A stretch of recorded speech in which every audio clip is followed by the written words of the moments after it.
Chapteri. The studio was filled with the rich odor of roses, and when the light summer wind stirred amidst the trees of the garden, there came through the open door the heavy scent of the lilac, or the more delicate perfume of the pink flowering thorn. From the corner of the divan of Persian saddlebags on which he was lying, smoking, as usual, innumerable cigarettes, Lord Henry Wotton could just catch the gleam of the honey-sweet and honey-colored blossoms of the laburnum, whose tremulous branches seemed hardly able to bear the burden of a beauty so flame-like as their slow, and now and then the fantastic shadows of birds in flight flitted across the long tussore silk curtains that were stretched in front of the huge window, producing a kind of momentary Japanese effect, and making him think of those pallid jade-faced painters who, in an art that is necessarily immobile, seek to convey the sense of swiftness and motion.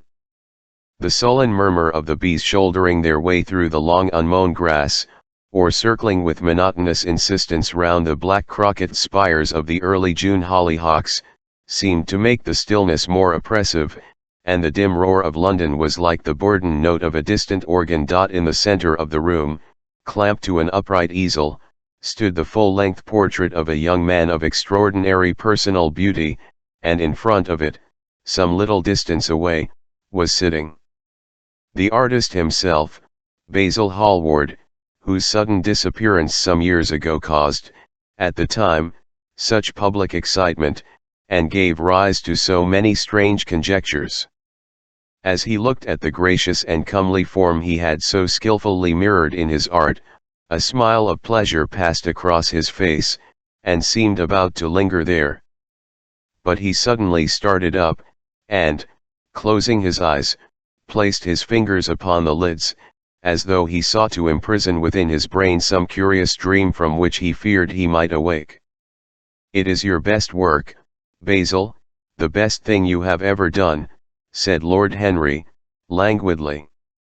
"You must certainly send it next year to the Grosvenor Point. The Academy is too large and too vulgar. The Grosvenor is the only place." "I don't think I will send it anywhere," he answered, tossing his head back in that odd way that used to make his friends laugh at him at Oxford. "No, I won't send it anywhere." Lord Henry elevated his eyebrows, and looked at him in amazement through the thin blue wreaths of smoke that curled up in such fanciful whirls from his heavy opium-tainted cigarette. "3 Send it anywhere? My dear fellow, why? Have you any reason? What odd chaps you painters are. You do anything in the world to gain a reputation. As soon as you have one, you seem to want to throw it away. It is silly of you, for there is only one thing in the world worse than being talked about, and that is not being talked about. A portrait like this would set you far above all the young men in England, and make the old men quite jealous, if old men are ever capable of any emotion." "I know you will laugh at me," he replied, "but I really can't exhibit it. I have put too much of myself into it." For Lord Henry stretched his long legs out on the divan and shook with laughter. "Yes, I knew you would laugh, but it is quite true, all the same. Too much of yourself in it. Upon my word, Basil, I didn't know you were so vain, and I really can't see any resemblance between you, with your rugged strong face and your coal black hair, and this young Adonis V who looks as if he was made of ivory and rose leaves. Why, my dear Basil, he is a Narcissus 6 and you well, of course you have an intellectual expression, and all that.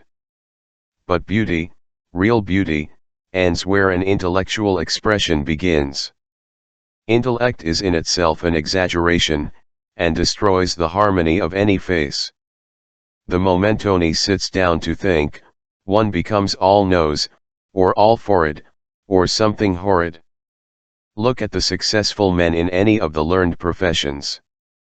How perfectly hideous they are.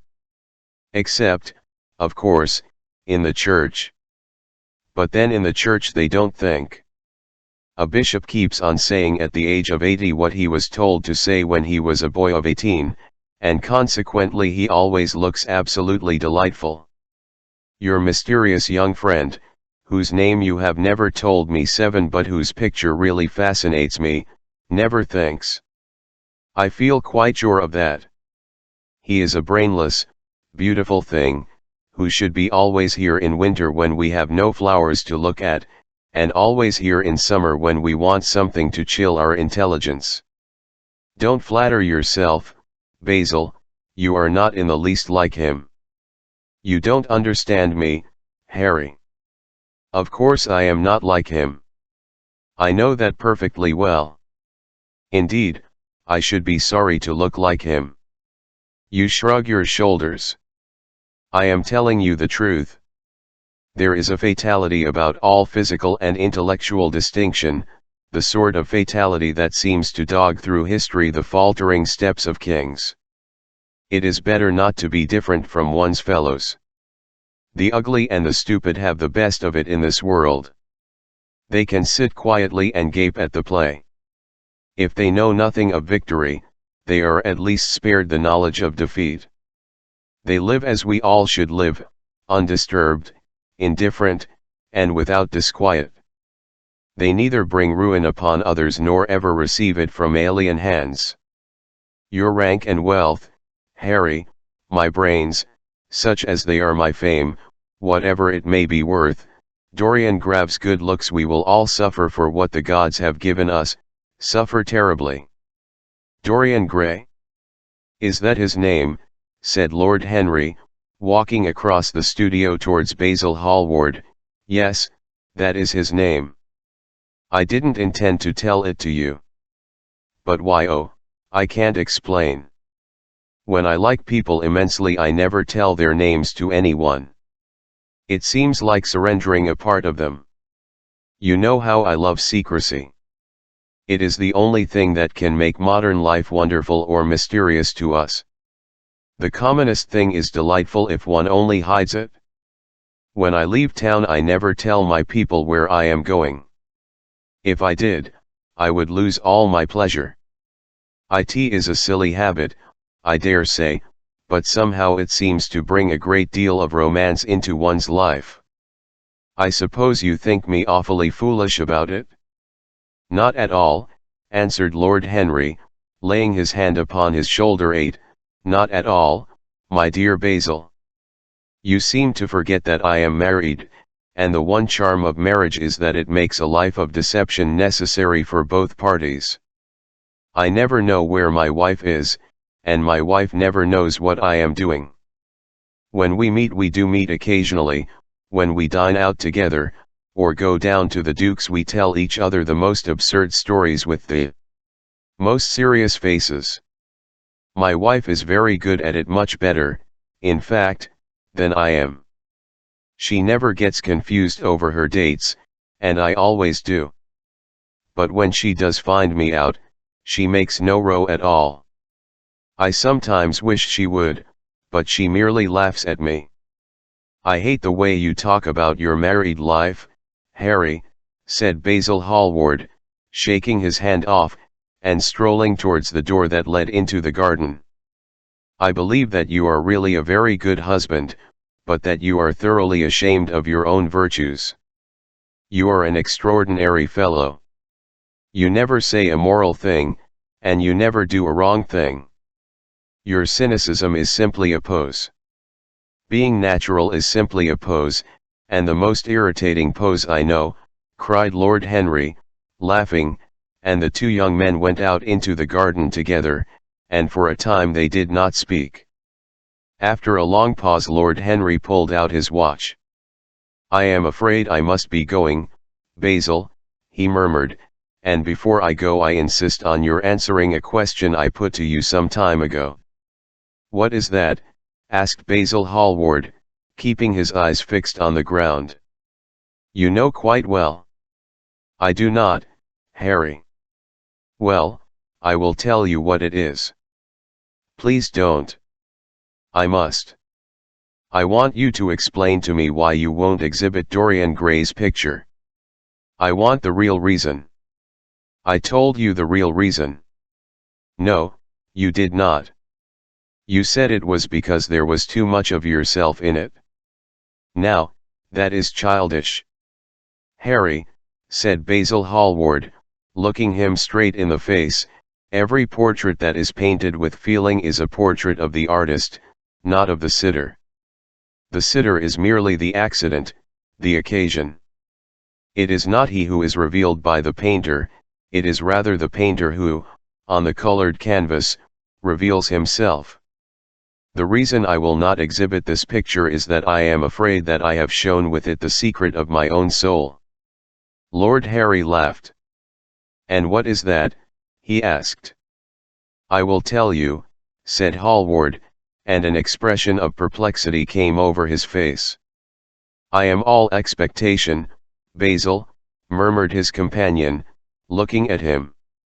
Oh, there is really very little to tell, Harry, answered the young painter, and I am afraid you will hardly understand it. Perhaps you will hardly believe it.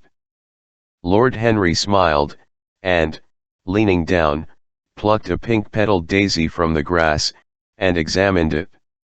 I am quite sure I shall understand it, he replied, gazing intently at the little golden white feathered disc, and I can believe anything, provided that it is incredible. The wind shook some blossoms from the trees, and the heavy lilac blooms, with their clustering stars, moved to and fro in the languid air. A grasshopper began to chirrup in the grass, and a long thin dragonfly floated by on its brown gauze wings. Lord Henry felt as if he could hear Basil Hallward's heart beating, and he wondered what was coming.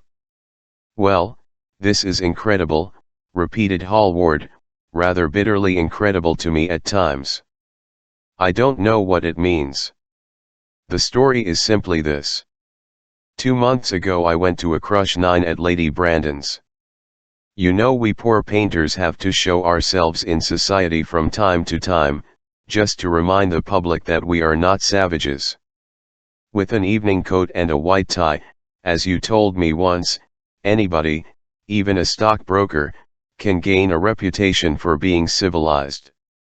Well, after I had been in the room about 10 minutes, talking to huge overdressed dowagers and tedious academicians, I suddenly became conscious that someone was looking at me.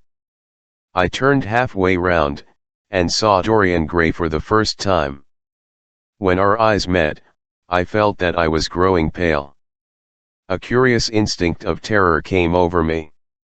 I knew that I had come face to face with someone whose mere personality was so fascinating that, if I allowed it to do so, it would absorb my whole nature, my whole soul, my very art itself. I did not want any external influence in my life. You know yourself, Harry, how independent I am by nature. My father destined me for the army. I insisted on going to Oxford. Then he made me enter my name at the Middle Temple. Before I had eaten half a dozen dinners I gave up the bar, and announced my intention of becoming a painter. I have always been my own master, had at least always been so, till I met Dorian Gray. Then but I don't know how to explain it to you. Something seemed to tell me that I was on the verge of a terrible crisis in my life.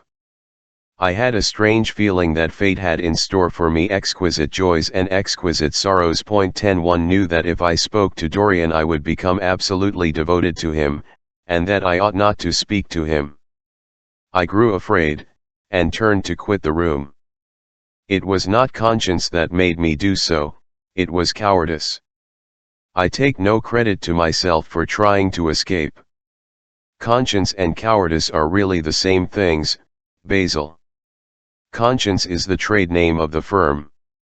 That is all. I don't believe that, Harry.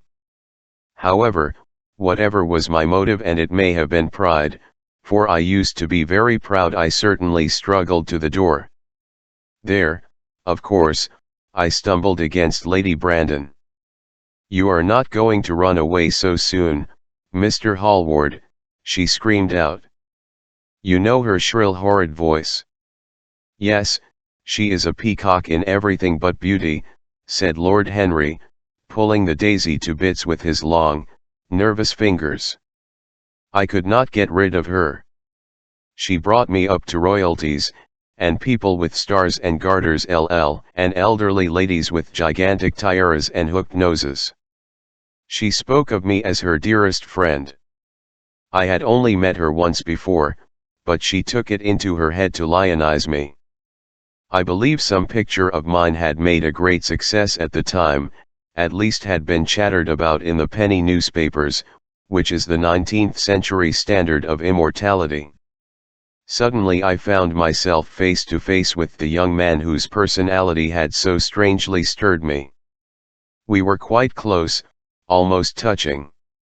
Our eyes met again. It was mad of me, but I asked Lady Brandon to introduce me to him. Perhaps it was not so mad, after all. It was simply inevitable.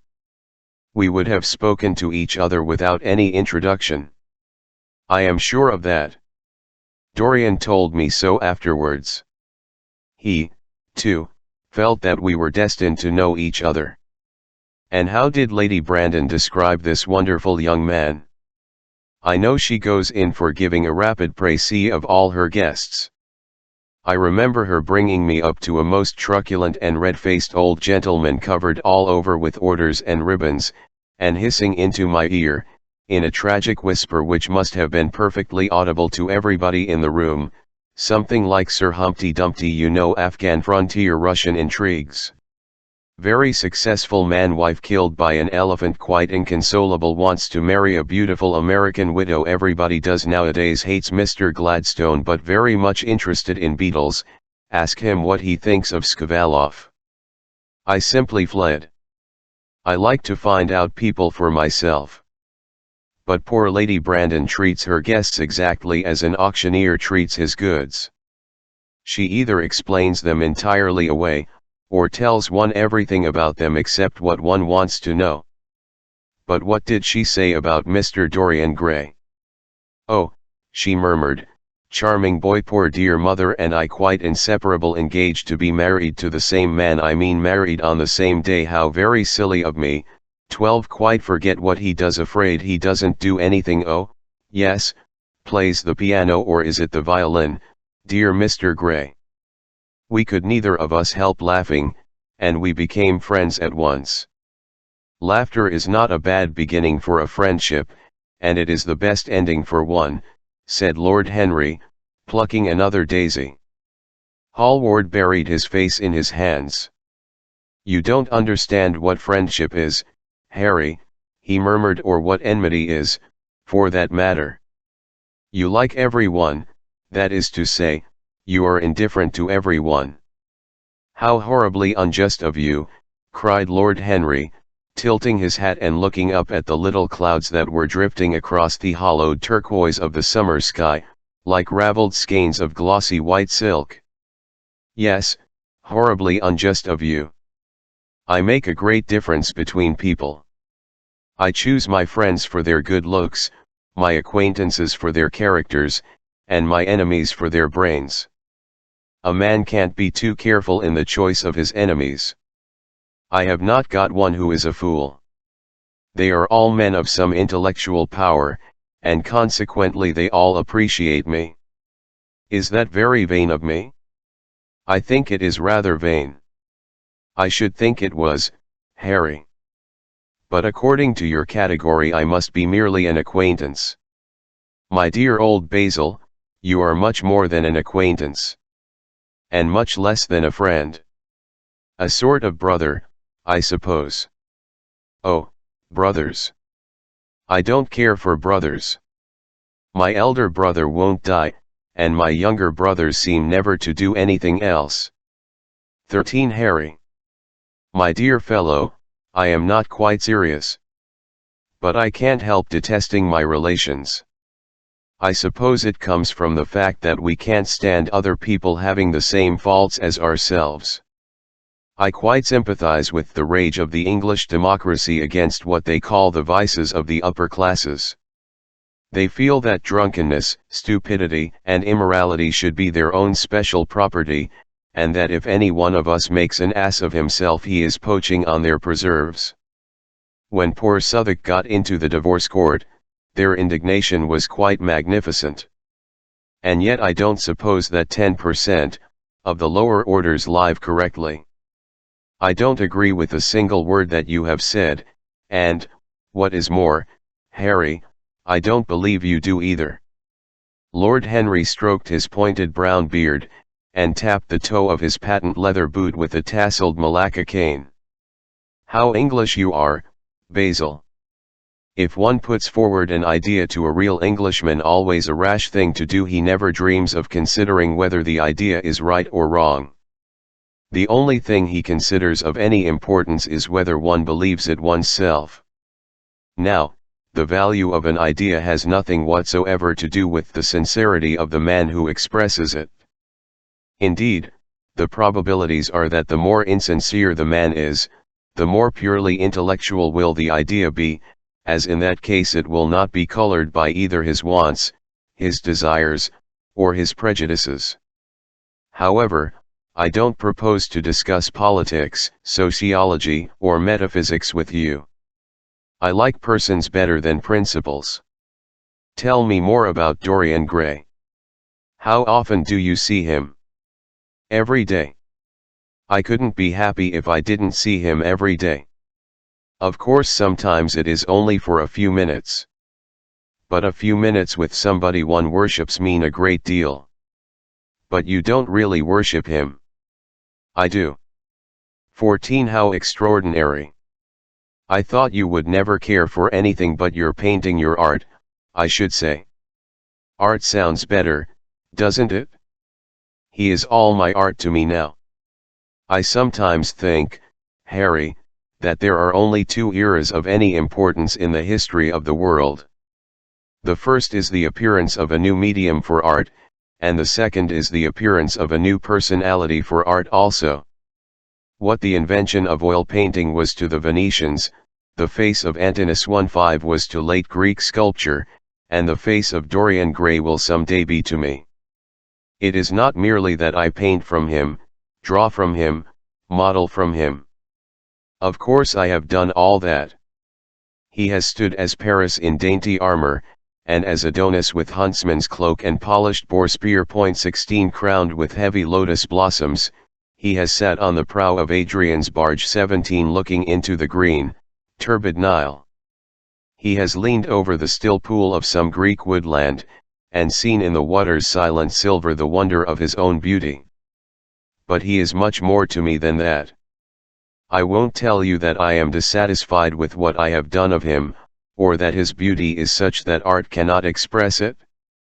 There is nothing that art cannot express, and I know that the work I have done since I met Dorian Gray is good work, is the best work of my life.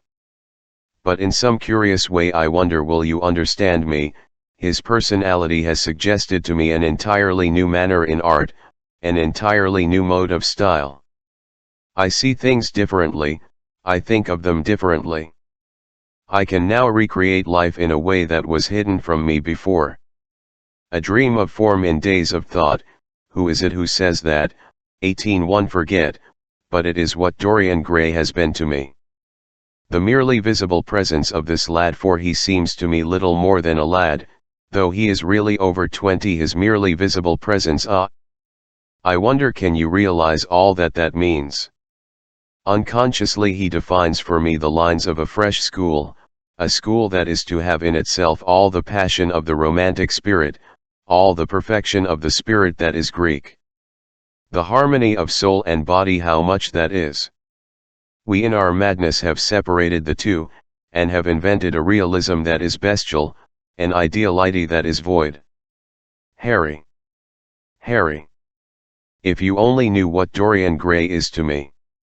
You remember that landscape of mine, for which Agnew offered me such a huge price, but which I would not part with. It is one of the best things I have ever done. And why is it so? Because, while I was painting it, Dorian Gray sat beside me. Basil, this is quite wonderful. I must see Dorian Gray. Hallward got up from the seat, and walked up and down the garden. After some time he came back. You don't understand, Harry, he said. Dorian Gray is merely to me a motive in art. He is never more present in my work than when no image of him is there. He is simply a suggestion, as I have said, of a new manner. I see him in the curves of certain lines, in the loveliness and the subtleties of certain colors. That is all. Then why won't you exhibit his portrait? Because I have put into it all the extraordinary romance, 19 of which, of course, I have never dared to speak to him. He knows nothing about it. He will never know anything about it. But the world might guess it, and I will not bare my soul to their shallow, prying eyes. My heart shall never be put under their microscope. There is too much of myself in the thing, Harry, too much of myself. Poets are not so scrupulous as you are. They know how useful passion is for publication. Nowadays a broken heart will run to many editions. I hate them for it. An artist should create beautiful things, but should put nothing of his own life into them. 20 We live in an age when men treat art as if it were meant to be a form of autobiography. We have lost the abstract sense of beauty. If I live, I will show the world what it is, and for that reason the world shall never see my portrait of Dorian Gray. I think you are wrong, Basil, but I won't argue with you. It is only the intellectually lost who ever argue. Tell me, is Dorian Gray very fond of you? Hallward considered for a few moments. He likes me, he answered, after a pause. I know he likes me. Of course I flatter him dreadfully. I find a strange pleasure in saying things to him that I know I shall be sorry for having said. I give myself away. As a rule, he is charming to me, and we walk home together from the club arm in arm, or sit in the studio and talk of 1,000 things. Now and then, however, he is horribly thoughtless, and seems to take a real delight in giving me pain. Then I feel, Harry, that I have given away my whole soul to someone who treats it as if it were a flower to put in his coat, a bit of decoration to charm his vanity, an ornament for a summer's day. Days in summer, Basil, are apt to linger. Perhaps you will tire sooner than he will. It is a sad thing to think of, but there is no doubt that genius lasts longer than beauty. That accounts for the fact that we all take such pains to over-educate ourselves. In the wild struggle for existence, we want to have something that endures, and so we fill our minds with rubbish and facts, in the silly hope of keeping our place. The thoroughly well-informed man, that is the modern ideal. And the mind of the thoroughly well-informed man is a dreadful thing. It is like a bric-a-brac shop, all monsters and dust, and everything priced above its proper value. I think you will tire first, all the same. Some day you will look at Gray, and he will seem to you to be a little out of drawing, or you won't like his tone of color, or something. You will bitterly reproach him in your own heart, and seriously think that he has behaved very badly to you. The next time he calls, you will be perfectly cold and indifferent. It will be a great pity, for it will alter you. The worst of having a romance is that it leaves one so unromantic. Harry, don't talk like that. As long as I live, the personality of Dorian Gray will dominate me. You can't feel what I feel. You change too often. Ah, my dear Basil, that is exactly why I can feel it. Those who are faithful know only the pleasures of love, it is the faithless who know love's tragedies. And Lord Henry struck a light on a dainty silver case, and began to smoke a cigarette with a self-conscious and self-satisfied air, as if he had summed up life in a phrase. There was a rustle of chirruping sparrows in the ivy, and the blue cloud shadows chased themselves across the grass like swallows. How pleasant it was in the garden! And how delightful other people's emotions were, much more delightful than their ideas, it seemed to him.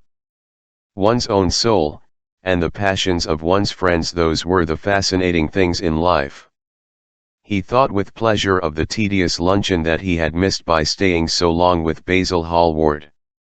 Had he gone to his aunt's, he would have been sure to meet Lord Goodbody there, and the whole conversation would have been about the housing of the poor, and the necessity for model lodging houses. It was charming to have escaped all that. As he thought of his aunt, an idea seemed to strike him. He turned to Hallward, and said, "My dear fellow, I have just remembered." "Remembered what, Harry?" "Where I heard the name of Dorian Gray." "Where was it?" asked Hallward, with a slight frown. "Don't look so angry, Basil." "It was at my aunt's, Lady Agatha's. She told me she had discovered a wonderful young man, who was going to help her in the East End, and that his name was Dorian Gray. I am bound to state that she never told me he was good looking. Women have no appreciation of good looks. At least, good women have not. She said that he was very earnest, and had a beautiful nature. I at once pictured to myself a creature with spectacles and lank hair, horridly freckled, and tramping about on huge feet. I wish I had known it was your friend." "I am very glad you didn't, Harry." "Why?" "I don't want you to meet him." "Mr. Dorian Gray is in the studio, sir," said the butler, coming into the garden. "You must introduce me now," cried Lord Henry, laughing. Basil Hallward turned to the servant, who stood blinking in the sunlight. "Ask Mr. Gray to wait, Parker. I will be in a few moments." The man bowed, and went up the walk. Then he looked at Lord Henry. "Dorian Gray is my dearest friend," he said. "He has a simple and a beautiful nature. Your aunt was quite right in what she said of him. Don't spoil him for me. Don't try to influence him. Your influence would be bad. The world is wide, and has many marvelous people in it. Don't take away from me the one person that makes life absolutely lovely to me, and that gives to my art whatever wonder or charm it possesses. Mind, Harry, I trust you." He spoke very slowly, and the words seemed wrung out of him almost against his will. "What nonsense you talk," said Lord Henry, smiling, and, taking Hallward by the arm, he almost led him into the house. Chapter 11. As they entered they saw Dorian Gray. He was seated at the piano, with his back to them, turning over the pages of a volume of Schumann's forest scenes. 21. "You must lend me these, Basil," he cried. "I want to learn them. They are perfectly charming." "That entirely depends on how you sit today, Dorian." "Oh, I am tired of sitting, and I don't want a life-sized portrait of myself," answered the lad, swinging round on the music stool, in a wilful, petulant manner. When he caught sight of Lord Henry, a faint blush colored his cheeks for a moment, and he started up. "I beg your pardon, Basil, but I didn't know you had anyone with you.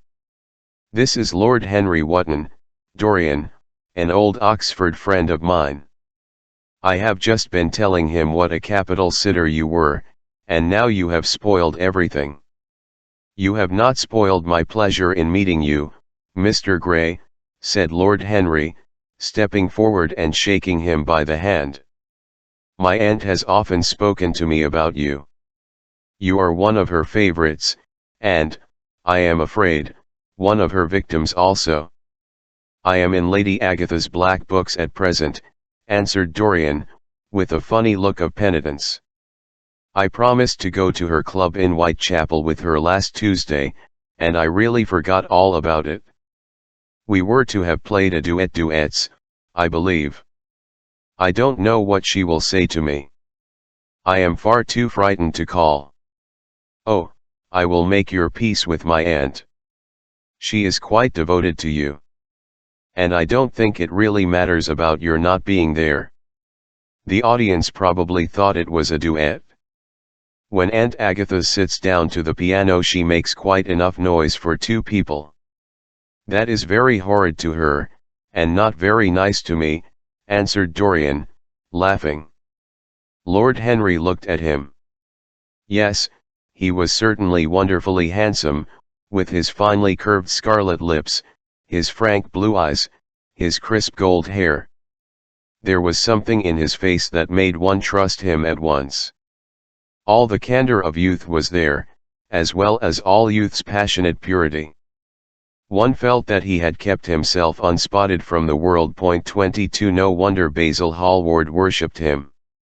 He was made to be worshipped.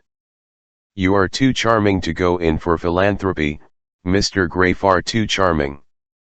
And Lord Henry flung himself down on the divan, and opened his cigarette case. Hallward had been busy mixing his colors and getting his brushes ready. He was looking worried, and when he heard Lord Henry's last remark he glanced at him, hesitated for a moment, and then said, "Harry, I want to finish this picture today. Would you think it awfully rude of me if I asked you to go away?" Lord Henry smiled, and looked at Dorian Gray. "Am I to go, Mr. Gray?" he asked. "Oh, please don't, Lord Henry. I see that Basil is in one of his sulky moods, and I can't bear him when he sulks. Besides, I want you to tell me why I should not go in for philanthropy." "I don't know that I shall tell you that, Mr. Gray. But I certainly will not run away, now that you have asked me to stop. You don't really mind, Basil, do you? You have often told me that you liked your sitters to have someone to chat to." Hallward bit his lip. "If Dorian wishes it, of course you must stay. Dorian's whims are laws to everybody, except himself." Lord Henry took up his hat and gloves. "You are very pressing, Basil, but I am afraid I must go. I have promised to meet a man at the Orleans. 23 Goodbye, Mr. Gray. Come and see me some afternoon in Curzon Street. I am nearly always at home at 5 o'clock. Write to me when you are coming. I should be sorry to miss you." "Basil," cried Dorian Gray, "if Lord Henry goes I shall go too. You never open your lips while you are painting, and it is horribly dull standing on a platform and trying to look pleasant. Ask him to stay. I insist upon it." "Stay, Harry, to oblige Dorian, and to oblige me," said Hallward, gazing intently at his picture. "It is quite true, I never talk when I am working, and never listen either, and it must be dreadfully tedious for my unfortunate sitters. I beg you to stay." "But what about my man at the Orleans?" Hallward laughed. "I don't think there will be any difficulty about that. Sit down again, Harry, and now, Dorian, get up on the platform, and don't move about too much, or pay any attention to what Lord Henry says. He has a very bad influence over all his friends, with the exception of myself." Dorian stepped up on the dais, with the air of a young Greek martyr, and made a little moue of discontent to Lord Henry, to whom he had rather taken a fancy. He was so unlike Hallward. They made a delightful contrast. And he had such a beautiful voice. After a few moments he said to him, "Have you really a very bad influence, Lord Henry? As bad as Basil says?" "There is no such thing as a good influence, Mr. Gray. All influence is immoral from the scientific point of view. Because to influence a person is to give him one's own soul. He does not think his natural thoughts, or burn with his natural passions. His virtues are not real to him. His sins, if there are such things as sins, are borrowed. He becomes an echo of someone else's music, an actor of a part that has not been written for him. The aim of life is self-development. To realize one's nature perfectly, that is what each of us is here for. People are afraid of themselves, nowadays. They have forgotten the highest of all duties, the duty that one owes to oneself. Of course they are charitable. They feed the hungry, and clothe the beggar. But their own souls starve, and are naked. Courage has gone out of our race. Perhaps we never really had it. The terror of society, which is the basis of morals, the terror of God, which is the secret of religion, these are the two things that govern us. And yet 24. Just turn your head a little more to the right, Dorian, like a good boy, said Hallward, deep in his work, and conscious only that a look had come into the lad's face that he had never seen there before. And yet, continued Lord Henry, in his low, musical voice, and with that graceful wave of the hand that was always so characteristic of him, and that he had even in his Eton 25 days, I believe that if one man were to live his life out fully and completely, were to give form to every feeling, expression to every thought, reality to every dream, I'll believe that the world would gain such a fresh impulse of joy that we would forget all the maladies of medievalism, and return to the Hellenic ideal, to something finer, richer, than the Hellenic ideal. 26. It may be.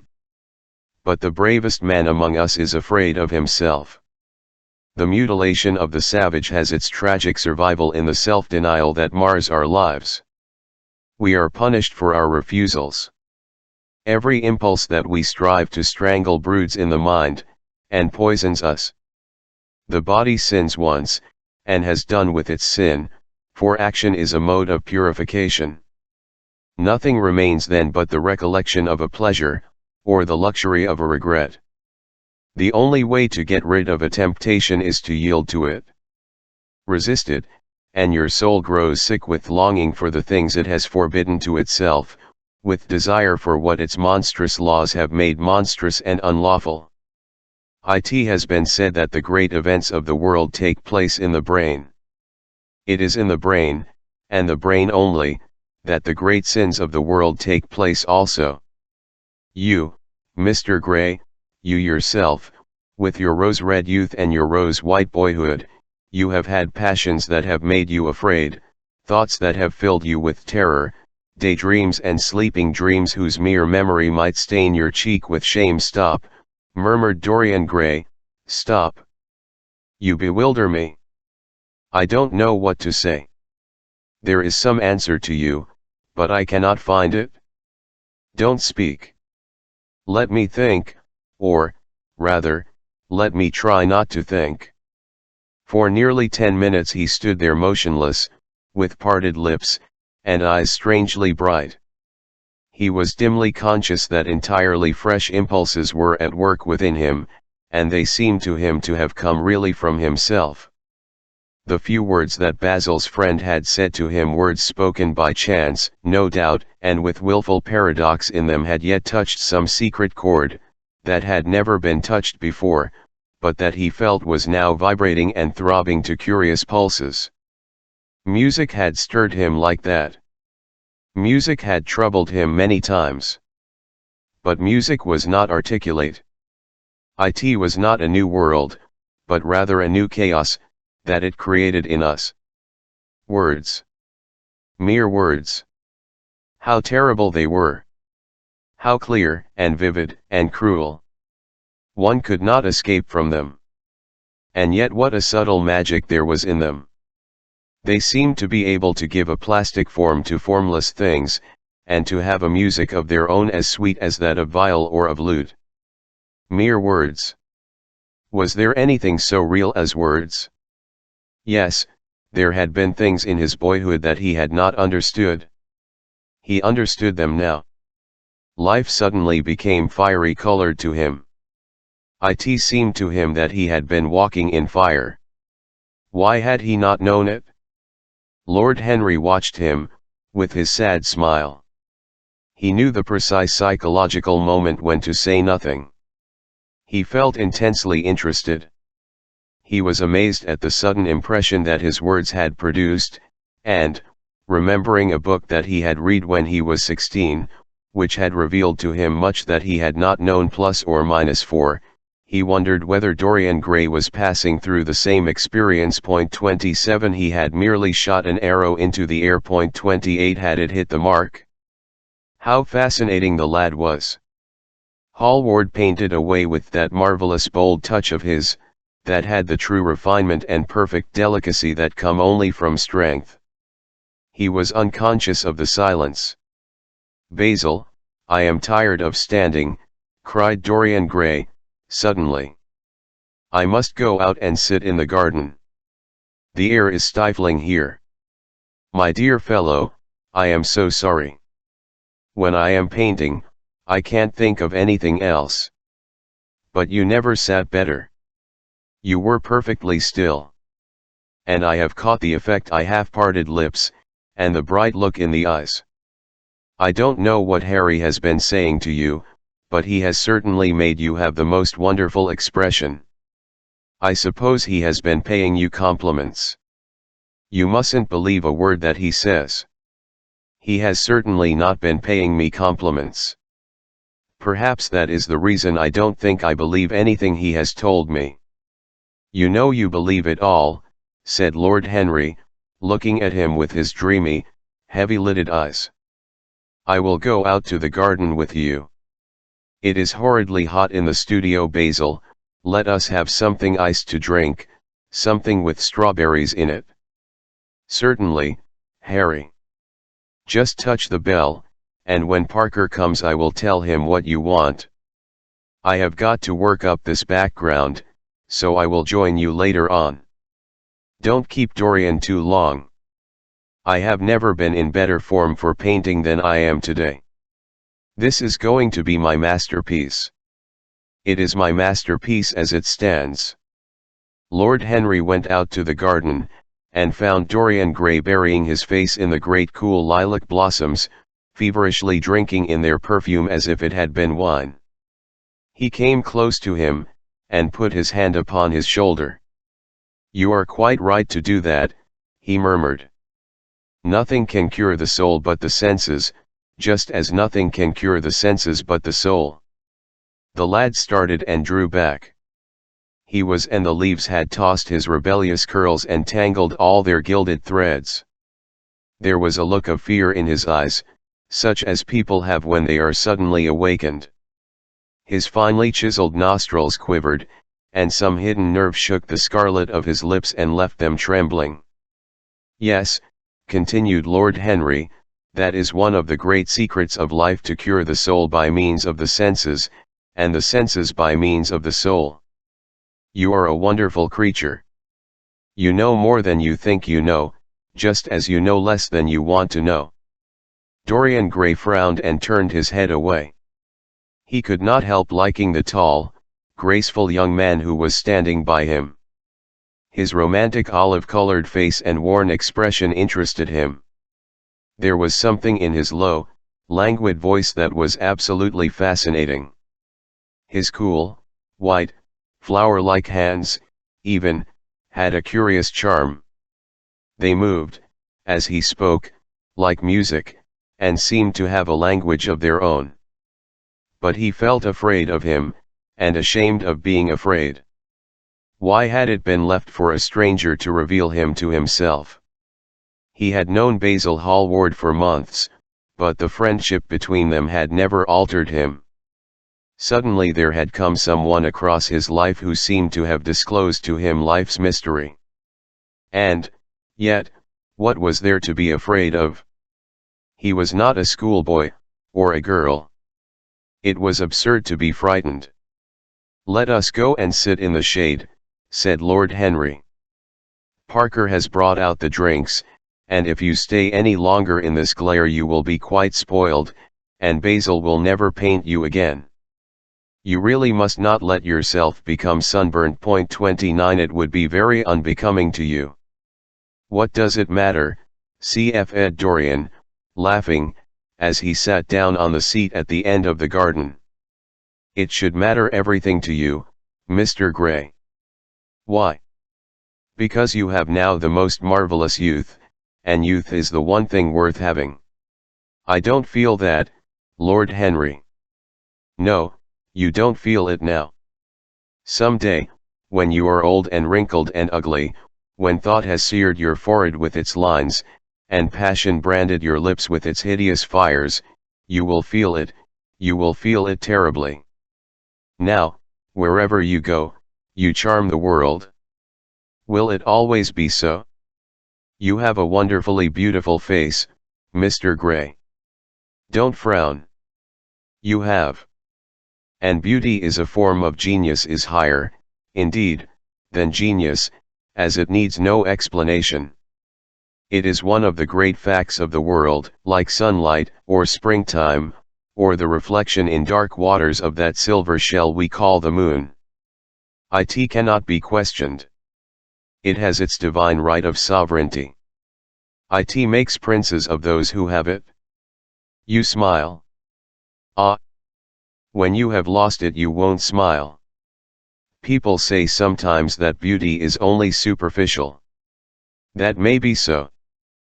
But at least it is not so superficial as thought. To me, beauty is the wonder of wonders. It is only shallow people who do not judge by appearances. The true mystery of the world is the visible, not the invisible. Yes, Mr. Gray, the gods have been good to you. But what the gods give they quickly take away. You have only a few years in which really to live. When your youth goes, your beauty will go with it, and then you will suddenly discover that there are no triumphs left for you, or have to content yourself with those mean triumphs that the memory of your past will make more bitter than defeats. Every month as it wanes brings you nearer to something dreadful. Time is jealous of you, and wars against your lilies and your roses. You will become sallow, and hollow-cheeked, and dull-eyed. You will suffer horribly. Realize your youth while you have it. Don't squander the gold of your days, listening to the tedious, trying to improve the hopeless failure, or giving away your life to the ignorant, the common, and the vulgar, which are the aims, the false ideals, of our age.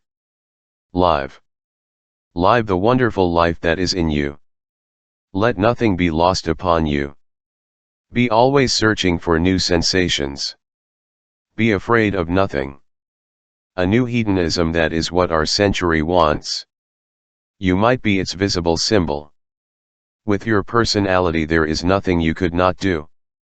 The world belongs to you for a season. The moment I met you I saw that you were quite unconscious of what you really are, what you really might be.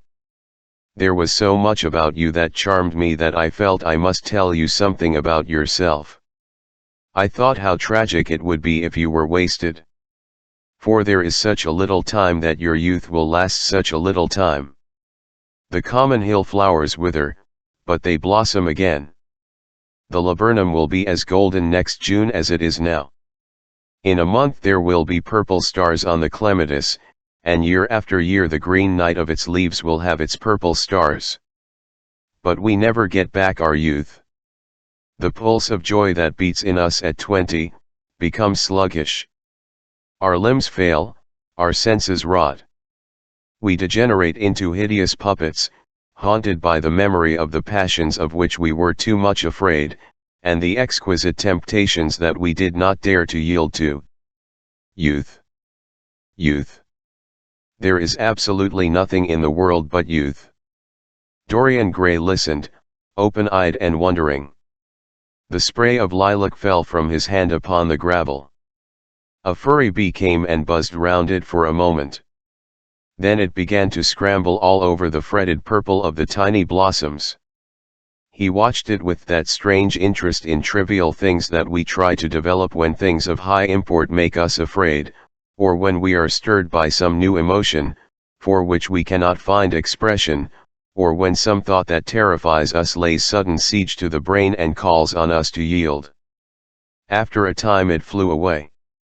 He saw it creeping into the stained trumpet of a Tyrian convolvulus. The flower seemed to quiver, and then sway gently to and fro. Suddenly Hallward appeared at the door of the studio, and made frantic signs for them to come in. They turned to each other, and smiled.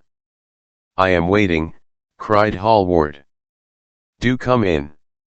The light is quite perfect, and you can bring your drinks." They rose up, and sauntered down the walk together.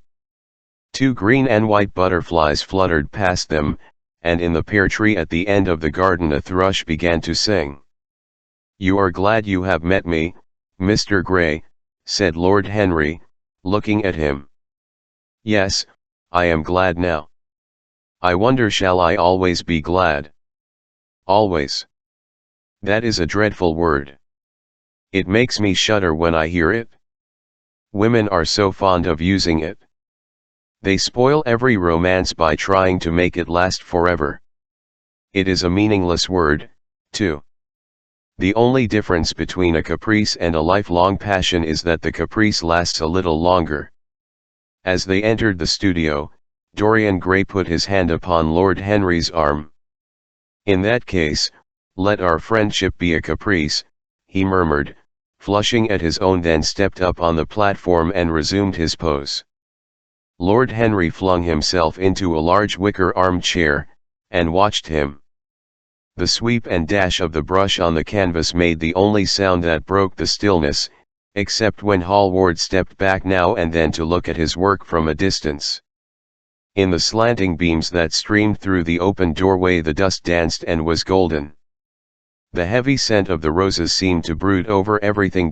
After about a quarter of an hour, Hallward stopped painting, looked for a long time at Dorian Gray, and then for a long time at the picture, biting the end of one of his huge brushes, and smiling.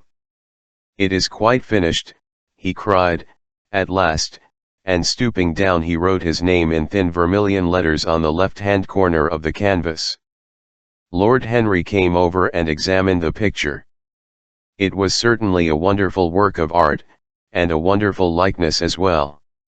"My dear fellow, I congratulate you most warmly," he said. "Mr. Gray, come and look at yourself." The lad started, as if awakened from some dream. "Is it really finished?" he murmured, stepping down from the platform. "Quite finished," said Hallward. "And you have sat splendidly today. I am awfully obliged to you." "That is entirely due to me," broke in Lord Henry. "Isn't it, Mr. Gray?"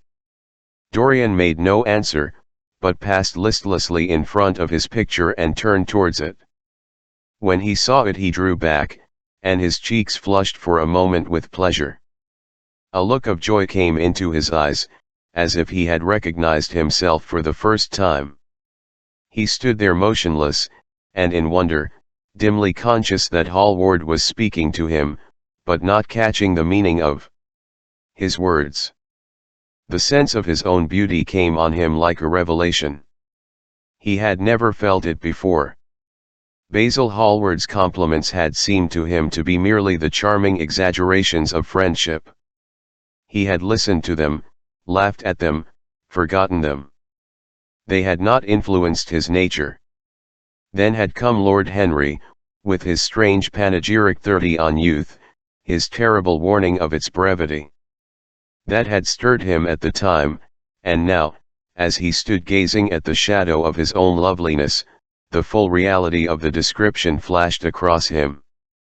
Yes, there would be a day when his face would be wrinkled and wizen, his eyes dim and colorless, the grace of his figure broken and deformed. The scarlet would pass away from his lips, and the gold steal from his hair. The life that was to make his soul would mar his body. He would become ignoble, hideous, and uncouth. As he thought of it, a sharp pang of pain struck like a knife across him, and made each delicate fiber of his nature quiver.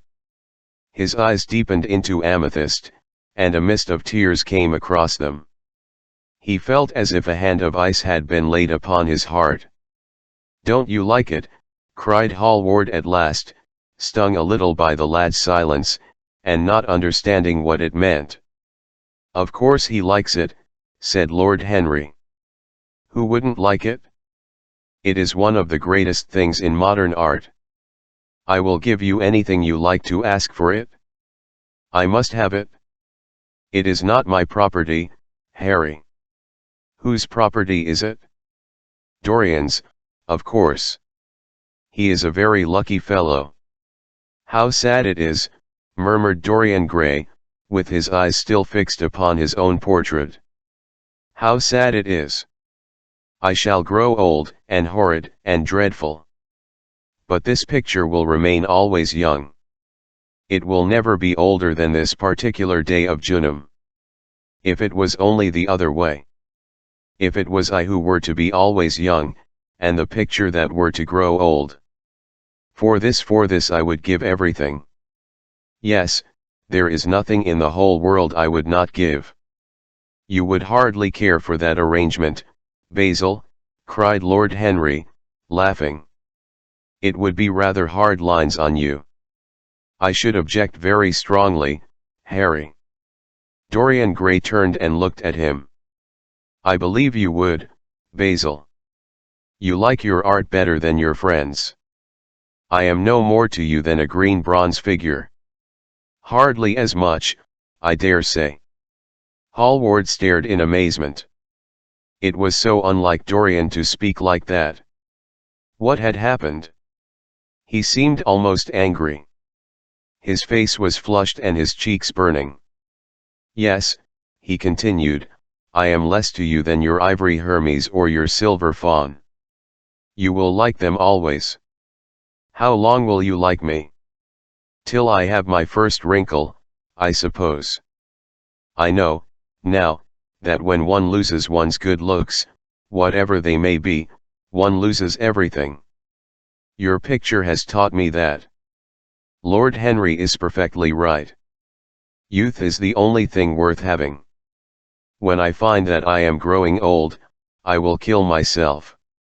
Hallward turned pale, and caught his hand. Dorian! Dorian, he cried, don't talk like that. I have never had such a friend as you, and I shall never have such another. You are not jealous of material things, are you? I am jealous of everything whose beauty does not die. I am jealous of the portrait you have painted of me. Why should it keep what I must lose? Every moment that passes takes something from me, and gives something to it. Oh, if it was only the other way. If the picture could change, and I could be always what I am now. Why did you paint it? It will mock me some day, mock me horribly. The hot tears welled into his eyes, he tore his hand away, and, flinging himself on the divan, he buried his face in the cushions, as if he was praying. This is your doing, Harry, said Hallward, bitterly. My doing? Yes, yours, and you know it? Lord Henry shrugged his shoulders. It is the real Dorian Gray, that is all, he answered. It is not. If it is not, what have I to do with it? You should have gone away when I asked you. I stayed when you asked me. Harry, I can't quarrel with my two best friends at once, but between you both you have made me hate the finest piece of work I have ever done, and I will destroy it. What is it but canvas and color? I will not let it come across our three lives and mar them. Dorian Gray lifted his golden head from the pillow, and looked at him with pallid face and tear-stained eyes, as he walked over to the deal painting table that was set beneath the large curtained window. What was he doing there? His fingers were straying about among the litter of tin tubes and dry brushes, seeking for something. Yes, it was the long palette knife, with its thin blade of lithe steel. He had found it at last.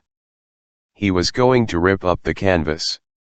With a stifled sob he leaped from the couch, and, rushing over to Hallward, tore the knife out of his hand, and flung it to the end of the studio. Don't, Basil, don't, he cried. It would be murder.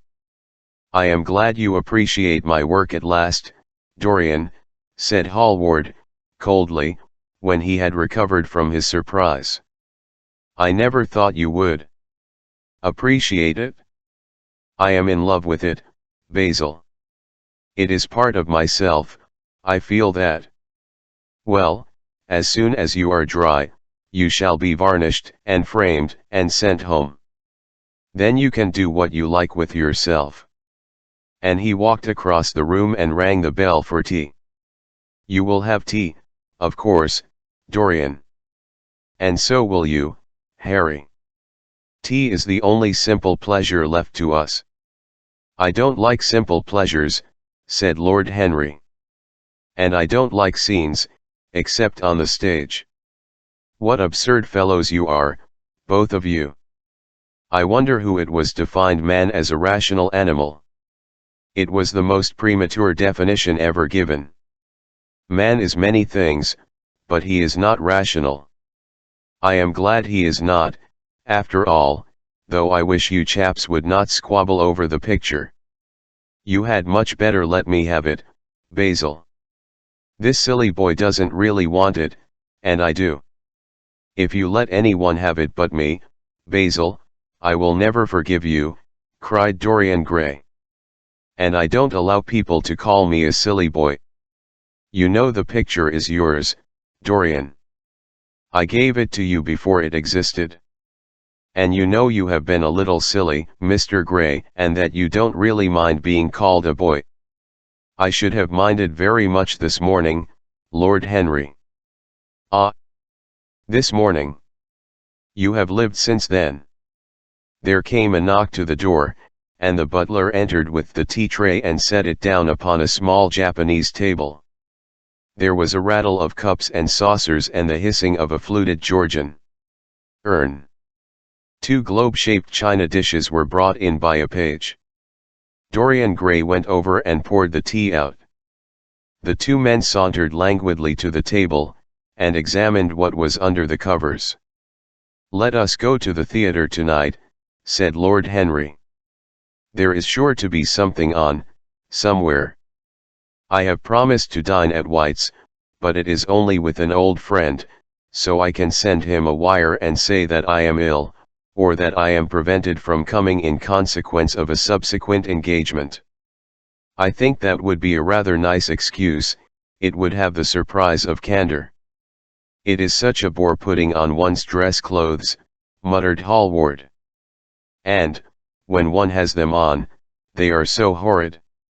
Yes, answered Lord Henry, dreamily, the costume of our day is detestable. It is so somber, so depressing. Sin is the only color element left in modern life. You really must not say things like that before Dorian, Harry. Before which Dorian? The one who is pouring out tea for us, or the one in the picture? Before either. I should like to come to the theatre with you, Lord Henry, said the lad. Then you shall come, and you will come too, Basil, won't you? I can't, really. I would sooner not. I have a iota of work to do. Well, then, you and I will go alone, Mr. Gray. I should like that awfully. Basil Hallward bit his lip and walked over, cup in hand, to the picture. I will stay with the real Dorian, he said, sadly. Is it the real Dorian? Cried the original of the portrait, running across to him. Am I really like that? Yes, you are just like that. How wonderful, Basil. At least you are like it in appearance. But it will never alter, said Hallward. That is something. What a fuss people make about fidelity, murmured Lord Henry. And, after all, it is purely a question for physiology. It has nothing to do with our own will. It is either an unfortunate accident, or an unpleasant result of temperament. Young men want to be faithful, and are not, old men want to be faithless, and cannot, that is all one can say. Don't go to the theatre tonight, Dorian, said Hallward. Stop and dine with me. I can't, really. Why? Because I have promised Lord Henry to go with him. He won't like you better for keeping your promises. He always breaks his own. I beg you not to go. Dorian Gray laughed and shook his head. I entreat you. The lad hesitated, and looked over at Lord Henry, who was watching them from the tea table with an amused smile. I must go, Basil, he answered.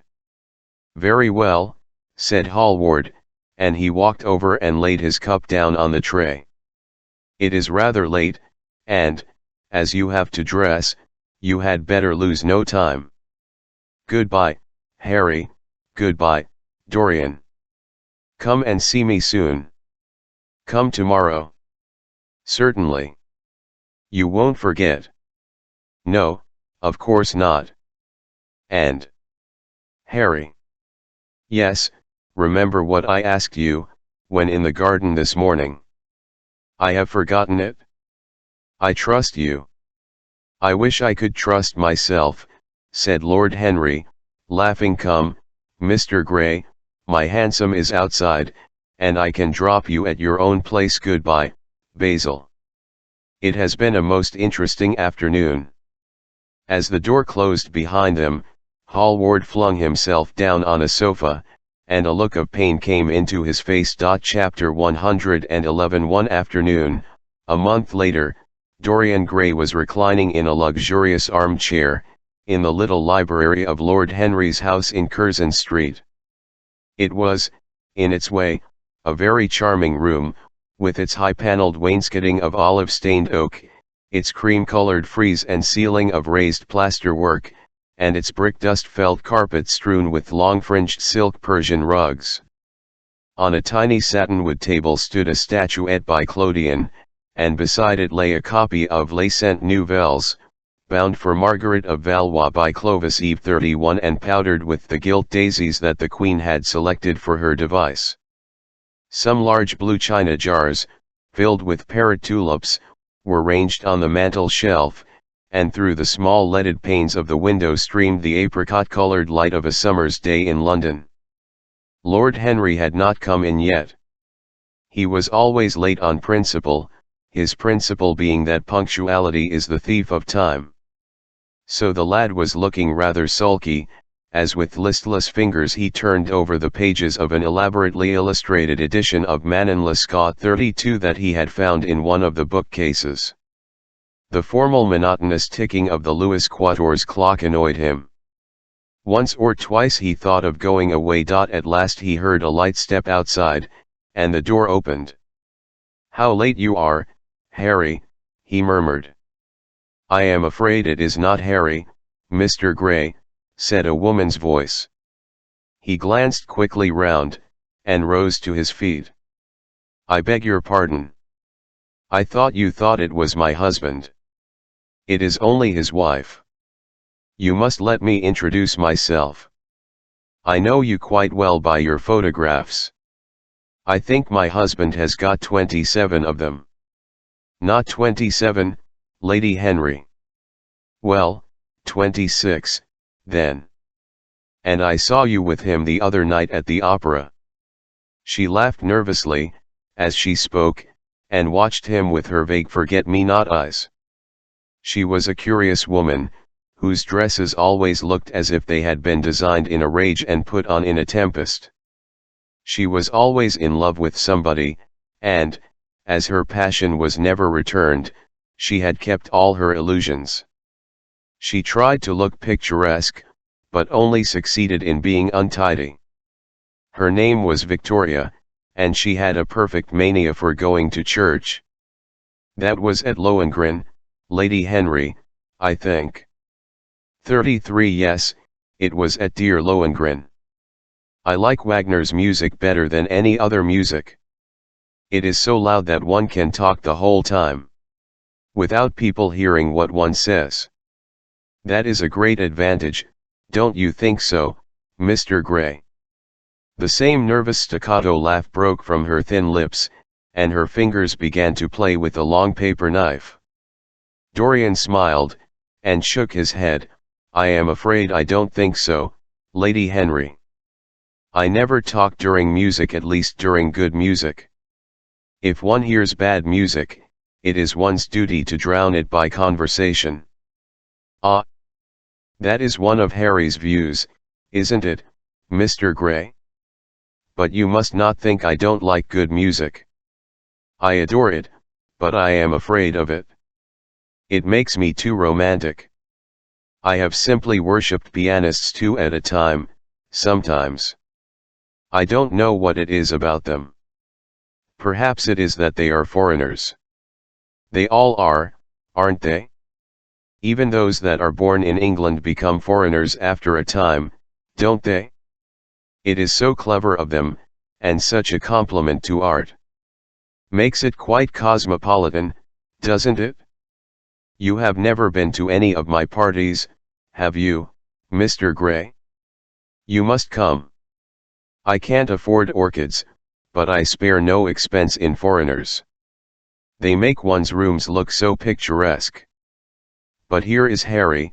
Harry, I came in to look for you, to ask you forget what it was, and I found Mr. Gray here. We have had such a pleasant chat about music. We have quite the same views. No, I think our views are quite different. But he has been most pleasant. I am so glad I've seen him.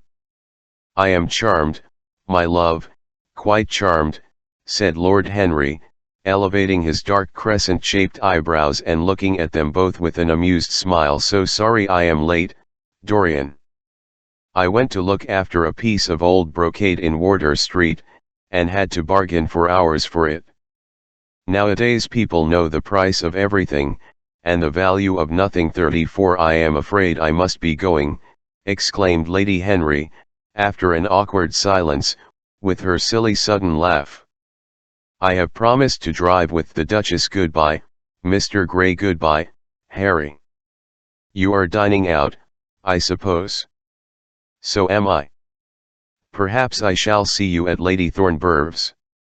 I dare say, my dear, said Lord Henry, shutting the door behind her, as she flitted out of the room, looking like a bird of paradise that had been out in the rain, and leaving a faint odor of patchouli behind her. Then he shook hands with Dorian Gray, lit a cigarette, and flung himself down on the sofa. Never marry a woman with straw-colored hair, Dorian, he said, after a few puffs. Why, Harry? Because they are so sentimental. But I like sentimental people. Never marry at all, Dorian. Men marry because they are women, because they are curious, both are disappointed. I don't think I am likely to marry, Harry. I am too much in love. That is one of your aphorisms. I am putting it into practice, as I do everything you say. Whom are you in love with? Said Lord Henry, looking at him with a curious smile. With an actress, said Dorian Gray, blushing. Lord Henry shrugged his shoulders. That is a rather commonplace debut, he murmured. You would not say so if you saw her, Harry. Who is she? Her name is Sybil Vane. Never heard of her. No one has. People will someday, however. She is a genius. My dear boy, no woman is a genius, women are a decorative sex. They never have anything to say, but they say it charmingly. They represent the triumph of matter over mind, just as we men represent the triumph of mind over morals. There are only two kinds of women, the plain and the colored. The plain women are very useful. If you want to gain a reputation for respectability, you have merely to take them down to supper. The other women are very charming. They commit one mistake, however. They paint in order to try to look young. Our grandmothers painted in order to try to talk brilliantly. Rouge and esprit used to go together. That has all gone out now. As long as a woman can look 10 years younger than her own daughter, she is perfectly satisfied. As for conversation, There are only 5 women in London worth talking to, and 2 of these can't be admitted into decent society. However, tell me about your genius. How long have you known? About 3 weeks. Not so much. About 2 weeks and 2 days. How did you come across her? I will tell you, Harry, but you mustn't be unsympathetic about it. After all, it never would have happened if I had not met you. You filled me with a wild desire to know everything about life. 4 days after I met you, something seemed to throb in my veins. As I lounged in the park, or strolled down Piccadilly, I used to look at everyone who passed me, and wonder with a mad curiosity what sort of lives they led. Some of them fascinated me. Others filled me with terror. There was an exquisite poison in the air. I had a passion for sensations. One evening about 7 o'clock I determined to go out in search of some adventure. I felt that this grey, monstrous London of ours, with its myriads of people, its splendid sinners, and its sordid sins, as you once said, must have something in store for me. I fancied 1,000 things. The mere danger gave me a sense of delight. I remembered what you had said to me on that wonderful night when we first dined together, about the search for beauty being the poisonous secret of life. I don't know what I expected, but I went out, and wandered eastward, soon losing my way in a labyrinth of grimy streets and black, grassless squares. About 8:30 I passed by a little third-rate theatre, with great flaring gas jets 35 and gaudy playbills. A hideous Jew, in the most amazing waistcoat I ever beheld in my life, was standing at the entrance, smoking a vile cigar. He had greasy ringlets, and an enormous diamond blazed in the center of a soiled shirt. "Ave a box, my lord," he said, when he saw me, and he took off his hat with an act of gorgeous servility. There was something about him, Harry, that amused me. He was such a monster. You will laugh at me, I know, but I really went in and paid a whole guinea for the stage box. To the present day I can't make out why I did so, and yet if I hadn't, my dear Harry, if I hadn't, I would have missed the greatest romance of my life. I see you are laughing. It is horrid of you. I am not laughing, Dorian, at least I am not laughing at you. But you should not say the greatest romance of your life. You should say the first romance of your life. You will always be loved, and you will always be in love with love. There are exquisite things in store for you. This is merely the beginning. Do you think my nature so shallow? Cried Dorian Gray, angrily. No, I think your nature so deep. How do you mean? My dear boy, people who only love once in their lives are really shallow people. What they call their loyalty, and their fidelity, I call either the lethargy of custom or the lack of imagination. Faithlessness is to the emotional life what consistency is to the intellectual life, simply a confession of failure. But I don't want to interrupt you. Go on with your story. Well, I found myself seated in a horrid little private box, with a vulgar drop scene staring me in the face. I looked out behind the curtain, and surveyed the house. It was a tawdry affair, all cupids and cornucopias, like a third-rate wedding cake. The gallery and pit were fairly full, but the 2 rows of dingy stalls were quite empty, and there was hardly a person in what I suppose they called the dress circle. Women went about with oranges and ginger beer, and there was a terrible consumption of nuts going on. It must have been just like the palmy days of the British drama. Just like, I should fancy, and very horrid. I began to wonder what on earth I should do, when I caught sight of the playbill. What do you think the play was, Harry? I should think The Idiot Boy, or Dumb but Innocent 36. Our fathers used to like that sort of piece, I believe. The longer I live, Dorian, the more keenly I feel that whatever was good enough for your fathers is not good enough for us. In art, as in politics, Les Grands Paris ont toujours tort 37. This play was good enough for us, Harry. It was Romeo and Juliet. I must admit I was rather annoyed at the idea of seeing Shakespeare done in such a wretched hole of a place. Still, I felt interested, in a sort of way. At any rate, I determined to wait for the first act. There was a dreadful orchestra, presided over by a young Jew who sat at a cracked piano, that nearly drove me away, but at last the drop scene was drawn up, and the play began. Romeo was a stout elderly gentleman, with corked eyebrows, a husky tragedy voice, and a figure like a beer barrel. Mercutio was almost as bad. He was played by the locomedian, who had introduced gags of his own and was on most familiar terms with the pit. They were as grotesque as the scenery, and that looked as if it had come out of a pantomime of 50 years ago. But Juliet. Harry, imagine a girl, hardly 17 years of age, with a little flower-like face, a small Greek head with plaited coils of dark brown hair, eyes that were violet wells of passion, lips that were like the petals of a rose. She was the loveliest thing I had ever seen in my life. You said to me once that pathos left you unmoved, but that beauty, mere beauty, could fill your eyes with tears.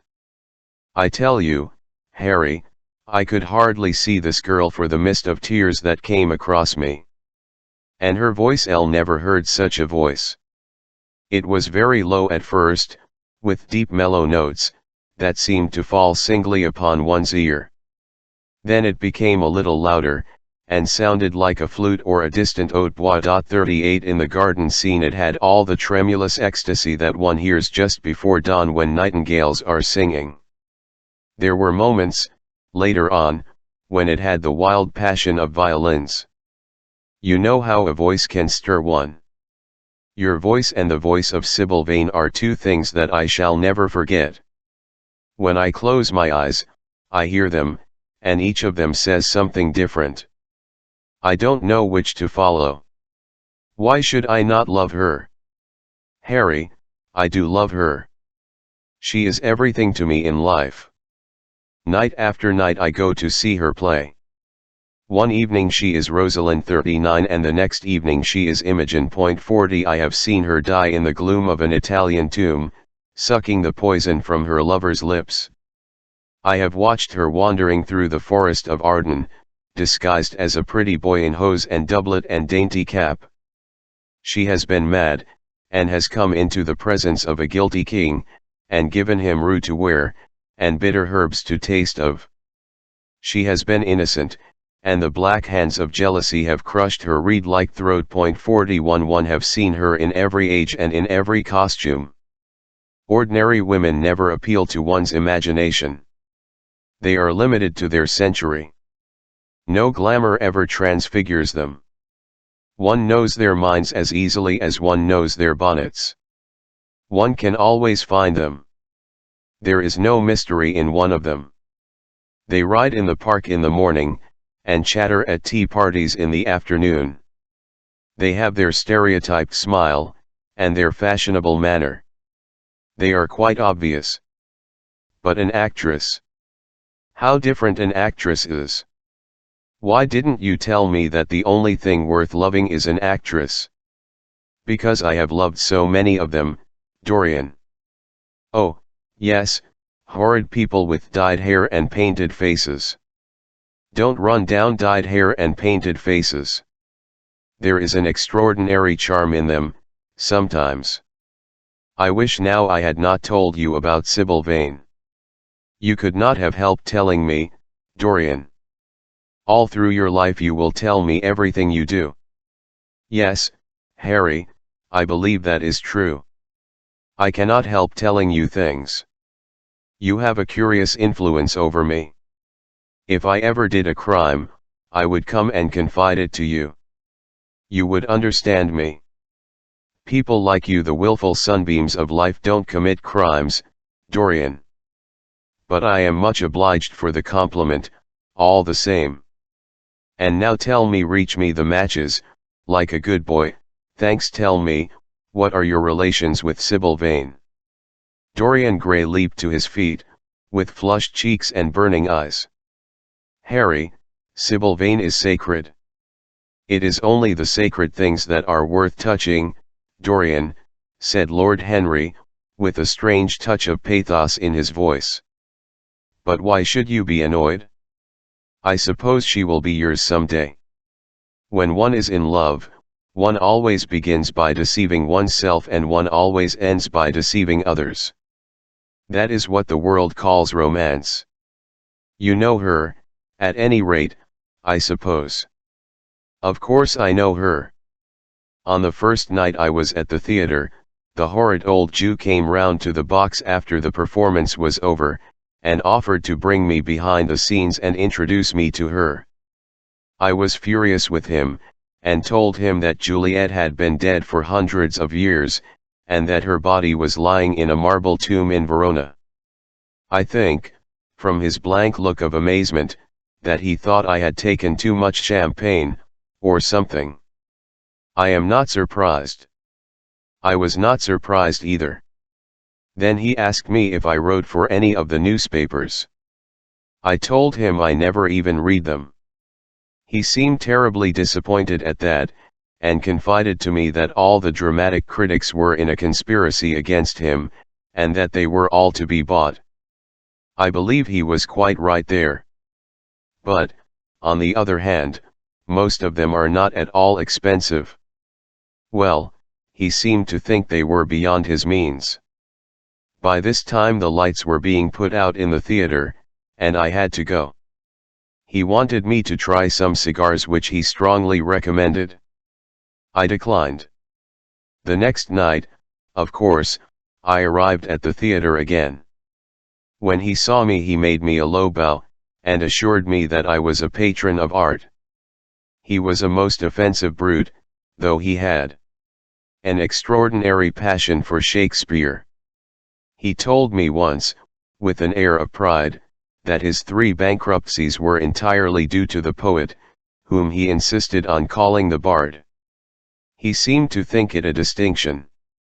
It was a distinction, my dear Dorian, a great distinction. But when did you first speak to Miss Sybil Vane? The 3rd night. She had been playing Rosalind. 42. One could not help going round. I had thrown her some flowers, and she had looked at me, at least I fancied that she had. The old Jew was persistent. He seemed determined to bring me behind, so I consented. It was curious my not wanting to know her, wasn't it? No, I don't think so.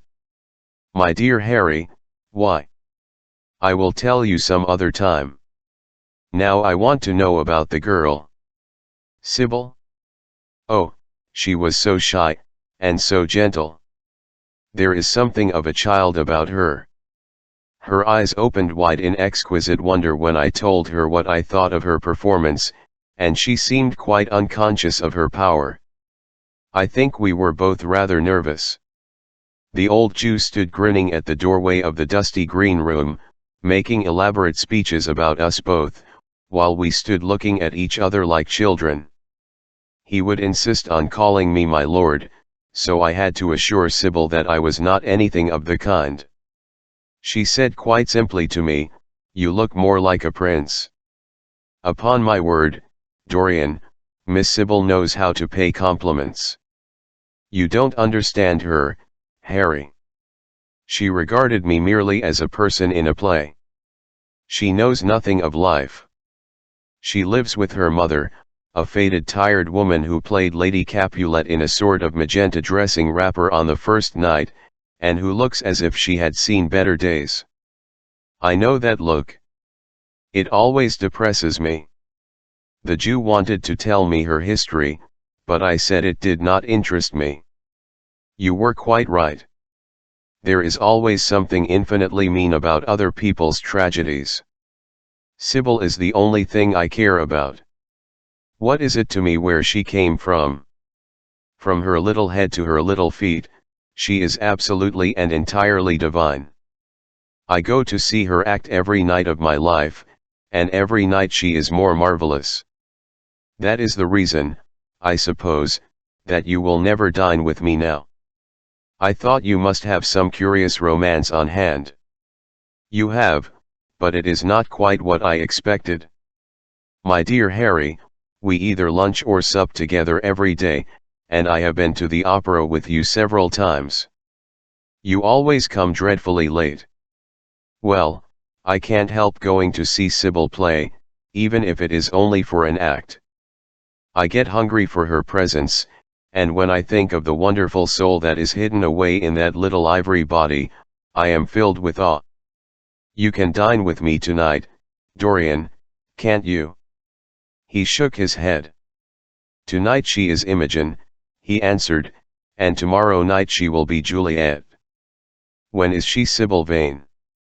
Never. I congratulate you. How horrid you are.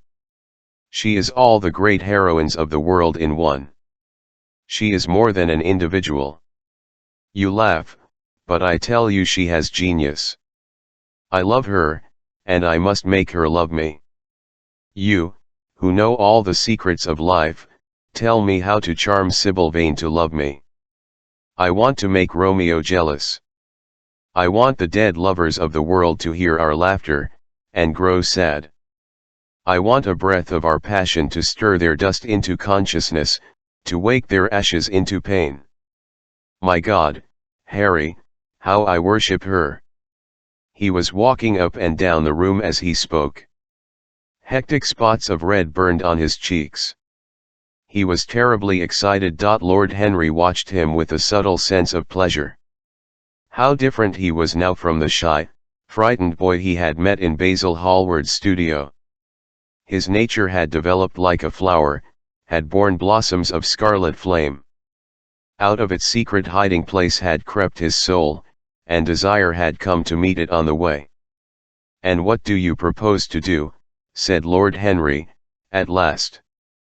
"I want you and Basil to come with me some night and see her act. I have not the slightest fear of the result. You won't be able to refuse to recognize her genius. Then we must get her out of the Jew's hands. She is bound to him for 3 years, at least for 2 years and 8 months from the present time. I will have to pay him something, of course. When all that is settled, I will take a West End theatre and bring her out properly. She will make the world as mad as she has made me." "Impossible, my dear boy." "Yes, she will. She has not merely art, consummate art instinct, in her, but she has personality also, and you have often told me that it is personalities, not principles, that move the age. Well, what night shall we go? Let me see. Today is Tuesday. Let us fix tomorrow. She plays Juliet tomorrow. All right. The Brisk 0143 at 8 o'clock, and I will get Basil. Not 8, Harry, please. 6:30. We must be there before the curtain rises. You must see her in the first act, where she meets Romeo. 6:30. What an hour! It will be like having a mead tea. However, just as you wish. Shall you see Basil between this and then? Or shall I write to him? Dear Basil. I have not laid eyes on him for a week. It is rather horrid of me, as he has sent me my portrait in the most wonderful frame, designed by himself, and, though I am a little jealous of it for being a whole month younger than I am, I must admit that I delight in it. Perhaps you had better write to him. I don't want to see him alone. He says things that annoy me." Lord Henry smiled. "He gives you good advice, I suppose. People are very fond of giving away what they need most themselves. You don't mean to say that Basil has got any passion or any romance in him?" "I don't know whether he has any passion, but he certainly has romance, said Lord Henry, with an amused look in his eyes. Has he never let you know that? Never. I must ask him about it. 44 1 a.m. Rather surprised to hear it. He is the best of fellows, but he seems to me to be just a bit of a Philistine. Since I have known you, Harry, I have discovered that Basil, my dear boy, puts everything that is charming in him into his work. The consequence is that he has nothing left for life but his prejudices, his principles, and his common sense.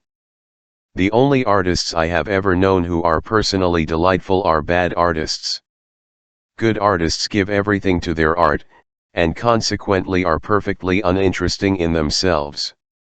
A great poet, a really great poet, is the most unpoetical of all creatures. But inferior poets are absolutely fascinating. The worse their rhymes are, the more picturesque they look. The mere fact of having published a book of second-rate sonnets makes a man quite irresistible. He lives the poetry that he cannot write. The others write the poetry that they dare not realize. I wonder, is that really so, Harry? Said Dorian Gray, putting some perfume on his handkerchief out of a large gold-topped bottle that stood on the table. It must be, if you say so. And now I must be off. Imogen is waiting for me. Don't forget about tomorrow. Goodbye. As he left the room, Lord Henry's heavy eyelids drooped, and he began to think. Certainly few people had ever interested him so much as Dorian Gray, and yet the lad's mad adoration of someone else caused him not the slightest pang of annoyance or jealousy. He was pleased by it. It made him a more interesting study. He had been always enthralled by the methods of science, but the ordinary subject matter of science had seemed to him trivial and of no import.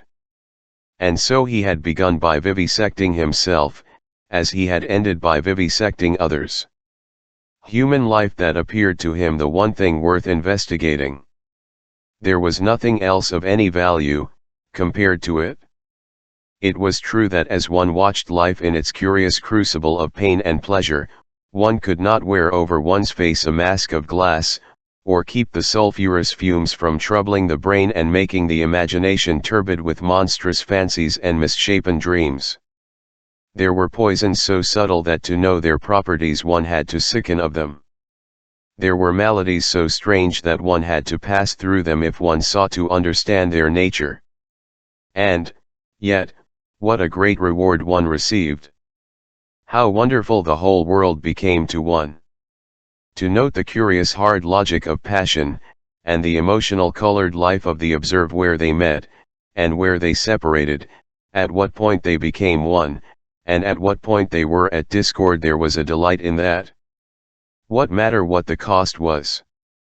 One could never pay too high a price for any sensation. He was conscious, and the thought brought a gleam of pleasure into his brown agate eyes, that it was through certain words of his, musical words said with musical utterance, that Dorian Gray's soul had turned to this white girl and bowed in worship before her. To a large extent, the lad was his own creation. He had made him premature. That was something. Ordinary people waited till life disclosed to them its secrets, but to the few, to the elect, the mysteries of life were revealed before the veil was drawn away. Sometimes this was the effect of art, and chiefly of the art of literature, which dealt immediately with the passions and the intellect. But now and then a complex personality took the place and assumed the office of art, was indeed, in its way, a real work of art, life having its elaborate masterpieces, just as poetry has, or sculpture, or painting. Yes, the lad was premature. He was gathering his harvest while it was yet spring. The pulse and passion of youth were in him, but he was becoming self-conscious. It was delightful to watch him. With his beautiful face, and his beautiful soul, he was a thing to wonder at. It was no matter how it all ended, or was destined to end.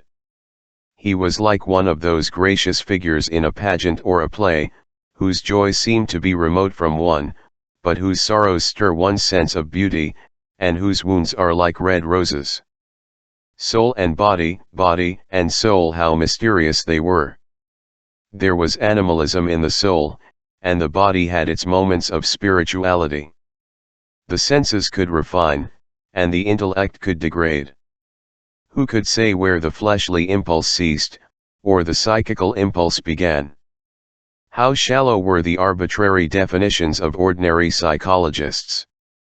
And yet how difficult to decide between the claims of the various schools. Was the soul a shadow seated in the house of sin? Or was the body really in the soul, as Giordano Bronzino 45 thought? The separation of spirit from matter was a mystery, and the union of spirit with matter was a mystery also. He began to wonder whether we should ever make psychology so absolute a science that each little spring of life would be revealed to us. As it was, we always misunderstood ourselves, and rarely understood others. Experience was of no ethical value. It was merely the name we gave to our mistakes. Men had, as a rule, regarded it as a mode of warning, had claimed for it a certain moral efficacy in the formation of character, had praised it as a thing that taught us what to follow and showed us what to avoid. But there was no motive power in experience. It was as little of an active cause as conscience itself. All that it really demonstrated was that our future would be the same as our past, and that the sin we had done once, and with loathing, we would do many times, and with joy. It was clear to him that the experimental method was the only method by which one could arrive at any scientific analysis of the passions, and certainly Dorian Gray was a subject made to his hand, and seemed to promise rich and fruitful results. His sudden mad love for Sybil Vane was a psychological phenomenon of no small interest. There was no doubt that curiosity had much to do with it, curiosity and the desire for new experiences, yet it was not a simple but rather a very complex passion. What there was in it of the purely sensuous instinct of boyhood had been transformed by the workings of the imagination, changed into something that seemed to the boy himself to be remote from sense, and was for that very reason all the more dangerous. It was the passions about whose origin we deceived ourselves that tyrannized most strongly over us. Our weakest motives were those of whose nature we were conscious. It often happened that when we thought we were experimenting on others we were really experimenting on ourselves. While Lord Henry sat dreaming on these things, a knock came to the door, and his valet entered, and reminded him it was time to dress for dinner. He got up and looked out into the street. The sunset had smitten into scarlet gold the upper windows of the houses opposite. The panes glowed like plates of heated metal. The sky above was like a faded rose. He thought of Dorian Gray's young fiery-colored life, and wondered how it was all going to end. When he arrived home, about 12:30, he saw a telegram lying on the hall table. He opened it and found it was from Dorian. It was to tell him that he was engaged to be married to Sybil Vane. Chapter 1v I suppose you have heard the news, Basil, said Lord Henry on the following evening, as Hallward was shown into a little private room at the Bristol where dinner had been laid for three. No, Harry, answered Hallward, giving his hat and coat to the bowing waiter. What is it? Nothing about politics, I hope? They don't interest me. There is hardly a single person in the House of Commons worth painting, though many of them would be the better for a little whitewashing. Dorian Gray is engaged to be married, said Lord Henry, watching him as he spoke. Hallward turned perfectly pale, and a curious look flashed for a moment into his eyes, and then passed away, leaving them dull. Dorian engaged to be married, he cried. Impossible. It is perfectly true. To whom? To some little actress or other. I can't believe it. Dorian is far too sensible. Dorian is far too wise not to do foolish things now and then, my dear Basil. Marriage is hardly a thing that one can do now and then, Harry, said Hallward, smiling. Except in America. But I didn't say he was married. I said he was engaged to be married. There is a great difference. I have a distinct remembrance of being married, but I have no recollection at all of being engaged. I am inclined to think that I never was engaged. But think of Dorian's birth, and position, and wealth. It would be absurd for him to marry so much beneath him. If you want him to marry this girl, tell him that, Basil. He is sure to do it then. Whenever a man does a thoroughly stupid thing, it is always from the noblest motives. I hope the girl is good, Harry. I don't want to see Dorian tied to some vile creature, who might degrade his nature and ruin his intellect. Oh, she is more than good, she is beautiful, murmured Lord Henry, sipping a glass of vermouth and orange bitters. Dorian says she is beautiful, and he is not often wrong about things of that kind.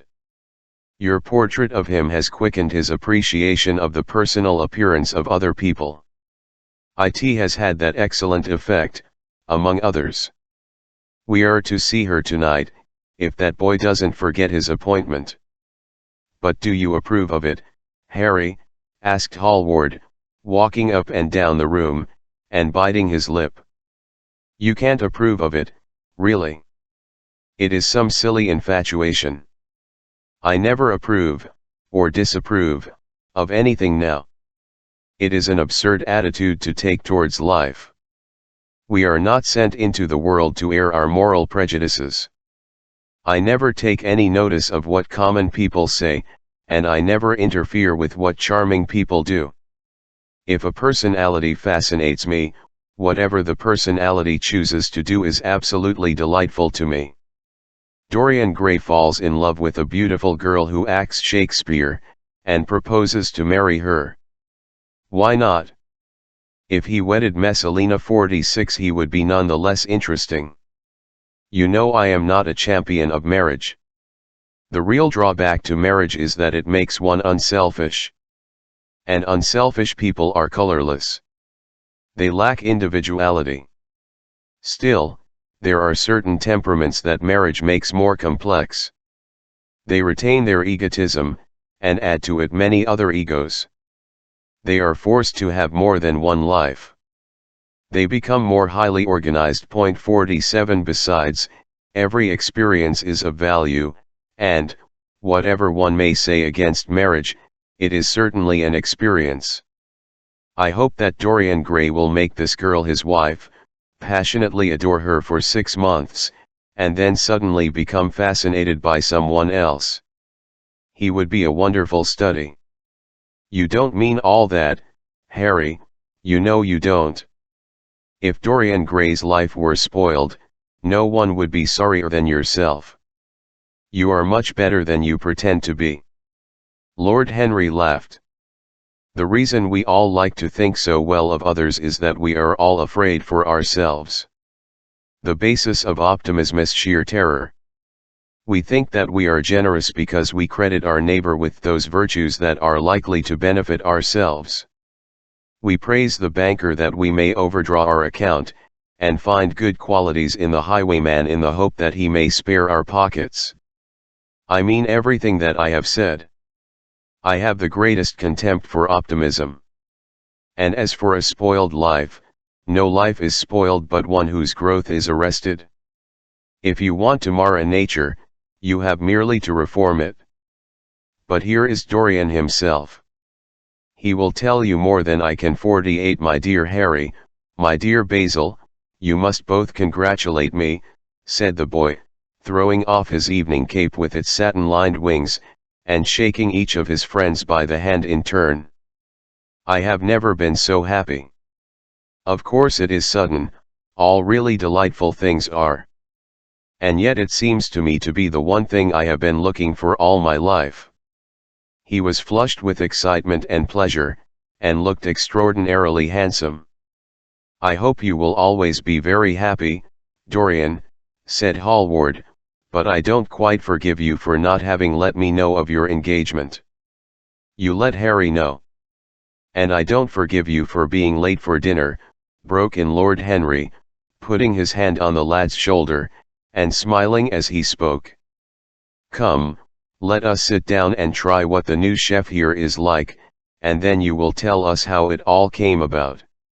There is really not much to tell, cried Dorian, as they took their seats at the small round table. What happened was simply this. After I left you yesterday evening, Harry, I had some dinner at that curious little Italian restaurant in Rupert Street, you introduced me to, and went down afterwards to the theatre. Sybil was playing Rosalind. Of course the scenery was dreadful, and the Orlando absurd. But Sybil. You should have seen her. When she came on in her Bob's dress she was perfectly wonderful. She wore a moss-colored velvet jerkin with cinnamon sleeves, slim brown cross-gartered hose, a dainty little green cap with a hawk's feather caught in a jewel, and a hooded cloak lined with dull red. She had never seemed to me more exquisite. 49 She had all the delicate grace of that Tanagra 50 figurine that you have in your studio, Basil. Her hair clustered round her face like dark leaves round a pale rose. As for her acting, well, you will see her tonight. She is simply a born artist. I sat in the dingy box absolutely enthralled. I forgot that I was in London and in the 19th century. I was away with my love in a forest that no man had ever seen. After the performance was over I went behind, and spoke to her. As we were sitting together, suddenly there came a look into her eyes that I had never seen there before. My lips moved towards hers. We kissed each other. I can't describe to you what I felt at that moment. It seemed to me that all my life had been narrowed to one perfect point of rose-colored joy. She trembled all over, and shook like a white narcissus. Then she flung herself on her knees and kissed my hands. I feel that I should not tell you all this, but I can't help it. Of course our engagement is a dead secret. She has not even told her own mother. I don't know what my guardians will say. Lord Radley is sure to be furious. I don't care. I shall be of age in less than a year, and then I can do what I like. I have been right, Basil, haven't I, to take my love out of poetry, and to find my wife in Shakespeare's plays. Lips that Shakespeare taught to speak have whispered their secret in my ear.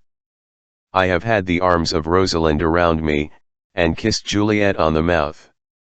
Yes, Dorian, I suppose you were right, said Hallward, slowly. Have you seen her today? Asked Lord Henry. Dorian Gray shook his head. I left her in the forest of Arden, I shall find her in an orchard in Verona. Lord Henry sipped his champagne in a meditative manner. At what particular point did you mention the word marriage, Dorian? And what did she say in answer? Perhaps you forgot all about it? My dear Harry, I did not treat it as a business transaction, and I did not make any formal proposal. I told her that I loved her, and she said she was not worthy to be my wife. Not worthy? Why, the whole world is nothing to me compared to her. Women are wonderfully practical, murmured Lord Henry, much more practical than we are. In situations of that kind we often forget to say anything about marriage, and they always remind us. Hallward laid his hand upon his arm. Don't, Harry. You have annoyed Dorian. He is not like other men. He would never bring misery upon anyone. His nature is too fine for that. Lord Henry looked across the table. Dorian is never annoyed with me, he answered. I asked the question for the best reason possible, for the only reason, indeed, that excuses one for asking any question, simple curiosity. I have a theory that it is always the women who propose to us, and not we who propose to the women, except, of course, in middle-class life. But then the middle classes are not modern. Dorian Gray laughed, and tossed his head. You are quite incorrigible, Harry, but I don't mind. It is impossible to be angry with you. When you see Sybil Vane you will feel that the man who could wrong her would be a beast without a heart. I cannot understand how anyone can wish to shame what he loves. I love Sybil Vane. I wish to place her on a pedestal of gold, and to see the world worship the woman who is mine. What is marriage? An irrevocable vow. And it is an irrevocable vow that I want to take. Her trust makes me faithful, her belief makes me good. When I am with her, I regret all that you have taught me. I become different from what you have known me to be. I am changed, and the mere touch of Sybil Vane's hand makes me forget you and all your wrong, fascinating, poisonous, delightful theories. You will always like me, Dorian, said Lord Henry. Will you have some coffee? You bring coffee, and fine champagne, and some cigarettes. No, don't mind the cigarettes, I have some basil, I can't allow you to smoke cigars. You must have a cigarette. A cigarette is the perfect type of a perfect pleasure. It is exquisite, and it leaves one unsatisfied. What more can you want? Yes, Dorian, you will always be fond of me. I represent to you all the sins you have never had the courage to commit. What nonsense you talk, Harry, cried Dorian Gray, lighting his cigarette from a fire-breathing silver dragon that the waiter had placed on the table. Let us go down to the theatre. When you see Sybil you will have a new ideal of life. She will represent something to you that you have never known. I have known everything, said Lord Henry, with a sad look in his eyes, but I am always ready for a new emotion. I am afraid that there is no such thing, for me at any rate. Still, your wonderful girl may thrill me. I love acting. It is so much more real than life. Let us go. Dorian, you will come with me. I am so sorry, Basil, but there is only room for two in the brougham. You must follow us in a hansom. They got up and put on their coats, sipping their coffee standing. Hallward was silent and preoccupied. There was a gloom over him. He could not bear this marriage, and yet it seemed to him to be better than many other things that might have happened. After a few moments, they all passed downstairs. He drove off by himself, as had been arranged, and watched the flashing lights of the little brougham in front of him. A strange sense of loss came over him. He felt that Dorian Gray would never again be to him all that he had been in the past. His eyes darkened, and the crowded flaring streets became blurred to him. When the cab drew up at the doors of the theatre, it seemed to him that he had grown years older. Chapter V. For some reason or other, the house was crowded that night, and the fat Jew manager who met them at the door was beaming from ear to ear with an oily, tremulous smile. He escorted them to their box with a sort of pompous humility, waving his fat jeweled hands, and talking at the top of his voice. Dorian Gray loathed him more than ever. He felt as if he had come to look for Miranda and had been met by Caliban. Lord Henry, upon the other hand, rather liked him. At least he declared he did, and insisted on shaking him by the hand, and assured him that he was proud to meet a man who had discovered a real genius and gone bankrupt over Shakespeare. Hallward amused himself with watching the faces in the pit. The heat was terribly oppressive, and the huge sunlight flamed like a monstrous dahlia with petals of fire. The youths in the gallery had taken off their coats and waistcoats and hung them over the side. They talked to each other across the theatre, and shared their oranges with the tawdry painted girls who sat by them. Some women were laughing in the pit, their voices were horribly shrill and discordant. The sound of the popping of corks came from the bar. "What a place to find one's divinity in," said Lord Henry. "Yes," answered Dorian Gray. "It was here I found her, and she is divine beyond all living things. When she acts you will forget everything. These common people here, with their coarse faces and brutal gestures, become quite different when she is on the stage. They sit silently and watch her. They weep and laugh as she wills them to do. She makes them as responsive as a violin. She spiritualizes them, and one feels that they are of the same flesh and blood as oneself." "Oh, I hope not," murmured Lord Henry, who was scanning the occupants of the gallery through his opera glass. "Don't pay any attention to him, Dorian," said Hallward. "I understand what you mean, and I believe in this girl. Anyone you love must be marvelous, and any girl that has the effect you describe must be fine and noble. To spiritualize one's age, that is something worth doing. If this girl can give a soul to those who have lived without one, if she can create the sense of beauty in people whose lives have been sordid and ugly, if she can strip them of their selfishness and lend them tears for sorrows that are not their own, she is worthy of all your adoration, worthy of the adoration of the world. This marriage is quite right. I did not think so at first, but I admit it now. God made Sybil Vane for you. Without her you would have been incomplete." "Thanks, Basil," answered Dorian Gray, pressing his hand. "I knew that you would understand me. Harry is so cynical, he terrifies me. But here is the orchestra. It is quite dreadful, but it only lasts for about 5 minutes. Then the curtain rises, and you will see the girl to whom I am going to give all my life, to whom I have given everything that is good in me." A quarter of an hour afterwards, amidst an extraordinary turmoil of applause, Sybil Vane stepped onto the stage. Yes, she was certainly lovely to look, of the loveliest creatures, Lord Henry thought, that he had ever seen.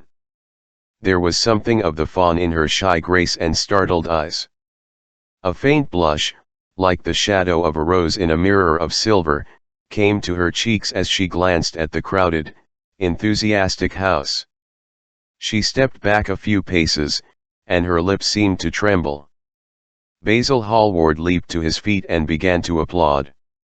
Dorian Gray sat motionless, gazing on her, like a man in a dream. Lord Henry peered through his opera glass, murmuring, "Charming! Charming!"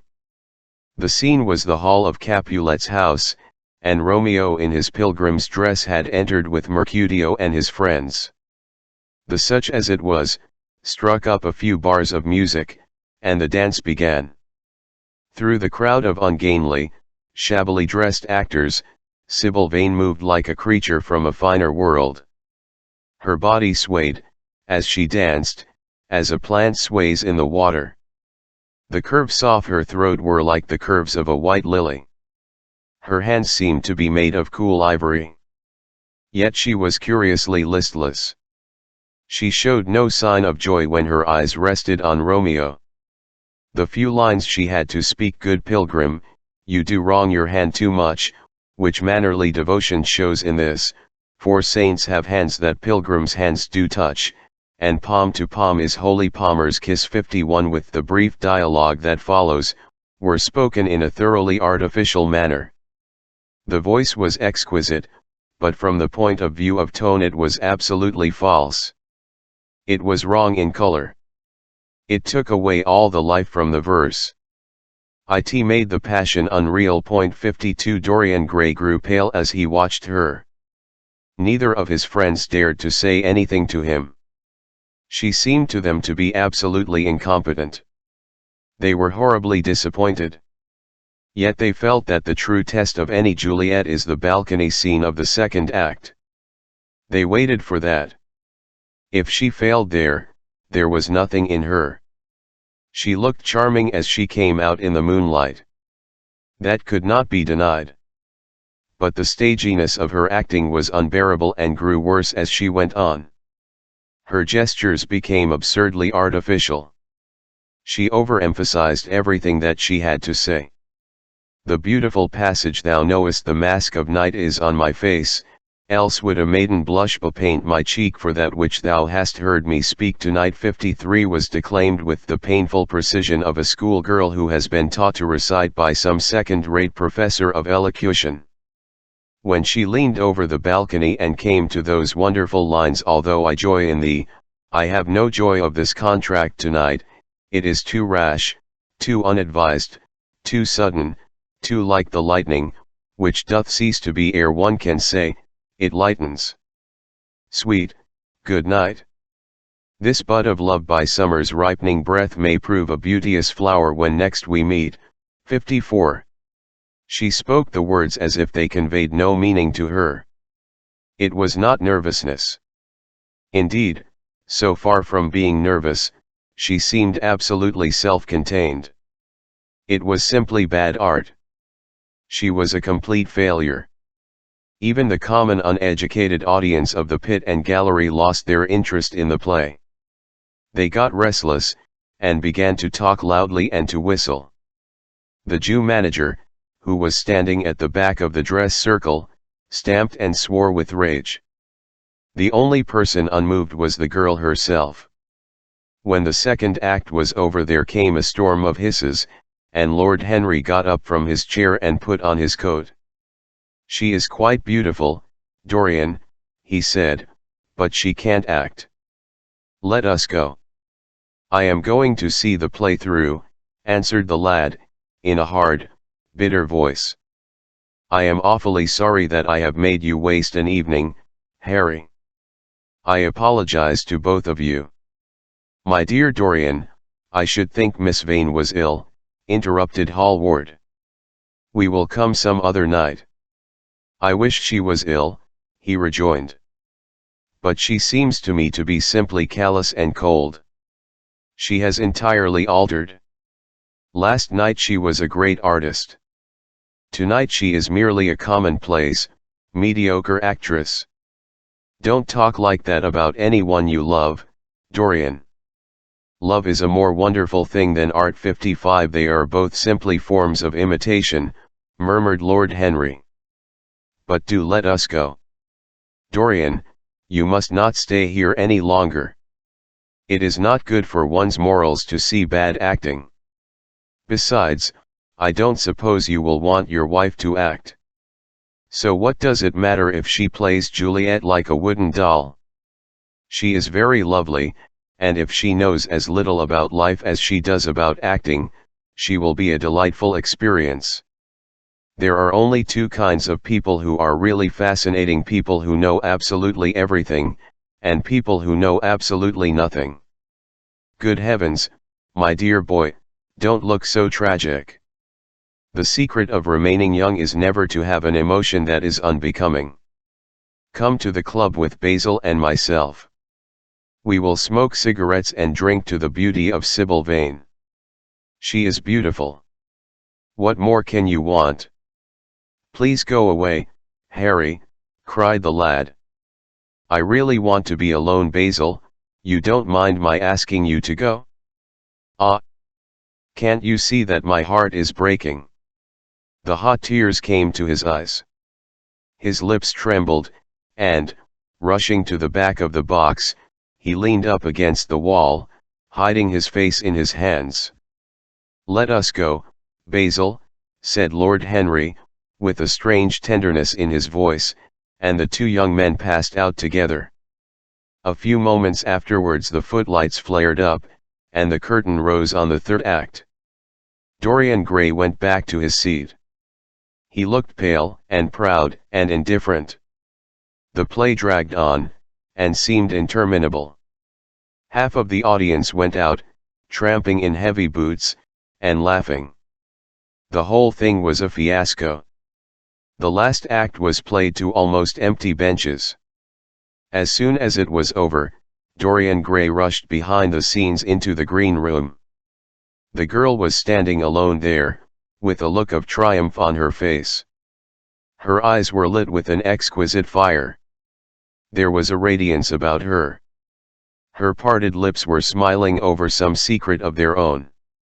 When he entered, she looked at him, and an expression of infinite joy came over her. "How badly I acted tonight, Dorian," she cried. "Horribly," he answered, gazing at her in amazement. "Horribly. It was dreadful. Are you ill? You have no idea what it was. You have no idea what I suffered." The girl smiled. "Dorian," she answered, lingering over his name with long-drawn music in her voice, as though it were sweeter than honey to the red petals of her lips. "Dorian, you should have understood. But you understand now, don't you?" "Understand what?" he asked, angrily. "Why I was so bad tonight. Why I shall always be bad. Why I shall never act well again." He shrugged his shoulders. "You are ill, I suppose. When you are ill you shouldn't act. You make yourself ridiculous. My friends were bored. I was bored." She seemed not to listen to him. She was transfigured with joy. An ecstasy of happiness dominated her. "Dorian, Dorian," she cried, "before I knew you, acting was the one reality of my life. It was only in the theater that I lived. I thought that it was all true. I was Rosalind one night, and Portia the other. The joy of Beatrice was my joy, and the sorrows of Cordelia were mine also. 56 One believed in everything. The common people who acted with me seemed to me to be godlike. The painted scenes were my world. I knew nothing but shadows, and I thought them real. You came, oh, my beautiful love, and you freed my soul from prison. You taught me what reality really is. Tonight, for the first time in my life, I saw through the hollowness, the sham, the silliness, of the empty pageant in which I had always played. Tonight, for the first time, I became conscious that the Romeo was hideous and old and painted, that the moonlight in the orchard was false, that the scenery was vulgar, and that the words I had to speak were unreal, were not my words, not what I wanted to say. You had brought me something higher, something of which all art is but a reflection. You have made me understand what love really is. My love. My love. I am sick of shadows. You are more to me than all art can ever be. What have I to do with the puppets of a play? When I came on tonight, I could not understand how it was that everything had gone from me. Suddenly it dawned on my soul what it all meant. The knowledge was exquisite to me. I heard them hissing, and I smiled. What should they know of love? Take me away, Dorian, take me away with you, where we can be quite alone. I hate the stage. I might mimic a passion that I do not feel, but I cannot mimic one that burns me like fire. Oh, Dorian, Dorian, you understand now what it all means. Even if I could do it, it would be profanation for me to play at being in love. You have made me see that. 57 He flung himself down on the sofa. 58 And turned away his face. You have killed my love, he muttered. She looked at him in wonder, and laughed. He made no answer. She came across to him, and stroked his hair with her little fingers. She knelt down and pressed his hands to her lips. He drew them away, and a shudder ran through him. Then he leaped up, and went to the door. Yes, he cried, you have killed my love. You used to stir my imagination. Now you don't even stir my curiosity. You simply produce no effect. I loved you because you were wonderful, because you had genius and intellect, because you realized the dreams of great poets and gave shape and substance to the shadows of art. You have thrown it all away. You are shallow and stupid. My God! How mad I was to love you! What a fool I have been. You are nothing to me now. I will never see you again. I will never think of you. I will never mention your name. You don't know what you were to me, once. Why? Oh, I can't bear to think of it. I wish I had never laid eyes upon you. You have spoiled the romance of my life. How little you can know of love, if you say it mars your art. What are you without your art? Nothing. I would have made you famous, splendid, magnificent. The world would have worshipped you, and you would have belonged to me. What are you now? A third-rate actress with a pretty face. 59. The girl grew white, and trembled. She clenched her hands together, and her voice seemed to catch in her throat. You are not serious, Dorian, she murmured. You are acting. Acting. I leave that to you. You do it so well, he answered, bitterly. She rose from her knees, and, with a piteous expression of pain in her face, came across the room to him. She put her hand upon his arm, and looked into his eyes. He thrust her back. Don't touch me, he cried. A low moan broke from her, and she flung herself at his feet, and lay there like a trampled flower. Dorian, Dorian, don't leave me, she whispered. I am so sorry I didn't act well. I was thinking of you all the time. But I will try. It came so suddenly across me, my love for you. I think I should never have known it if you had not kissed me, if we had not kissed each other. Kiss me again, my love. Don't go away from me. I couldn't bear it. Can't you forgive me for tonight? I will work so hard, and try to improve. Don't be cruel to me because I love you better than anything in the world.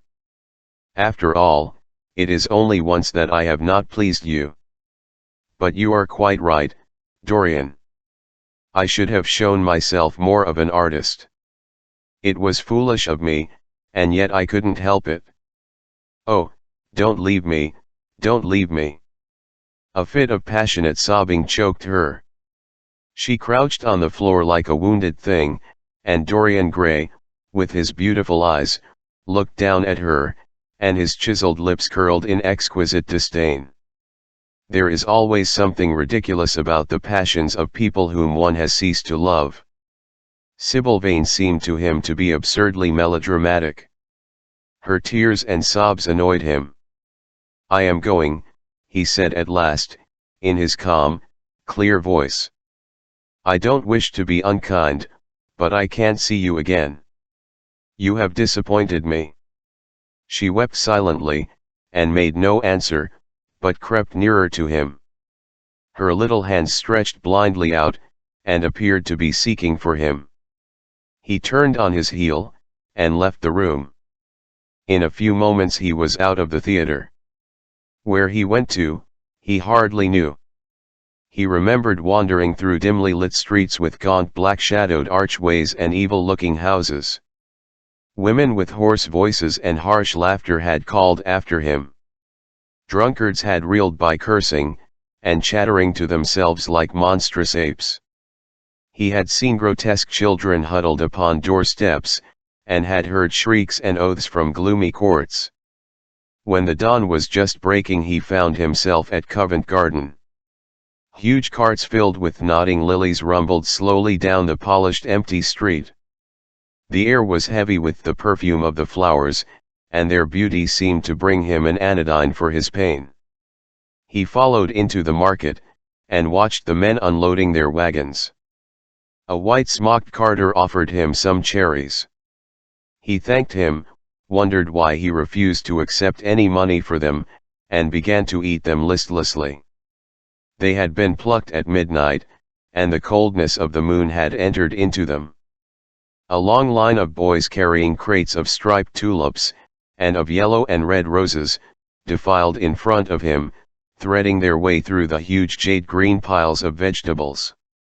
Under the portico, with its grey sun-bleached pillars, loitered a troop of draggled bare-headed girls, waiting for the auction to be over. After some time he hailed a hansom and drove home. The sky was pure opal now, and the roofs of the houses glistened like silver against it. As he was passing through the library towards the door of his bedroom, his eye fell upon the portrait Basil Hallward had painted of him. He started back in surprise, and then went over to it and examined it. In the dim arrested light that struggled through the cream-colored silk blinds, the face seemed to him to be a little changed. The expression looked different. One would have said that there was a touch of cruelty in the mouth. It was certainly curlous. He turned round, and, walking to the window, drew the blinds up. The bright dawn flooded the room, and swept the fantastic shadows into dusky corners, where they lay shuddering. But the strange expression that he had noticed in the face of the portrait seemed to linger there, to be more intensified even. The quivering, ardent sunlight showed him the lines of cruelty round the mouth as clearly as if he had been looking into a mirror after he had done some dreadful thing. He winced, and, taking up from the table an oval glass framed in ivory cupids, that Lord Henry had given him, he glanced hurriedly into it. No line like that warped his red lips. What did it mean? He rubbed his eyes, and came close to the picture, and examined it again. There were no signs of any change when he looked into the actual painting, and yet there was no doubt that the whole expression had altered. It was not a mere fancy of his own. The thing was horribly apparent. He threw himself into a chair, and began to think. Suddenly there flashed across his mind what he had said in Basil Hallward's studio the day the picture had been finished. Yes, he remembered it perfectly. He had uttered a mad wish that he himself might remain young, and the portrait grow old, that his own beauty might be untarnished, and the face on the canvas bear the burden of his passions and his sins, that the painted image might be seared with the lines of suffering and thought, and that he might keep all the delicate bloom and loveliness of his then just conscious boyhood. 60 Surely his prayer had not been answered. Such things were impossible. It seemed monstrous even to think of them. And, yet, there was the picture before him, with the touch of cruelty in the mouth. Cruelty. Had he been cruel? It was the girl's fault, not his. He had dreamed of her as a great artist, had given his love to her because he had thought her great. Then she had disappointed him.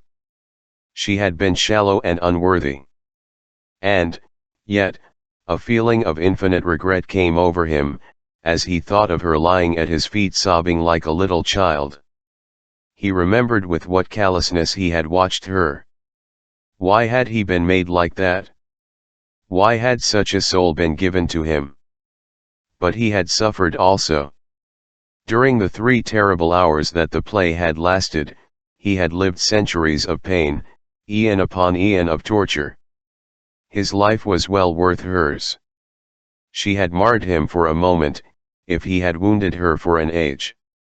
Besides, women were better suited to bear sorrow than men. They lived on their emotions.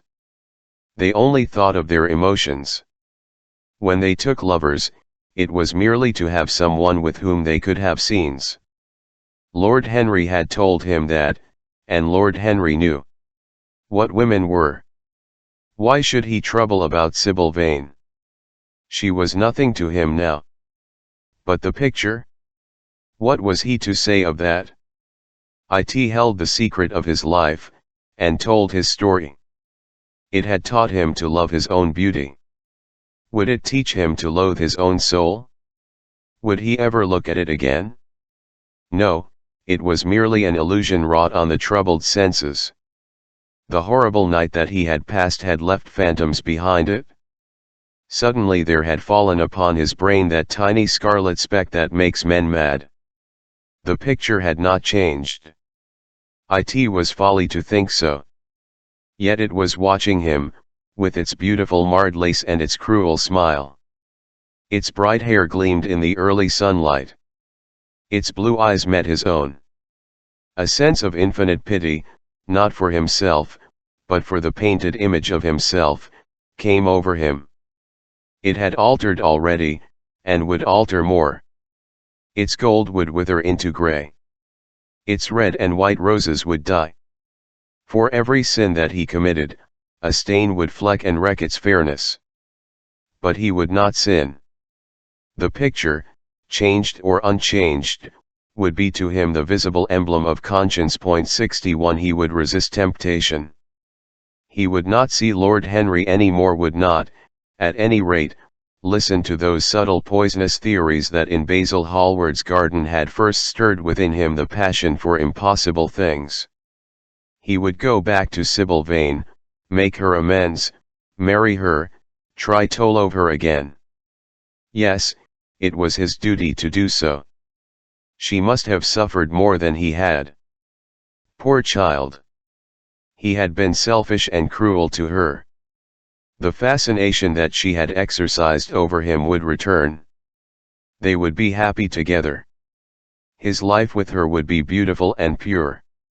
He got up from his chair, and drew a large screen right in front of the portrait, shuddering as he glanced at it.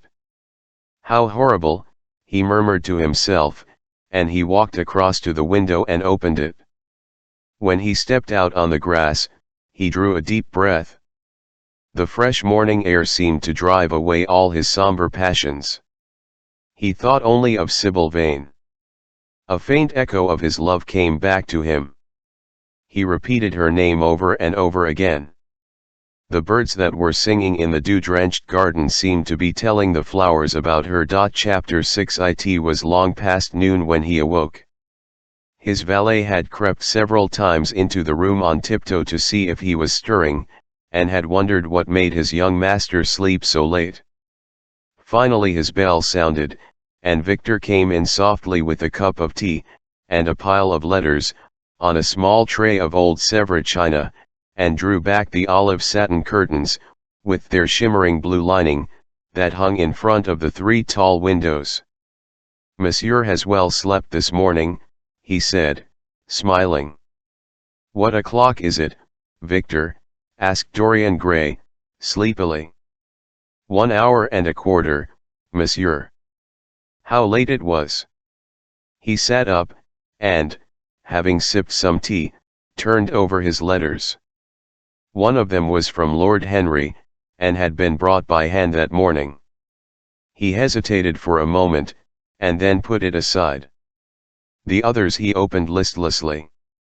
They contained the usual collection of cards, invitations to dinner, tickets for private views, programs of charity concerts, and the like, that are showered on fashionable young men every morning during the season.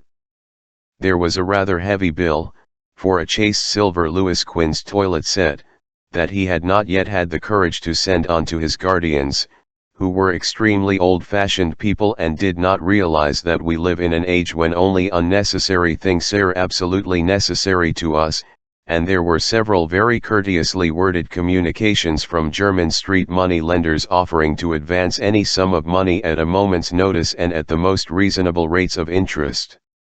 After about 10 minutes he got up, and, throwing on an elaborate dressing gown, passed into the onyx-paved bathroom.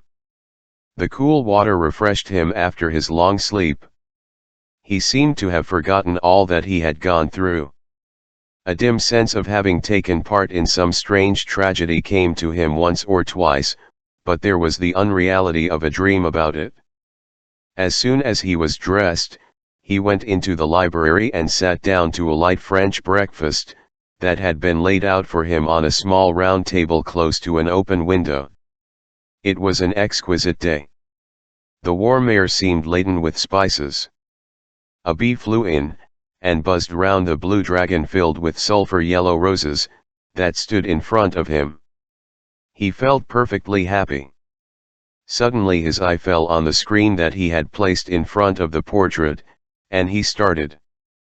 "Too cold for monsieur?" asked his valet, putting an omelette on the table.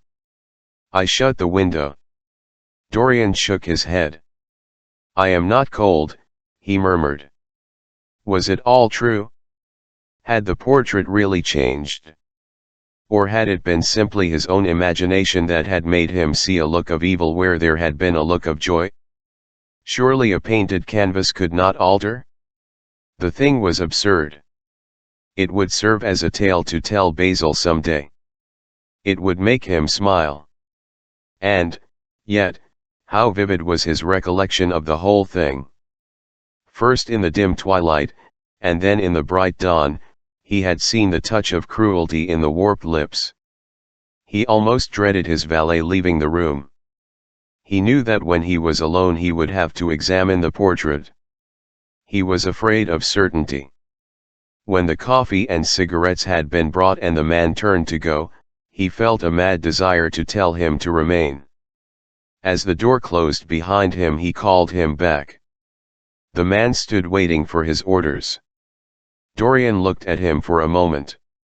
I am not at home to anyone, Victor, he said, with a sigh. The man bowed and retired. He rose from the table, lit a cigarette, and flung himself 62 down on a luxuriously cushioned couch that stood facing the screen. The screen was an old one of gilt Spanish leather, stamped and wrought with a rather florid Louis XIV pattern. He scanned it curiously, wondering if it had ever before concealed the secret of a man's life. Should he move it aside, after all? Why not let it stay there? What was the use of knowing? If the thing was true, it was terrible. If it was not true, why trouble about it? 63 But what if, by some fate or deadlier chance, other eyes than his spied behind, and saw the horrible change? What should he do if Basil Hallward came and asked to look at his own picture? He would be sure to do that. No, the thing had to be examined, and at once. Anything would be better than this dreadful state of doubt. He got up, and locked both doors. At least he would be alone when he looked upon the mask of his shame. Then he drew the screen aside, and saw himself face to face. It was perfectly true. The portrait had altered. As he often remembered afterwards, and always with no small wonder, he found himself at first gazing at the portrait with a feeling of almost scientific interest. That such a change should have taken place was incredible to him. And yet it was a fact. Was there some subtle affinity between the chemical atoms, that shaped themselves into form and color on the canvas, and the soul that was within him? Could it be that what that soul thought, they realized, that what it dreamed, they made true? Or was there some other, more terrible reason? He shuddered, and felt afraid, and, going back to the couch, lay there, gazing at the picture in sickened horror. One thing, however, he felt that it had done for him. It had made him conscious how unjust, how cruel, he had been to Sybil Vane. 64 It was not too late to make reparation for that. She could still be his wife. His unreal and selfish love would yield to some higher influence, would be transformed into some nobler passion, and the portrait that Basil Hallward had painted of him would be a guide to him through life, would be to him what holiness was to some, and conscience to others, and the fear of God to us all. There were opiates for remorse, drugs that could lull the moral sense to sleep. But here was a visible symbol of the degradation of sin. Here was an ever-present sign of the ruin men brought upon their souls. 3 o'clock struck, and 4, and 4:30, but he did not stir. He was trying to gather up the scarlet threads of life, and to weave them into a pattern, to find his way through the sanguine labyrinth of passion through which he was wandering. He did not know what to do, or what to think. Finally, he went over to the table and wrote a passionate letter to the girl he had loved, imploring her forgiveness, and accusing himself of madness. He covered page after page with wild words of sorrow, and wilder words of pain. There is a luxury in self-reproach. When we blame ourselves, we feel that no one else has a right to blame us. It is the confession, not the priest, that gives us absolution. When Dorian Gray had finished the letter, he felt that he had been forgiven. Suddenly there came a knock to the door, and he heard Lord Henry's voice outside. "My dear Dorian, I must see you. Let me in at once. I can't bear your shutting yourself up like this." He made no answer at first, but remained quite still. The knocking still continued, and grew louder. Yes, it was better to let Lord Henry in, and to explain to him the new life he was going to lead, to quarrel with him if it became necessary to quarrel, to part if parting was inevitable. He jumped up, drew the screen hastily across the picture, and unlocked the door. "I am so sorry for it all, my dear boy," said Lord Henry, coming in. "But you must not think about it too much." "Do you mean about Sybil Vane?" asked Dorian. "Yes, of course," answered Lord Henry, sinking into a chair, and pulling his gloves off. "It is dreadful, from one point of view, but it was not your fault. Tell me, did you go behind and see her after the play was over? I felt sure you had. Did you make a scene with her? I was brutal, Harry, perfectly brutal. But it is all right now. I am not sorry for anything that has happened. It has taught me to know myself better." "Ah, Dorian, I am so glad you take it in that way. I was afraid I would find you plunged in remorse, and tearing your nice hair." "I have got through all that," said Dorian, shaking his head, and smiling. "I am perfectly happy now. I know what conscience is, to begin with. It is not what you told me it was. It is the divinest thing in us. Don't sneer at it, Harry, any more, at least not before me. I want to be good. I can't bear the idea of my soul being hideous. A very charming artistic basis for ethics, Dorian. I congratulate you on it. But how are you going to begin?" "By marrying Sybil Vane." "Marrying Sybil Vane," cried Lord Henry, standing up, and looking at him in perplexed amazement. "But, my dear Dorian, yes, Harry, I know what you are going to say. Something dreadful about marriage. Don't say it. Don't ever say things of that kind to me again. 2 days ago I asked Sybil to marry me. I am not going to break my word to her. She is to be my wife." "Your wife? Dorian. Didn't you get my letter? I wrote to you this morning, and sent the note down, by my own man." "Your letter? Oh, yes, I remember. I have not read it yet, Harry. I was afraid there might be something in it that I wouldn't like."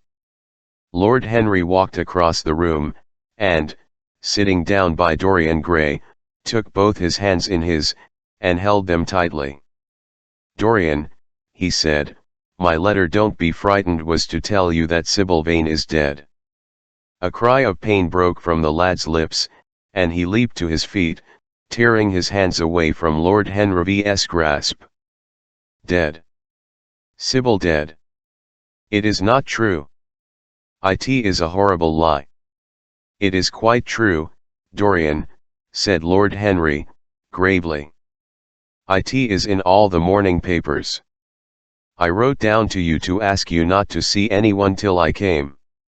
There will have to be an inquest, of course, and you must not be mixed up in it.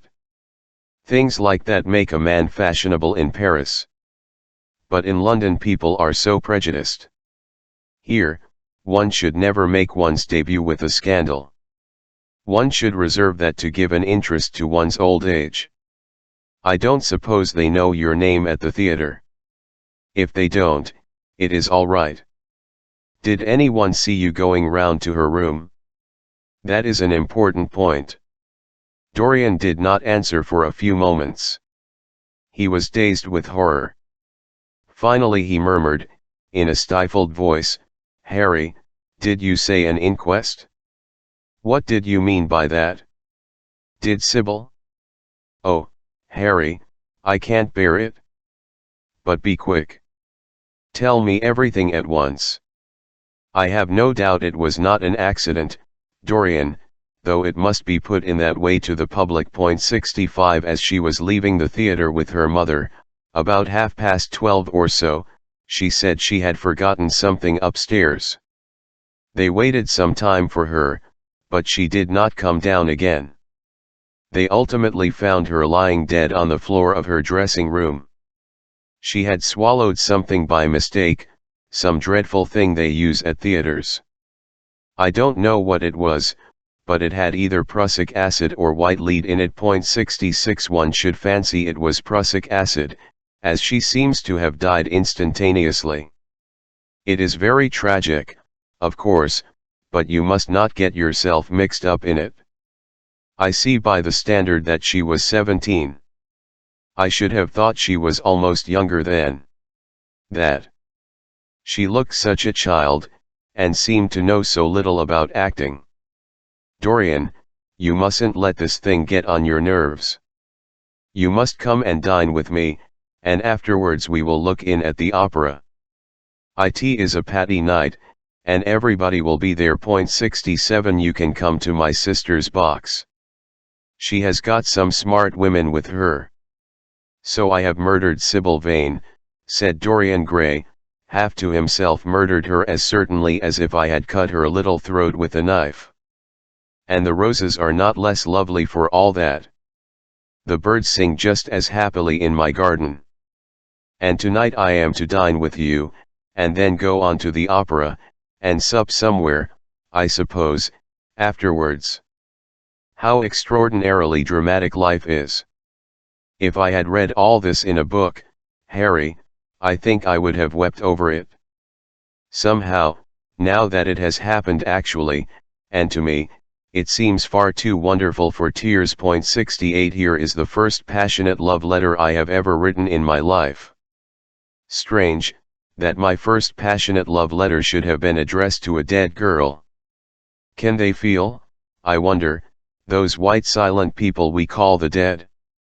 Sybil. Can she feel, or know, or listen? Oh, Harry, how I loved her once. It seems years ago to me now. She was everything to me. Then came that dreadful night. Was it really only last night, when she played so badly, and my heart almost broke? She explained it all to me. It was terribly pathetic. But I was not moved a bit. I thought her shallow. Then something happened that made me afraid. I can't tell you what it was, but it was awful. I said I would go back to her. I felt I had done wrong. And now she is dead. My God. My God. Harry, what shall I do? You don't know the danger I am in, and there is nothing to keep me straight. She would have done that for me. She had no right to kill herself. It was selfish of her. My dear Dorian, the only way a woman can ever reform a man is by boring him so completely that he loses all possible interest in life. If you had married this girl you would have been wretched. Of course you would have treated her kindly. One can always be kind to people about whom one cares nothing. But she would have soon found out that you were absolutely indifferent to her. And when a woman finds that out about her husband, she either becomes dreadfully dowdy, or wears very smart bonnets that some other woman's husband has to pay for. I say nothing about the social mistake, but I assure you that in any case the whole thing would have been an absolute failure. I suppose it would, muttered the lad, walking up and down the room, and looking horribly pale. But I thought it was my duty. It is not my fault that this terrible tragedy has prevented my doing what was right. I remember your saying once that there is a fatality about good resolutions, that they are always made too late. Mine certainly were. Good resolutions are simply a useless attempt to interfere with scientific laws. Their origin is pure vanity. Their result is absolutely nil. They give us, now and then, some of those luxurious sterile emotions that have a certain charm for us. That is all that can be said for them. Harry, cried Dorian Gray, coming over and sitting down beside him, why is it that I cannot feel this tragedy as much as I want to? I don't think I am heartless. Do you? You have done too many foolish things in your life to be entitled to give yourself that name, Dorian, answered Lord Henry, with his sweet, melancholy smile. The lad frowned. I don't like that explanation, Harry, he rejoined, but I am glad you don't think I am heartless. I am nothing of the kind. I know I am not .69, and yet I must admit that this thing that has happened does not affect me as it should. It seems to me to be simply like a wonderful ending to a wonderful play. It has all the terrible beauty of a great tragedy, a tragedy in which I took part, but by which I have not been wounded. It is an interesting question, said Lord Henry, who found an exquisite pleasure in playing on the lad's unconscious egotism. An extremely interesting question. I fancy that the explanation is this. It often happens that the real tragedies of life occur in such an inartistic manner that they hurt us by their crude violence, their absolute incoherence, their absurd want of meaning, their entire lack of style. They affect us just as vulgarity affects us. They give us an impression of sheer brute force, and we revolt against that. Sometimes, however, a tragedy that has artistic elements of beauty crosses our lives. If these elements of beauty are real, the whole thing simply appeals to our sense of dramatic effect. Suddenly we find that we are no longer the actors, but the spectators of the play. Or rather, we are both. We watch ourselves, and the mere wonder of the spectacle enthralls us. In the present case, what is it that has really happened? Someone has killed herself for love of you. I wish I had ever had such an experience. It would have made me in love with love for the rest of my life. The people who have adored me, there have not been very many, but there have been some, have always insisted on living on, long after I had ceased to care for them, or they to care for me. They have become stout and tedious, and when I meet them they go in at once for reminiscences. That awful memory of woman. What a fearful thing it is! And what an utter intellectual stagnation it reveals!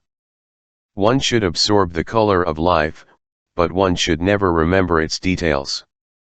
Details are always vulgar.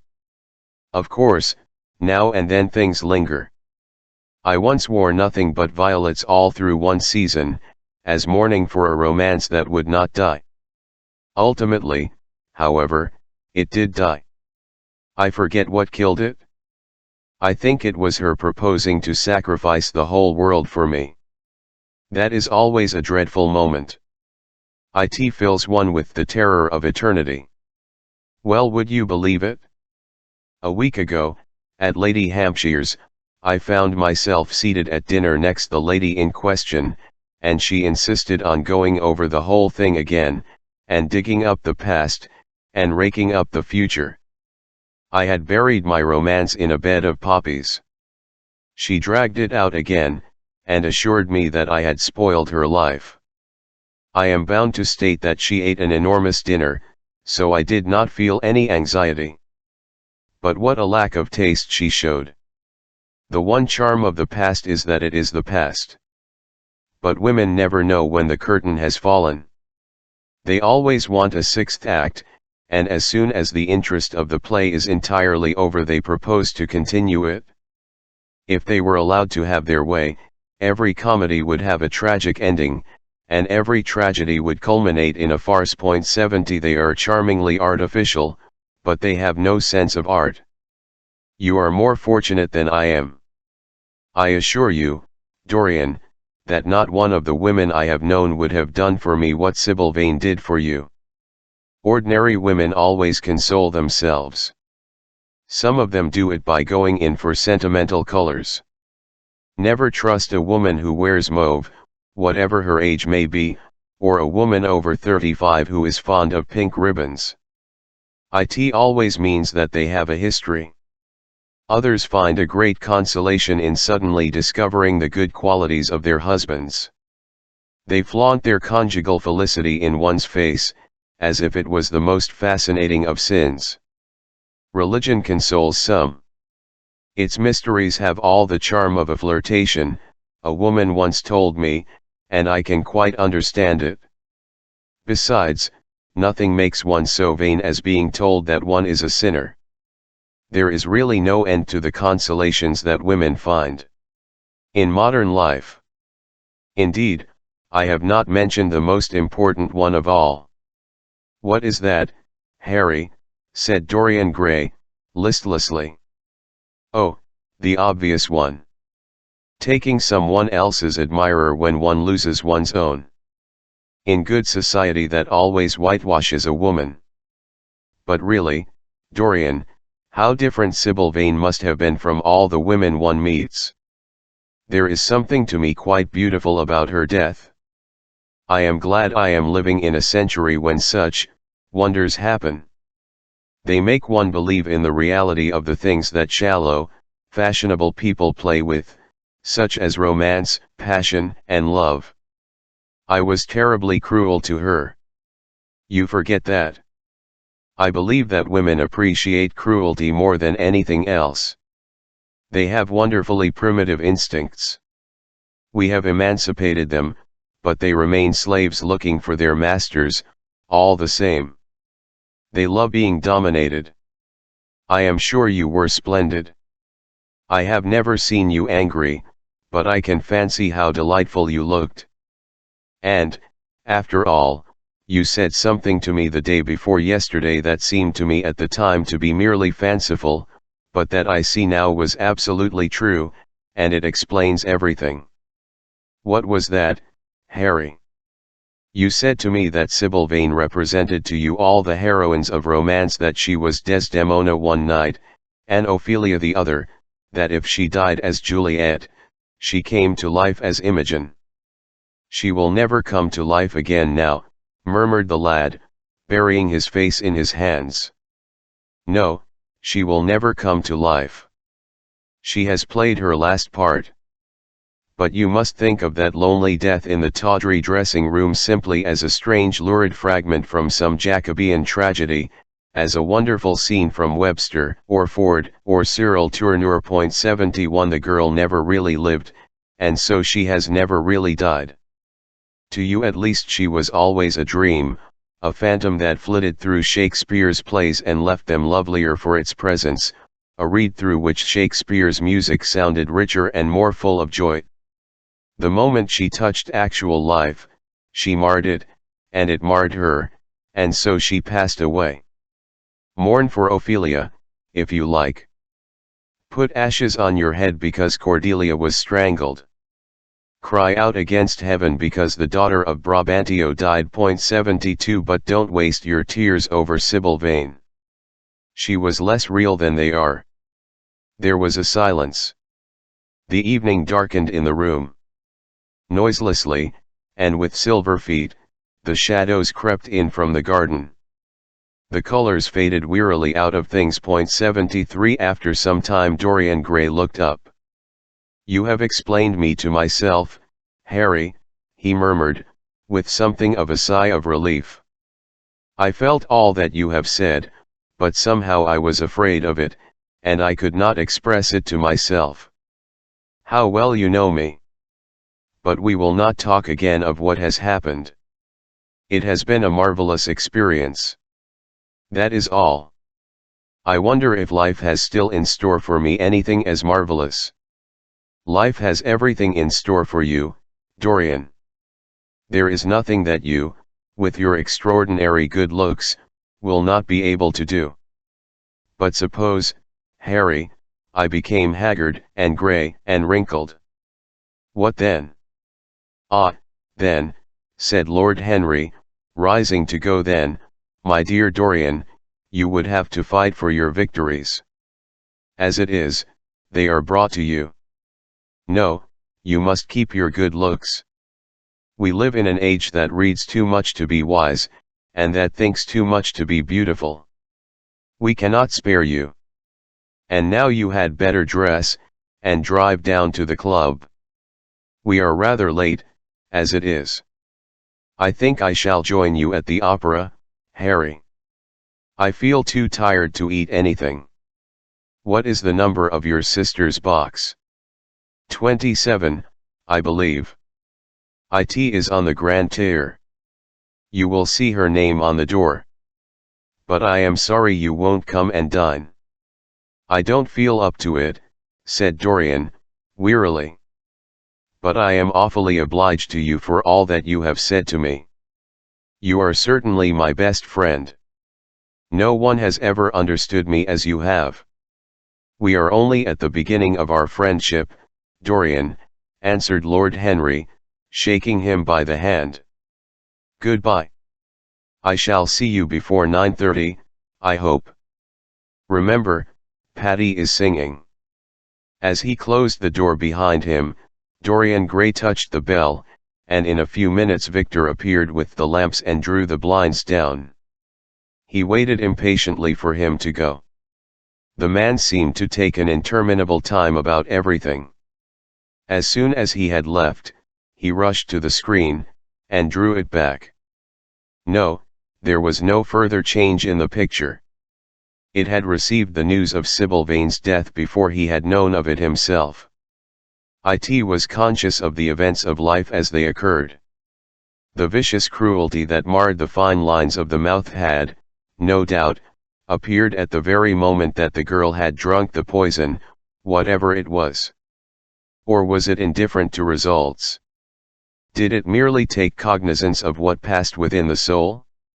He wondered, and hoped that some day he would see the change taking place before his very eyes, shuddering as he hoped it. Poor Sybil! What a romance it had all been!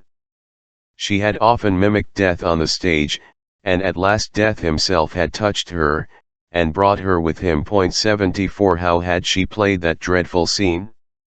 Had she cursed him, as she died? No, she had died for love of him, and love would always be a sacrament to him now. She had atoned for everything, by the sacrifice she had made of her life. He would not think any more of what she had made him go through, that horrible night at the theater.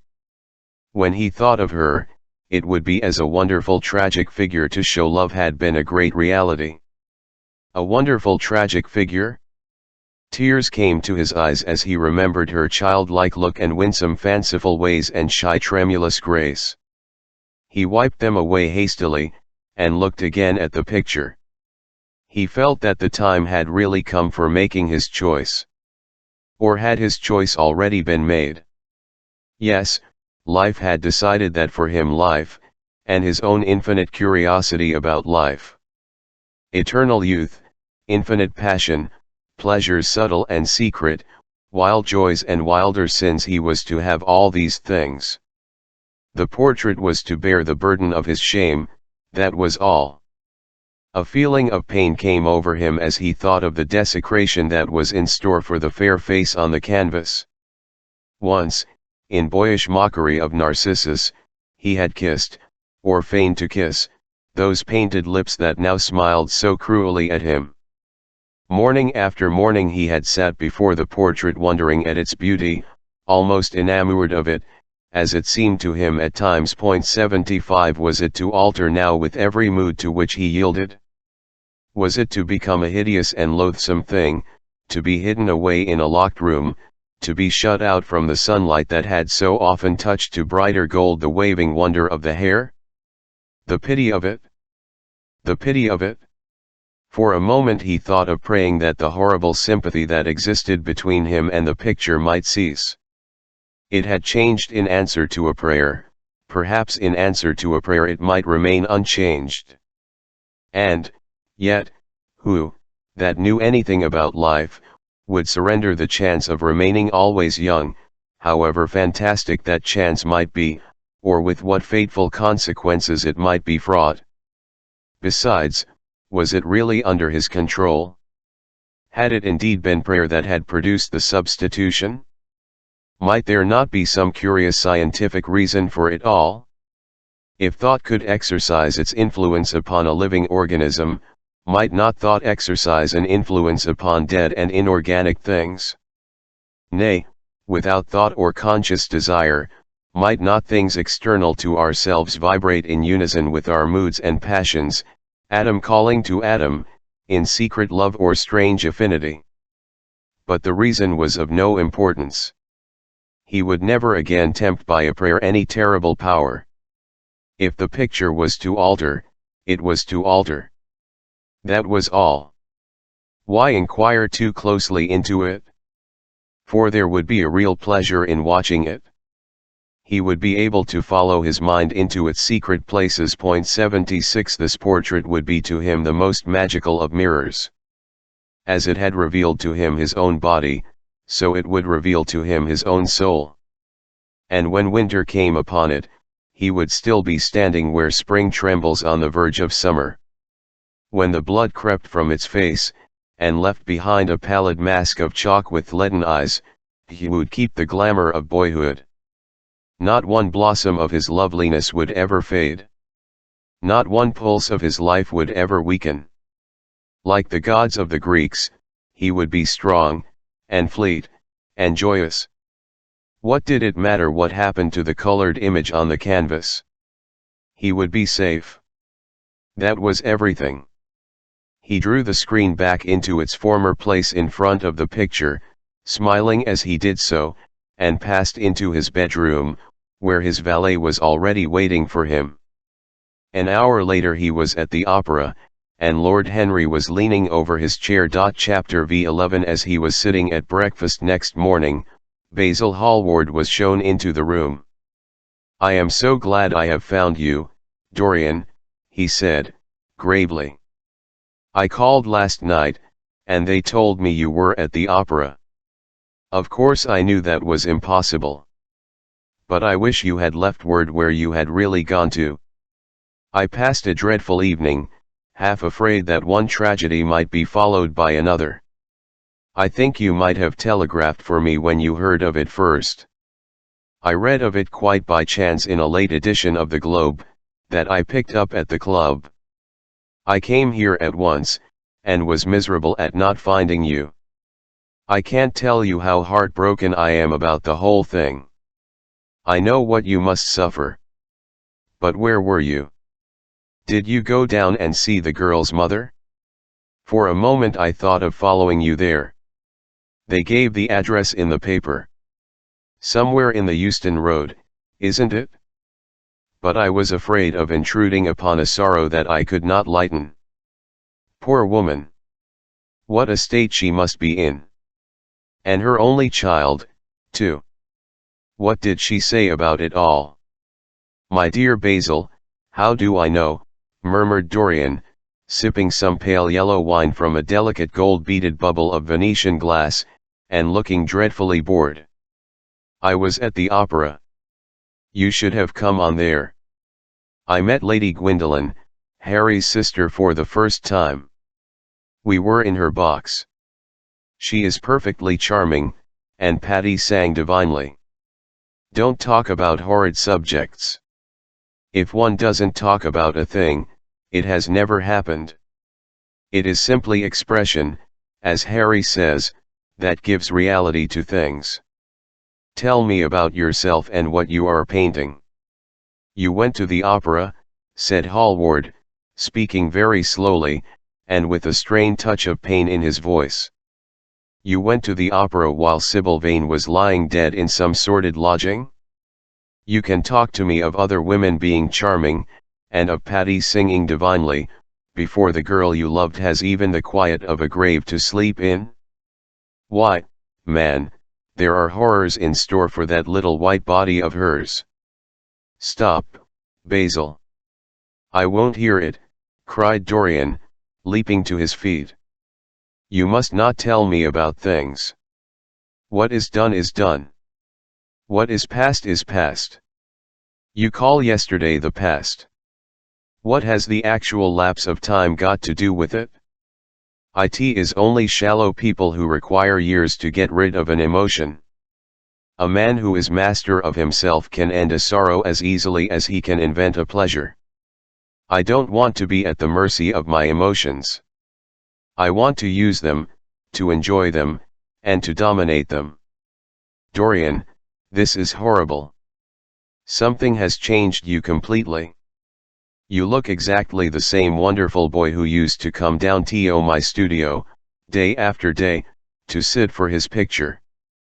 But you were simple, natural, and affectionate then. You were the most unspoiled creature in the whole world. Now, I don't know what has come over you. You talk as if you had no heart, no pity in you. It is all Harry's influence. I see that. The lad flushed up, and, going to the window, looked out on the green, flickering garden for a few moments. I owe a great deal to Harry, Basil, he said, than I owe to you. You only taught me to be vain. Well, I am punished for that, Dorian, or shall be some day. I don't know what you mean, Basil, he exclaimed, turning round. I don't know what you want. What do you want? I want the Dorian Gray I used to know. Basil, said the lad, going over to him, and putting his hand on his shoulder, you have come too late. Yesterday when I heard that Sybil Vane had killed herself. Good heavens! Is there no doubt about that? Cried Hallward, looking up at him with an expression of horror. My dear Basil! Surely you don't think it was a vulgar accident? Of course she killed herself. It is one of the great romantic tragedies of the age.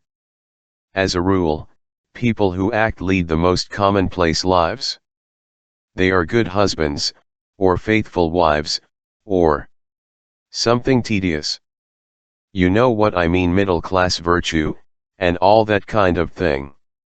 How different Sybil was. She lived her finest tragedy. She was always a heroine. The last night she played, the night you saw her, she acted badly because she had known the reality of love. When she knew its unreality, she died, as Juliet might have died. She passed again into the sphere of art. There is something of the martyr about her. Her death has all the pathetic uselessness of martyrdom, all its wasted beauty. But, as I was saying, you must not think I have not suffered. If you had come in yesterday at a particular moment about 5:30, perhaps, or 5:45, you would have found me in tears. Even Harry, who was here, who brought me the news, in fact, had no idea what I was going through. I suffered immensely, then it passed away. I cannot repeat an emotion. No one can, except sentimentalists. And you are awfully unjust, Basil. You come down here to console me. That is charming of you. You find me consoled, and you are furious. How like a sympathetic person. You remind me of a story Harry told me about a certain philanthropist who spent 20 years of his life in trying to get some grievance redressed, or some unjust law altered. I'll forget exactly what it was. Finally he succeeded, and nothing could exceed his disappointment. He had absolutely nothing to do, almost died of ennui, and became a confirmed misanthrope. And besides, my dear old Basil, if you really want to console me, teach me rather to forget what has happened, or to see it from a proper artistic point of view. Was it not Gautier 77 who used to write about La Consolation des Arts? I remember picking up a little vellum-covered book in your studio one day and chancing on that delightful phrase. Well, I am not like that young man you told me of when we were down at Marlow together, the young man who used to say that yellow satin could console one for all the miseries of life. I love beautiful things that one can touch and handle. Old brocades, green bronzes, lacquer work, carved ivories, exquisite surroundings, luxury, pomp. There is much to be got from all these. But the artistic temperament that they create, or at any rate reveal, is still more to me. To become the spectator of one's own life, as Harry says, is to escape the suffering of life. I know you are surprised at my talking to you like this. You have not realized how I have developed. I was a schoolboy when you knew me. I am a man now. I have new passions, new thoughts, new ideas. I am different, but you must not like me less. I am changed, but you must always be my friend. Of course I am very fond of Harry. But I know that you are better than he is. You are not stronger, you are too much afraid of life, but you are better. And how happy we used to be together. Don't leave me, Basil, and don't quarrel with me. I am what I am. There is nothing more to be said. Hallward felt strangely moved. Rugged and straightforward as he was, there was something in his nature that was purely feminine, in its tenderness. The lad was infinitely dear to him, and his personality 78 had been the great turning point in his art. He could not bear the idea of reproaching him any more. After all, his indifference was probably merely a mood that would pass away. There was so much in him that was good, so much in him that was noble. "Well, Dorian," he said, at length, with a sad smile, "I won't speak to you again about this horrible thing, after today. I only trust your name won't be mentioned in connection with it. The inquest is to take place this afternoon. Have they summoned you?" Dorian shook his head, and a look of annoyance passed over his face at the mention of the word inquest. There was something so crude and vulgar about everything of the kind. "They don't know my name," he answered. "But surely she did." "Only my Christian name, and that I am quite sure she never mentioned to anyone. She told me once that they were all rather curious to learn who I was, and that she invariably told them my name was Prince Charming. It was pretty of her. You must do me a drawing of her, Basil. I should like to have something more of her than the memory of a few kisses and some broken pathetic words. I will try and do something, Dorian, if it would please you. But you must come and sit to me yourself again. I can't get on without you. I will never sit to you again, Basil." "It is impossible," he exclaimed, starting back. Hallward stared at him. "My dear boy, what nonsense," he cried. "Do you mean to say you don't like what I did of you? Where is it? Why have you pulled the screen in front of it? Let me look at it. It is the best thing I have ever painted. Do take that screen away, Dorian. It is simply horrid of your servant hiding my work like that. I felt the room looked different as I came in. My servant has nothing to do with it, Basil. You don't imagine I let him arrange my room for me? He settles my flowers for me sometimes, that is all. No, I did it myself. The light was too strong on the portrait. Too strong. Impossible, my dear fellow. It is an admirable place for it. Let me see it." And Hallward walked towards the corner of the room.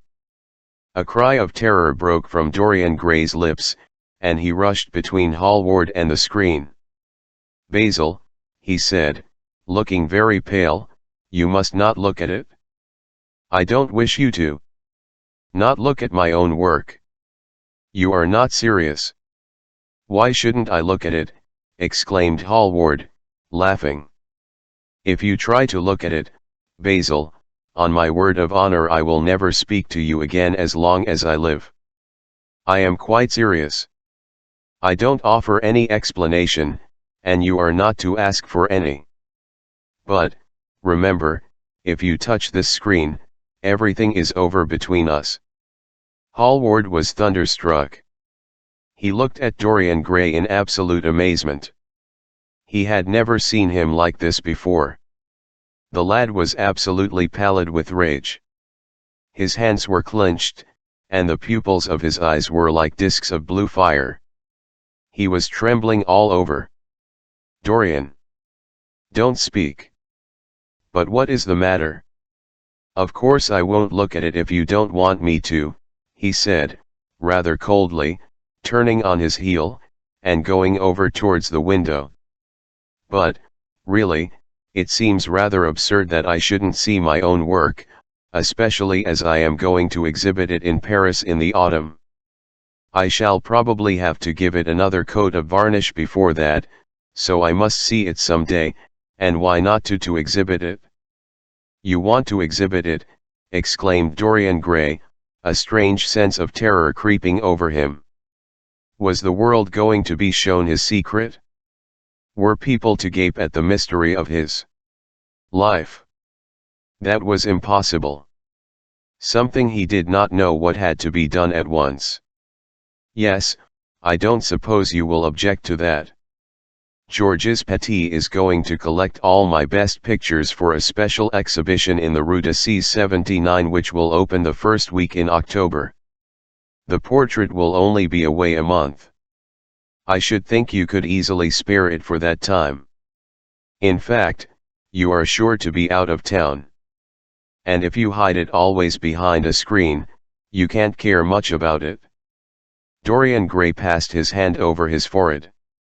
There were beads of perspiration there. He felt that he was on the brink of a horrible danger. "You told me a month ago that you would never exhibit it," he said. "Why have you changed your mind?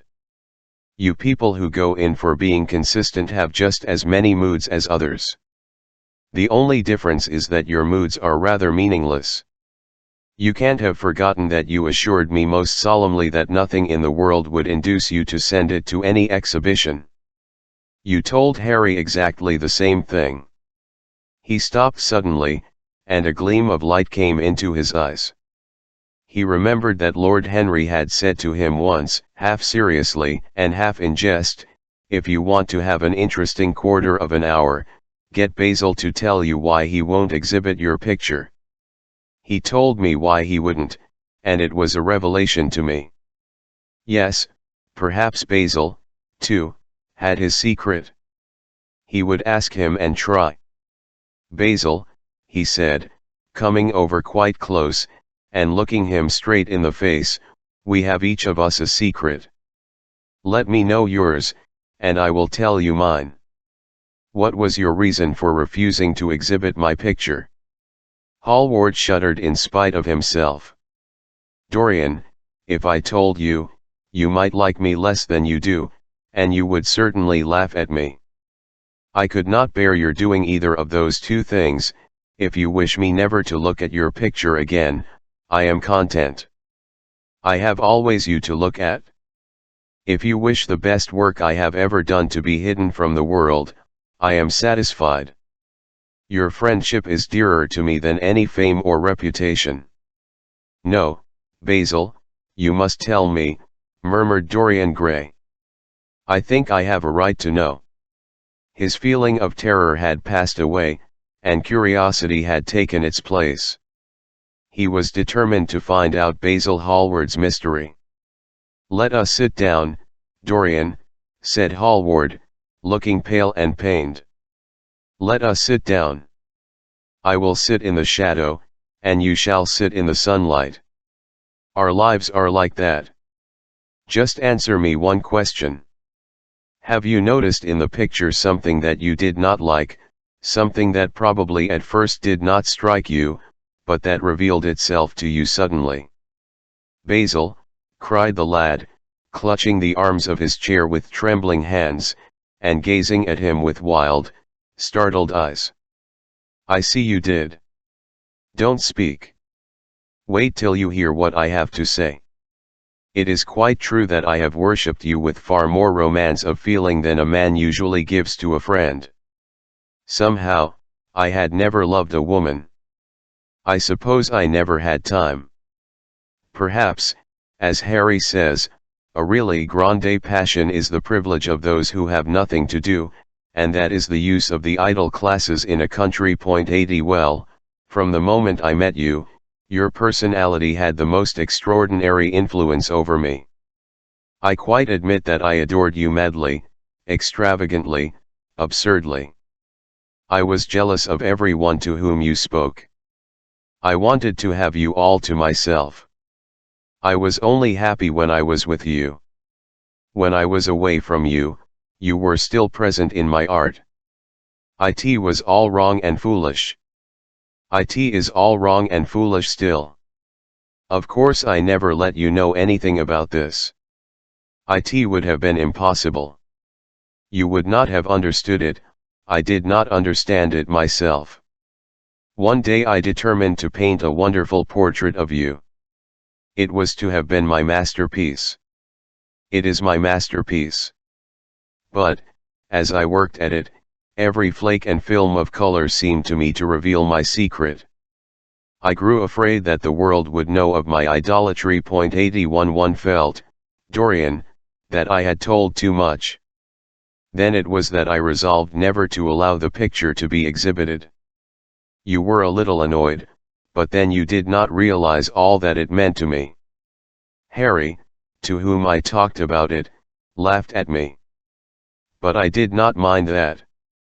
When the picture was finished, and I sat alone with it, I felt that I was right. Well, after a few days the portrait left my studio, and as soon as I had got rid of the intolerable fascination of its presence, it seemed to me that I had been foolish in imagining that I had said anything in it, more than that you were extremely good looking and that I could paint. Even now I cannot help feeling that it is a mistake to think that the passion one feels in creation is ever really shown in the work one creates. Art is more abstract than we fancy. Form and color tell us of form and color, that is all. It often seems to me that art conceals the artist far more completely than it ever reveals him. 82 And so when I got this offer from Paris, I determined to make your portrait the principal thing in my exhibition. It never occurred to me that you would refuse. I see now that you were right. The picture must not be shown. You must not be angry with me, Dorian, for what I have told you. As I said to Harry, once, you are made to be worshipped. 83 Dorian Gray drew a long breath. The color came back to his cheeks, and a smile played about his lips. The peril was over. He was safe for the time. Yet he could not help feeling infinite pity for the young man who had just made this strange confession to him. He wondered if he would ever be so dominated by the personality of a friend. Lord Harry had the charm of being very dangerous. But that was all. He was too clever and too cynical to be really fond of. Would there ever be someone who would fill him with a strange idolatry? Was that one of the things that life had in store? It is extraordinary to me, Dorian, said Hallward, that you should have seen this in the picture. Did you really see it? Of course I did. Well, you don't mind my looking at it now? Dorian shook his head. You must not ask me that, Basil. I could not possibly let you stand in front of that picture. You will some day, surely. Never. Well, perhaps you are right. And now goodbye, Dorian. You have been the one person in my life of whom I have been really fond. 84 I don't suppose I shall often see you again. You don't know what it cost me to tell you all that I have told you. My dear Basil, cf. Ed. Dorian, what have you told me? Simply that you felt that you liked me too much. That is not even compliment. It was not intended as a compliment. It was a confession, very disappointing one. Why, what did you expect, Dorian? You didn't see anything else in the picture, did you? There was nothing else to see. No, there was nothing else to see. Point 85. Why do you ask? But you mustn't talk about not meeting me again, or anything of that kind. You and I are friends, Basil, and we must always remain so. You have got Harry, said Hallward, sadly. Oh, Harry, cried the lad, with a ripple of laughter. Harry spends his days in saying what is incredible, and his evenings in doing what is improbable.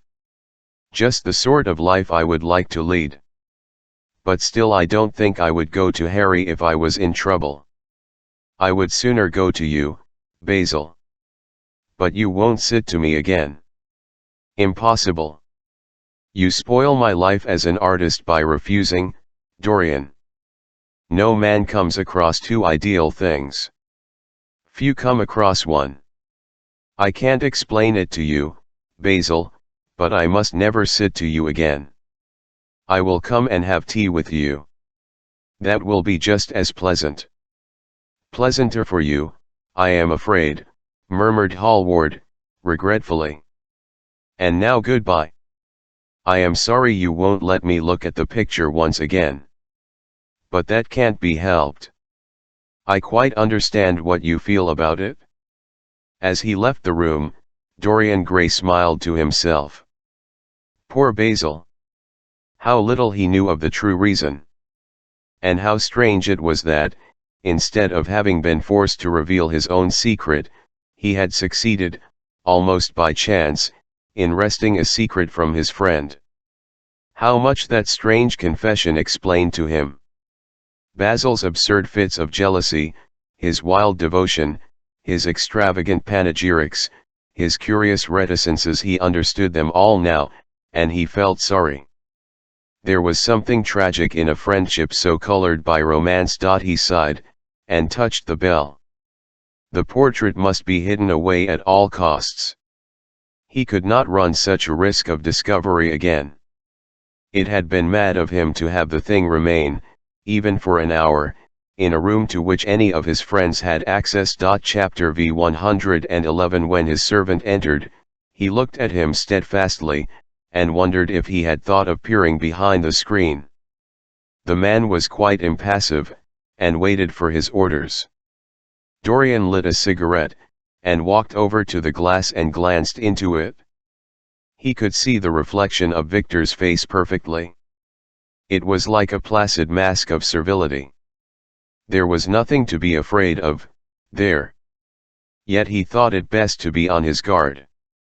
Speaking very slowly, he told him to tell the housekeeper that he wanted to see her, and then to go to the frame maker's and ask him to send 2 of his men round at once. It seemed to him that as the man left the room he peered in the direction of the screen. Or was that only his fancy? After a few moments, Mrs. Leaf, a dear old lady in a black silk dress, with a photograph of the late Mr. Leaf framed in a large gold brooch at her neck, and old-fashioned thread mittens on her wrinkled hands, bustled into the room. "Well, Master Dorian," she said, "what can I do for you?" "I beg your pardon, sir," here came a courtesy. "I shouldn't call you Master Dorian any more. But, Lord bless you, sir, I have known you since you were a baby, and many's the trick you've played on poor old Leaf. Not that you were not always a good boy, sir, but boys will be boys, Master Dorian, and jam is a temptation to the young, isn't it, sir?" He laughed. "You must always call me Master Dorian, Leaf. I will be very angry with you if you don't. And I assure you I am quite as fond of jam now as I used to be. Only when I am asked out to tea I am never offered any. I want you to give me the key of the room at the top of the house." "The old schoolroom, Master Dorian?" "Why, it's full of dust. I must get it arranged and put straight before you go into it. It's not fit for you to see, Master Dorian." "It is not, indeed. I don't want it put straight, Leaf. I only want the key." "Well, Master Dorian, you'll be covered with cobwebs if you goes into it. Why, it hasn't been opened for nearly 5 years, not since his lordship died. He winced at the mention of his dead uncle's name. He had hateful memories of him. That does not matter, Leaf, he replied. All I want is the key. And here is the key, Master Dorian, said the old lady, after going over the contents of her bunch with tremulously uncertain hands. Here is the key. I'll have it off the ring in a moment. But you don't think of living up there, Master Dorian, and you so comfortable. No, Leaf, I don't. I merely want to see the place, and perhaps store something in it, that is all. Thank you, Leaf. I hope your rheumatism is better, and mind you send me up jam for breakfast. Mrs. Leaf shook her head. Them foreigners doesn't understand jam, Master Dorian. They calls it compote. But I'll bring it to you myself some morning, if you lets me. That will be very kind of you, Leaf, he answered, looking at the key, and, having made him an elaborate courtesy, the old lady left the room, her face wreathed in smiles. She had a strong objection to the French valet. It was a poor thing, she felt, for anyone to be born a foreigner. As the door closed, Dorian put the key in his pocket, and looked round the room. His eye fell on a large purple satin coverlet heavily embroidered with gold, a splendid piece of late 17th century Venetian work that his uncle had found in a convent near Bologna. Yes, that would serve to wrap the dreadful thing in. It had perhaps served often as a pall for the dead.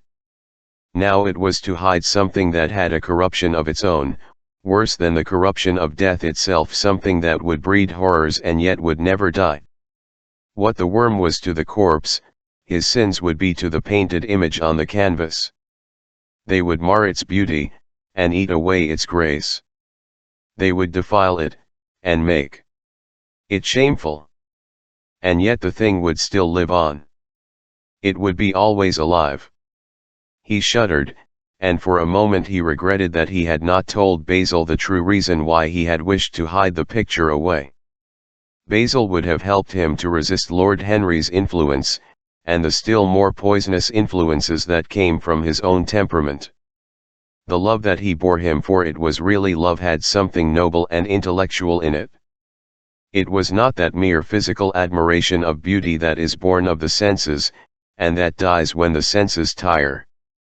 It was such love as Michelangelo had known, and Montaigne, and Winckelmann, and Shakespeare himself. 86 Yes, Basil could have saved him. But it was too late now. The past could always be annihilated. Regret, denial, or forgetfulness could do that. But the future was inevitable. There were passions in him that would find their terrible outlet, dreams that would make the shadow of their evil real. He took up from the couch the great purple and gold texture that covered it, and, holding it in his hands, passed behind the screen. Was the face on the canvas viler than before? It seemed to him that it was unchanged, and yet his loathing of it was intensified. Gold hair, blue eyes, and rose-red lips, they all were there. It was simply the expression that had altered. That was horrible in its cruelty. Compared to what he saw in it of censure or rebuke, how shallow Basil's reproaches about Sybil Vane had been, how hollow, and of what little account. His own soul was looking out at him from the canvas and calling him to judgment. A look of pain came across him, and he flung the rich pall over the picture. As he did so, a knock came to the door. He passed out as his servant entered. "The persons are here, monsieur." He felt that the man must be got rid of at once. He must not be allowed to know where the picture was being taken to. There was something sly about him, and he had thoughtful, treacherous eyes. Sitting down at the writing table, he scribbled a note to Lord Henry, asking him to send him round something to read, and reminding him that they were to meet at 8:15 that evening. "Wait for an answer," he said, handing it to him, "and show the men in here." In 2 or 3 minutes there was another knock, and Mr. Ashton himself, the celebrated frame maker of South Audley Street, came in with a somewhat rough-looking young assistant. Mr. Ashton was a florid, red-whiskered little man, whose admiration for art was considerably tempered by the inveterate impecuniosity of most of the artists who dealt with him. As a rule, he never left his shop.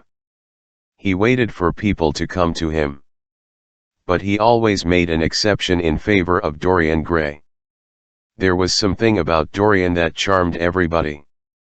It was a pleasure even to see him. "What can I do for you, Mr. Gray?" he said, rubbing his fat freckled hands. "I thought I would do myself the honor of coming round in person. I have just got a beauty of a frame, sir. Picked it up at a sale. Old Florentine. Came from Fonthill, I believe. Admirably suited for a religious picture, Mr. Gray. I am so sorry you have given yourself the trouble of coming round, Mr. Ashton. I will certainly drop in and look at the frame, though I don't go in much for religious art, but today I only want a picture carried to the top of the house for me. It is rather heavy, so I thought I would ask you to lend me a couple of your men." "No trouble at all, Mr. Gray. I am delighted to be of any service to you." "Which is the work of art, sir?" "This," replied Dorian, moving the screen back. "Can you move it, covering and all, just as it is? I don't want it to get scratched going upstairs." "There will be no difficulty, sir," said the genial frame maker, beginning, with the aid of his assistant, to unhook the picture from the long brass chains by which it was suspended. "And, now, where shall we carry it to, Mr. Gray?" "I will show you the way, Mr. Ashton, if you will kindly follow me. Or perhaps you had better go in front. I am afraid it is right at the top of the house. We will go up by the front staircase, as it is wider."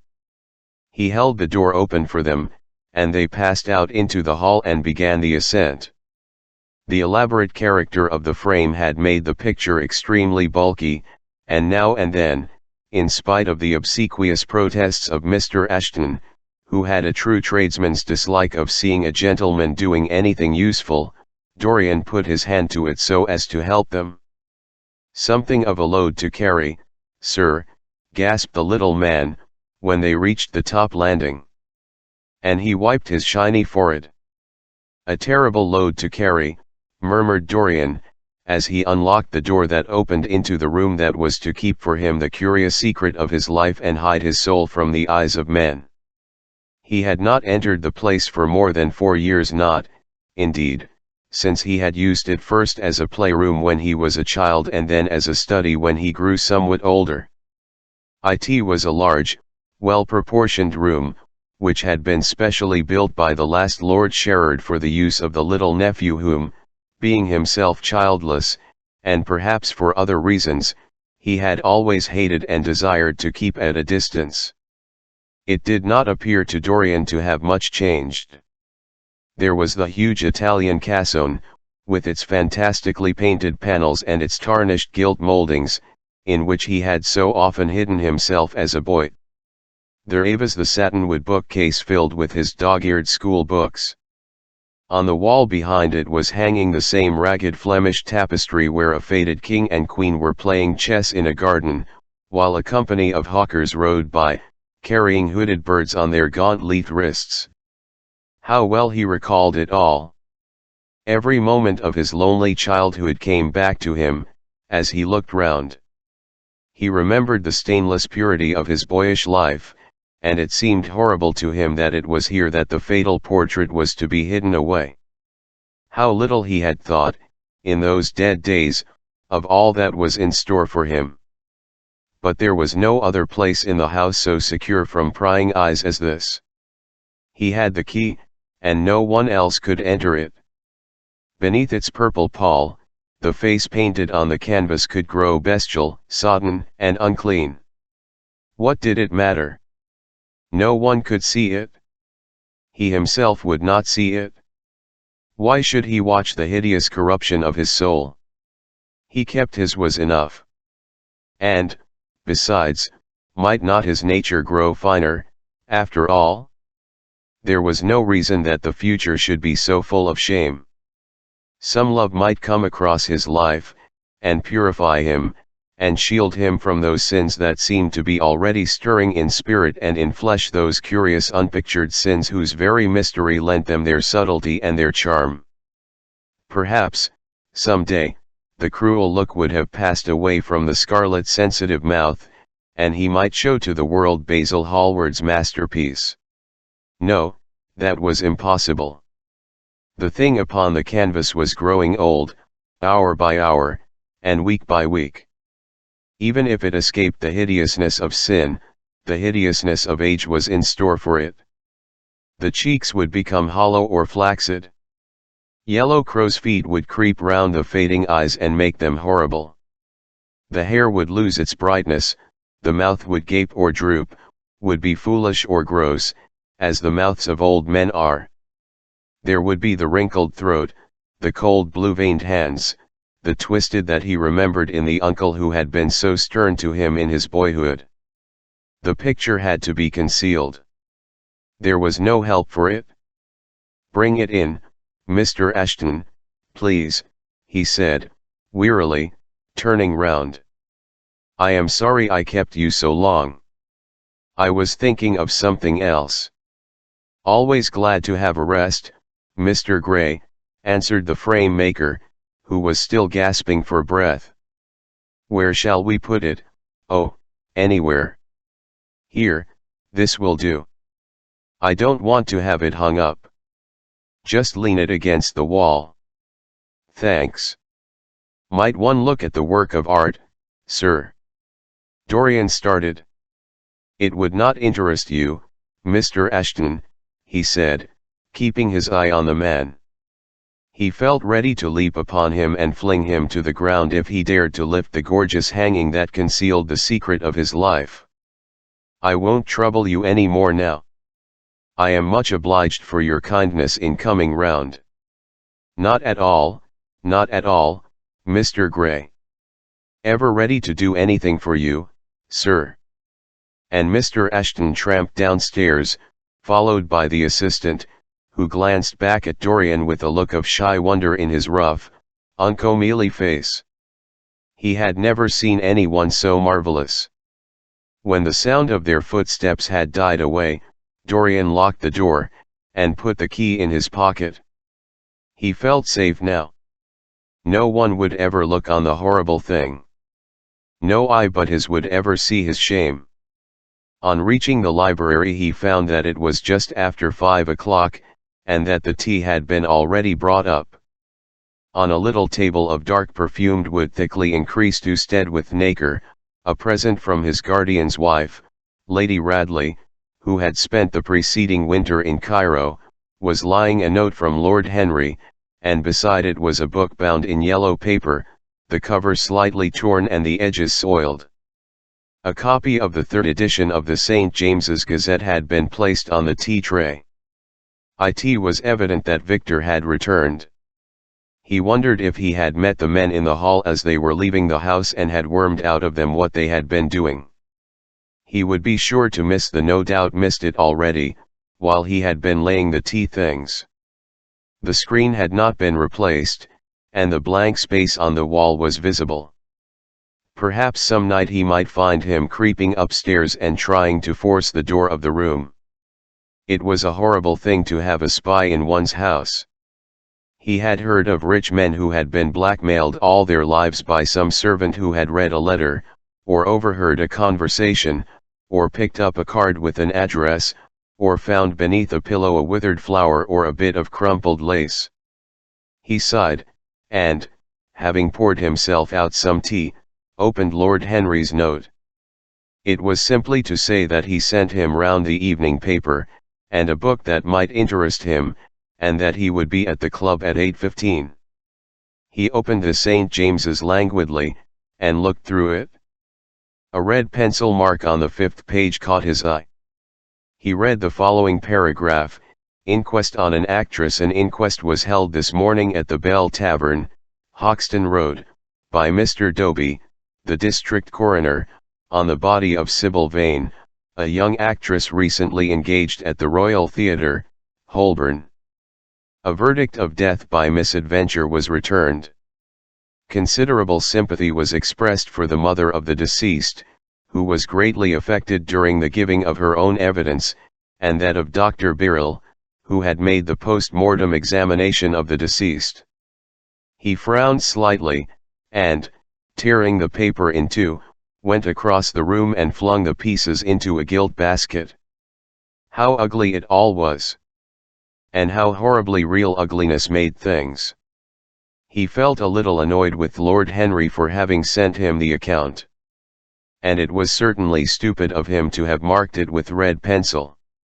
Victor might have read it. The man knew more than enough English for that. Perhaps he had read it, and had begun to suspect something. And, yet, what did it matter? What had Dorian Gray to do with Sybil Vane's death? There was nothing to fear. Dorian Gray had not killed her. His eye fell on the yellow book that Lord Henry had sent him. What was it, he wondered. He went towards the little pearl-colored octagonal stand, that had always looked to him like the work of some strange Egyptian bees who wrought in silver, and took the volume up. He flung himself into an armchair, and began to turn over the leaves. After a few minutes, he became absorbed. It was the strangest book he had ever read. It seemed to him that in exquisite riment, and to the delicate sound of flutes, the sins of the world were passing in dumb show before him. Things that he had dimly dreamed of were suddenly made real to him. Things of which he had never dreamed were gradually revealed. It was a novel without a plot, and with only one character, being, indeed, simply a psychological study of a certain young Parisian who spent his life trying to realize in the 19th century all the passions and modes of thought that belonged to every century except his own, and to sum up, as it were, in himself the various moods through which the world spirit had ever passed, loving for their mere artificiality those renunciations that men have unwisely called virtue, as much as those natural rebellions that wise men still call sin. 87 The style in which it was written was that curious jeweled style, vivid and obscure at once, full of argot and of archaism, of technical expressions and of elaborate paraphrases, that characterizes the work of some of the finest artists of the French school of decadence. 88 There were in it metaphors as monstrous as orchids, and as evil in color. The life of the senses was described in the terms of mystical philosophy. One hardly knew at times whether one was reading the spiritual ecstasies of some medieval saint or the morbid confessions of a modern sinner. It was a poisonous book. The heavy odor of incense seemed to cling about its pages and to trouble the brain. The mere cadence of the sentences, the subtle monotony of their music, so full as it was of complex refrains and movements elaborately repeated, produced in the mind of the lad, as he passed from chapter to chapter, a form of reverie, a malady of dreaming, that made him unconscious of the falling day and the creeping shadows. Cloudless, and pierced by one solitary star, a copper-green sky gleamed through the windows. He read on by its wan light till he could read no more. Then, after his valet had reminded him several times of the lateness of the hour, he got up, and, going into the next room, placed the book on the little Florentine table that always stood at his bedside, and began to dress for dinner. It was almost 9 o'clock before he reached the club, where he found Lord Henry sitting alone, in the morning room, looking very bored. "I am so sorry, Harry," he cried, "but really it is entirely your fault. That book you sent me so fascinated me that I forgot what the time was." "I thought you would like it," replied his host, rising from his chair. I didn't say I liked it, Harry. I said it fascinated me. There is a great difference. Ah, if you have discovered that, you have discovered a great deal, murmured Lord Henry, with his curious smile. Come, let us go in to dinner. It is dreadfully late, and I am afraid the champagne will be too much iced. Chapter 9. For years, Dorian Gray could not free himself from the memory of this book. Or perhaps it would be more accurate to say that he never sought to free himself from it. 89 He procured from Paris no less than 5 large paper copies of the first edition, and had them bound in different colors, so that they might suit his various moods and the changing fancies of a nature over which he seemed, at times, to have almost entirely lost control. The hero, the wonderful young Parisian, in whom the romantic temperament and the scientific temperament were so strangely blended, became to him a kind of prefiguring type of himself. And, indeed, the whole book seemed to him to contain the story of his own life, written before he had lived it. In one point he was more fortunate than the book's fantastic hero. He never, indeed, had any cause to know that somewhat grotesque dread of mirrors, and polished metal surfaces, and still water, which came upon the young Parisian so early in his life, and was occasioned by the sudden decay of a beauty that had once, apparently, been so remarkable. It was with an almost cruel joy, and perhaps in nearly every joy, as certainly in every pleasure, cruelty has its place, that he used to read the latter part of the book, with its really tragic, if somewhat overemphasized, account of the sorrow and despair of one who had himself lost what in others, and in the world, he had most valued. He, at any rate, had no cause to fear that. The boyish beauty that had so fascinated Basil Hallward, and many others besides him, seemed never to leave him. Even those who had heard the most evil things against him, and from time to time strange rumors about his mode of life crept through London and became the chatter of the clubs, could not believe anything to his dishonor when they saw him. He had always the look of one who had kept himself unspotted from the world. Men who talked grossly became silent when Dorian Gray entered the room. There was something in the purity of his face that rebuked them. His mere presence seemed to recall to them the innocence that they had tarnished. They wondered how one so charming and graceful as he was could have escaped the stain of an age that was at once sordid and sensuous.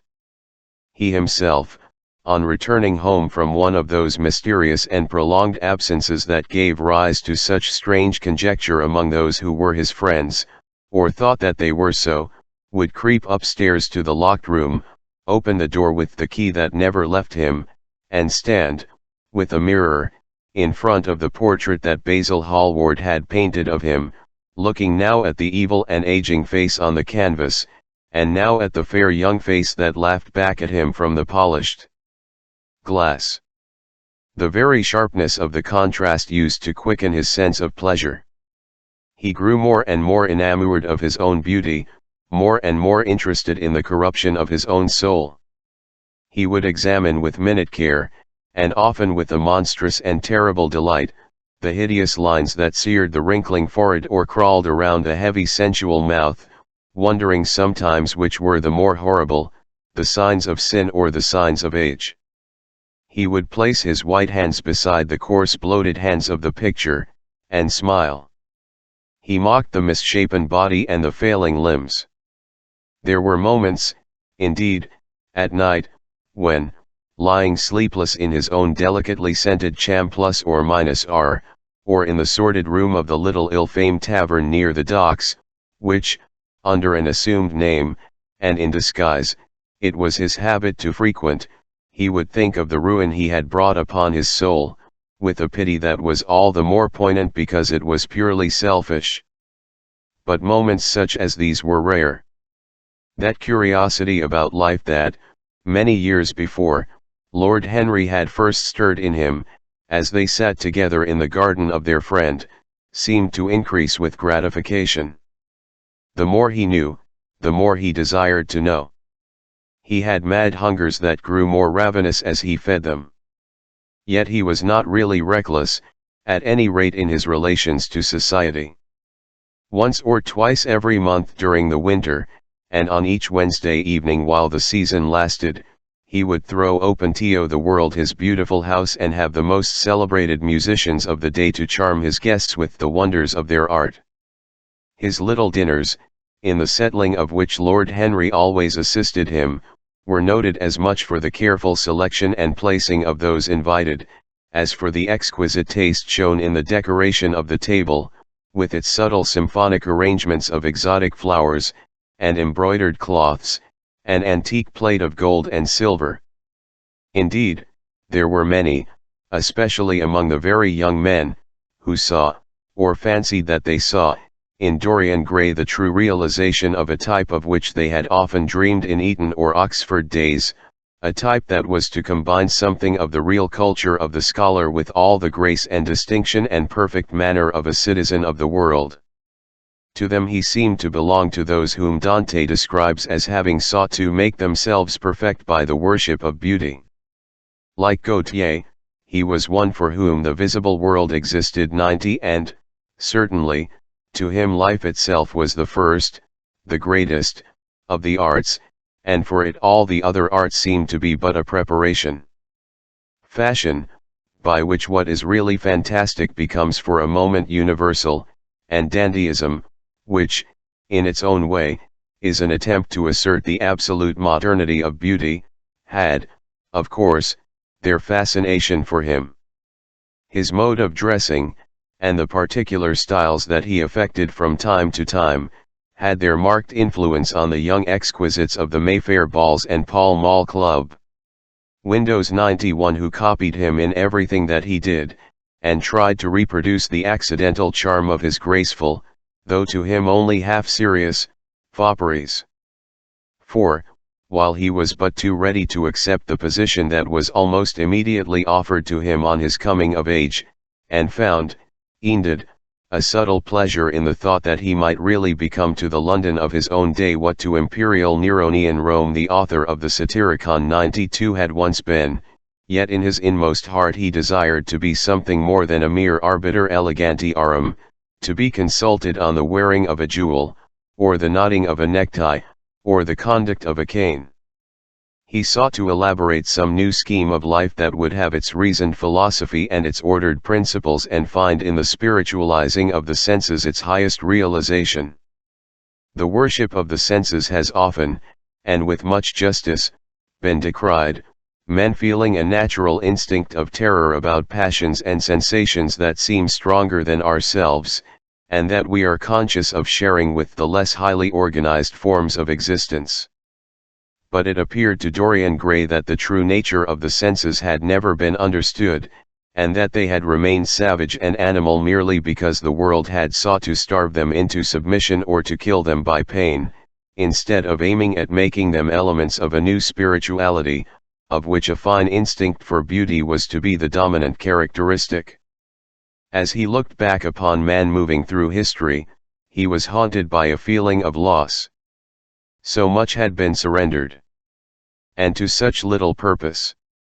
There had been mad wilful rejections, monstrous forms of self-torture and self-denial, whose origin was fear, and whose result was a degradation infinitely more terrible than that fancied degradation from which, in their ignorance, they had sought to escape, nature in her wonderful irony driving the ancho right out to herd with the wild animals of the desert and giving to the hermit the beasts of the field as his companions. 93 Yes, there was to be, as Lord Henry had prophesied, a new hedonism. That was to recreate life, and to save it from that harsh, uncomely puritanism that is having, in our own day, its curious revival. It was to have its service of the intellect, certainly, yet it was never to accept any theory or system that would involve the sacrifice of any mode of passionate experience. Its aim, indeed, was to be experience itself, and not the fruits of experience, sweet or bitter as they might be. Of the asceticism that deadens the senses, as of the vulgar profligacy that dulls them, it was to know nothing. But it was to teach man to concentrate himself upon the moments of a life that is itself but a mornant. There are few of us who have not sometimes wakened before dawn, either after one of those dreamless nights that make one almost enamored of death, or one of those nights of horror and misshapen joy, when through the chambers of the brain sweep phantoms more terrible than reality itself, and instinct with that vivid life that lurks in all grotesques, and that lends to Gothic art its enduring vitality, this art being, one might fancy, especially the art of those whose minds have been troubled with the malady of reverie. 94 Gradually white fingers creep through the curtains, and they appear to tremble. Black fantastic shadows crawl into the corners of the room, and crouch there. Outside, there is the stirring of birds among the leaves, or the sound of men going forth to their work, or the sigh and sob of the wind coming down from the hills, and wandering round the silent house, as though it feared to wake the sleepers. Veil after veil of thin dusky gauze is lifted, and by degrees the forms and colors of things are restored to them, and we watch the dawn remaking the world in its antique pattern. The wan mirrors get back their mimic life. The flameless tapers stand where we have left them, and beside them lies the half-read book that we had been studying, or the wired flower that we had worn at the end, or the letter that we had been afraid to read, or that we had read too often. Nothing seems to us changed. Out of the unreal shadows of the night comes back the real life that we had known. We have to resume it where we had left off, and there steals over us a terrible sense of the necessity for the continuance of energy in the same wearisome round of stereotyped habits, or a wild longing, it may that our eyelids might open some morning upon a world that had been refashioned anew for our pleasure in the darkness, a world in which things would have fresh shapes and colors, and be changed, or have other secrets, a world in which the past would have little or no place, or survive. At any rate, in no conscious form of obligation or regret, the remembrance even of joy having its bitterness, and the memories of pleasure their pain. It was the creation of such worlds as these that seemed to Dorian Gray to be the true object, or among the true objects, of life, and in his search for sensations that would be at once new and delightful, and possess that element of strangeness that is so essential to romance, he would often adopt certain modes of thought that he knew to be really alien to his nature. 95 Abandon himself to their subtle influences, and then, having, as it were, caught their color and satisfied his intellectual curiosity, leave them with that curious indifference that is not incompatible with a real ardor of temperament, and that indeed, according to certain modern psychologists, is often a condition of it. 96 It was rumored of him once that he was about to join the Roman Catholic communion, and certainly the Roman ritual had always a great attraction for him. 97 The daily sacrifice, more awful really than all the sacrifices of the antique world, stirred him as much by its superb rejection of the evidence of the senses as by the primitive simplicity of its elements and the eternal pathos of the human tragedy that it sought to symbolize. He loved to kneel down on the cold marble pavement, and watch the priest, in his stiff flowered cope, slowly and with white hands moving aside the veil of the tabernacle, and raising aloft the jeweled lantern-shaped monstrance with that pallid wafer that at times, one would fain think, is indeed the panis caelestis. 98 The bread of angels, or, robed in the garments of the Passion of Christ, breaking the host into the chalice, and smiting his breast for his sins. The fuming censers, that the grave boys, in their lace and scarlet, tossed into the air like great gilt flowers, had their subtle fascination for him. As he passed out, he used to look with wonder at the black confessionals, and long to sit in the dim shadow of one of them and listen to men and women whispering through the tarnished grating the true story of their lives. But he never fell into the error of arresting his intellectual development by any formal acceptance of creed or system, or of mistaking, for a house in which to live, an inn that is but suitable for the sojourn of a night, or for a few hours of a night in which there are no stars and the moon is in travail. Mysticism, with its marvelous power of making common things strange to us, and the subtle antinomianism that always seems to accompany it, moved him for a season, and for a season he inclined to the materialistic doctrines of the Darwinismus movement in Germany 99 and found a curious pleasure in tracing the thoughts and passions of men to some pearly cell in the brain, or some white nerve in the body, delighting in the conception of the absolute dependence of the spirit on certain physical conditions, morbid or healthy, normal or diseased. Yet, as has been said of him before, no theory of life seemed to him to be of any importance compared with life itself. He felt keenly conscious of how barren all intellectual speculation is when separated from action and experiment.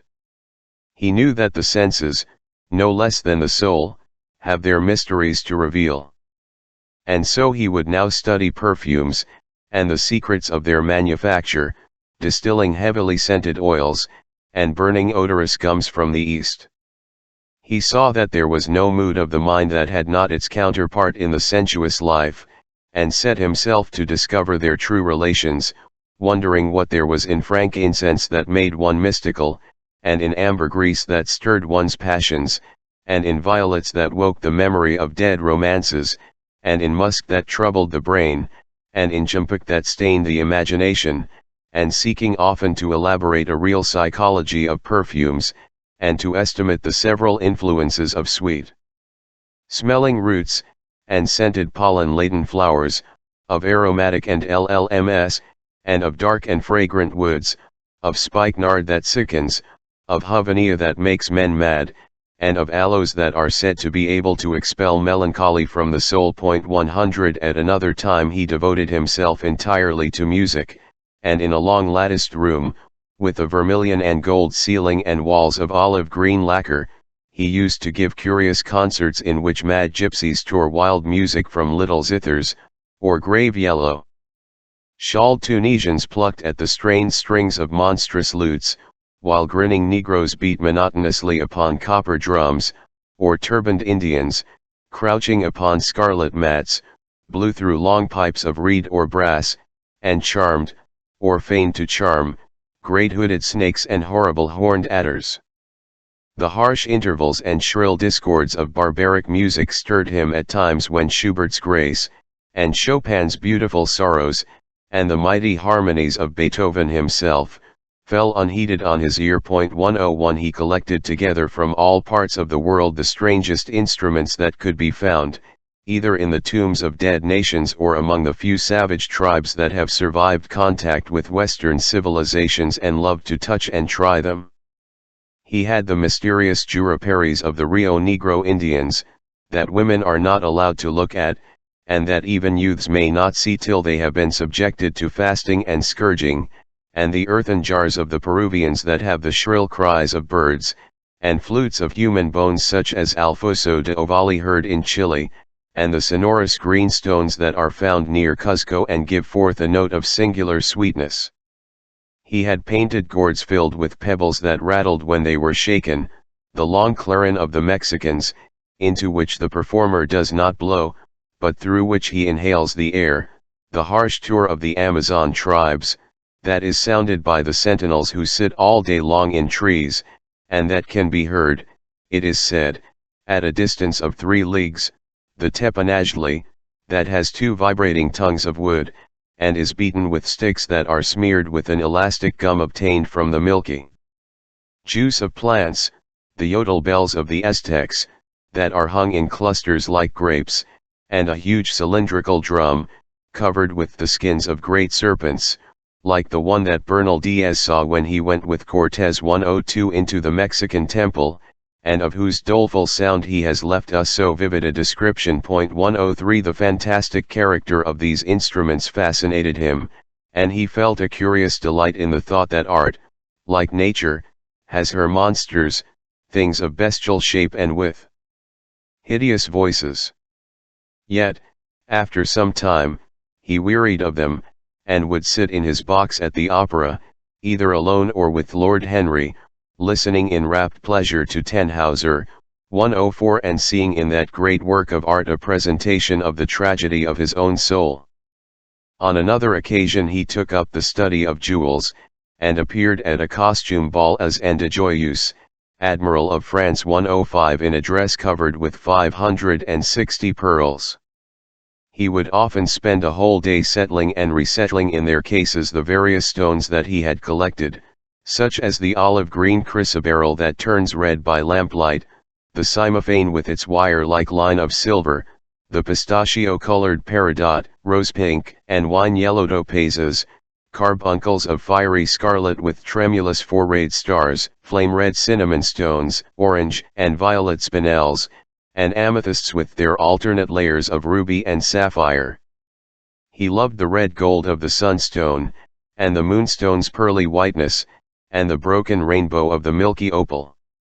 He procured from Amsterdam 3 emeralds of extraordinary size and richness of color, and had a turquoise de la Vieille Roche 106 that was the envy of all the connoisseurs. He discovered wonderful stories, also, about jewels. In Alfonso's Clericalist Disciplina 107 a serpent was mentioned with eyes of real jacinth, and in the romantic history of Alexander he was said to have found snakes in the Vale of Jordan with collars of real emeralds growing on their backs. There was a gem in the brain of the dragon, Philostratus told us, and by the exhibition of golden letters and a scarlet robe the monster could be thrown into a magical sleep, and slain.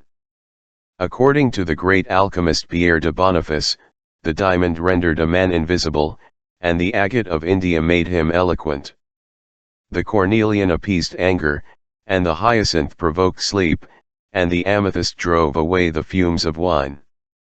The garnet cast out demons, and the hydropicus deprived the moon of her color.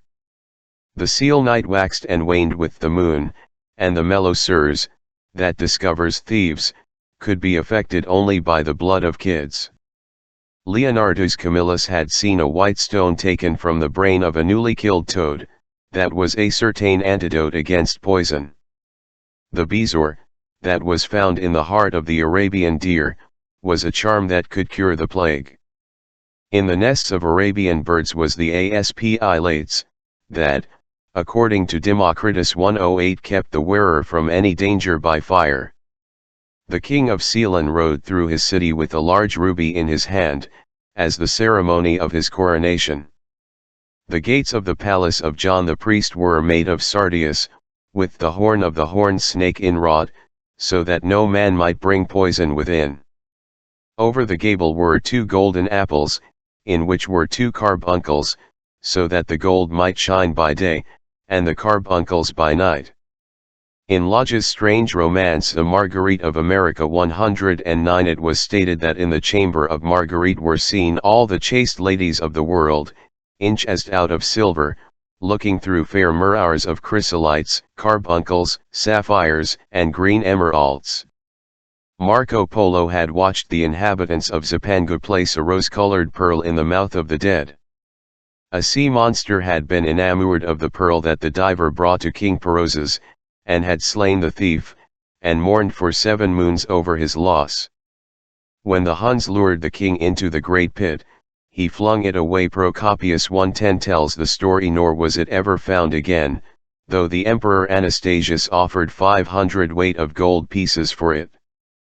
The king of Malabar had shown a Venetian a rosary of 104 pearls, one for every god that he worshipped. When the Duke de Valentinois, son of Alexander VI, visited Louis XII of France, his horse was loaded with gold leaves, according to Brantome LLL, and his cap had double rows of rubies that threw out a great light. Charles of England had ridden in stirrups hung with 321 diamonds. Richard XI had a coat, valued at 30,000 marks, which was covered with balas rubies. Hall described Henry VIII, on his way to the Tower previous to his coronation, as wearing a jacket of raised gold, the placard embroidered with diamonds and other rich stones, and a great baldric about his neck of large balasses. The favorites of James I wore earrings of emeralds set in gold filigrane. Edward 11. Gave to Piers Gaveston a suit of red gold armor studded with jacinths, and a collar of gold roses set with turquoise stones, and a skullcap parson with pearls. Henry 11. Wore jeweled gloves reaching to the elbow, and had a hawk glove set with 12 rubies and 52 great pearls. The ducal hat of Charles the Rash, the last Duke of Burgundy of his race, was studded with sapphires and hung with pear-shaped pearls. 112 How exquisite life had once been! How gorgeous in its pomp and decoration! Even to read of the luxury of the dead was wonderful. Then he turned his attention to embroideries, and to the tapestries that performed the office of frescoes in the chill rooms of the northern nations of Europe. As he investigated the subject, and he always had an extraordinary faculty of becoming absolutely absorbed for the moment in whatever he took up, he was almost saddened by the reflection of the ruin that time brought on beautiful and wonderful things. He, at any rate, had escaped that. Summer followed summer, and the yellow jonquils bloomed and died many times, and nights of horror repeated the story of their shame, but he was unchanged. No winter marred his face or stained his flower-like bloom. How different it was with material things! Where had they gone to? Where was the great crocus-colored robe, on which the gods fought against the giants, that had been worked for Athena? Where the huge velarium that Nero had stretched across the Colosseum at Rome, on which were represented the starry sky, and Apollo driving a chariot drawn by white gilt-reined steeds? He longed to see the curious table napkins wrought for Elagabalus, on which were displayed all the dainties and viands that could be wanted for a feast, the mortuary cloth of King Chilperic, with its 300 golden bees, the fantastic robes that excited the indignation of the Bishop of Pontus, and were figured with lions, panthers, bears, dogs, forests, rocks, hunters, all, in fact, that a painter can copy from nature, and the coat that Charles of Orleans once wore, on the sleeves of which were embroidered the verses of a song beginning Madame, je suis tout joyeux, 113, the musical accompaniment of the words being wrought in gold thread, and each note, of square shape in those days, formed with 4 pearls.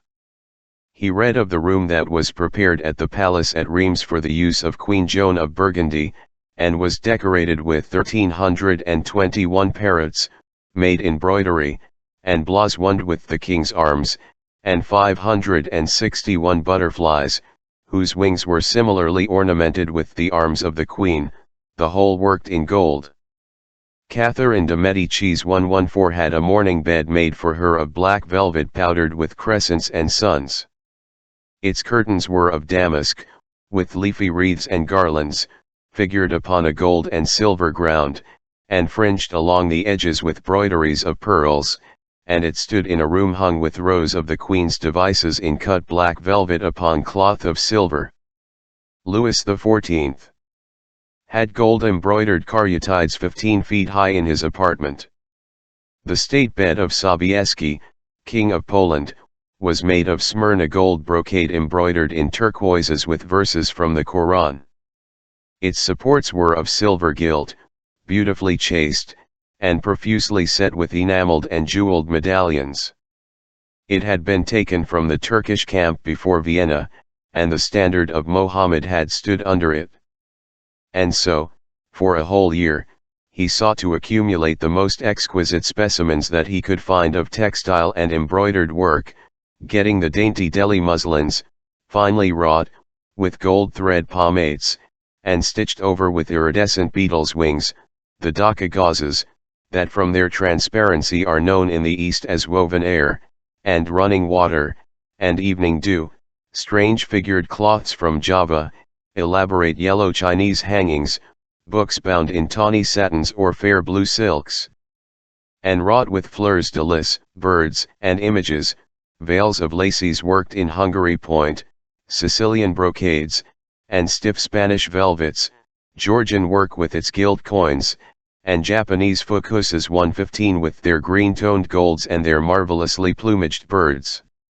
He had a special passion, also, for ecclesiastical vestments, as indeed he had for everything connected with the service of the church.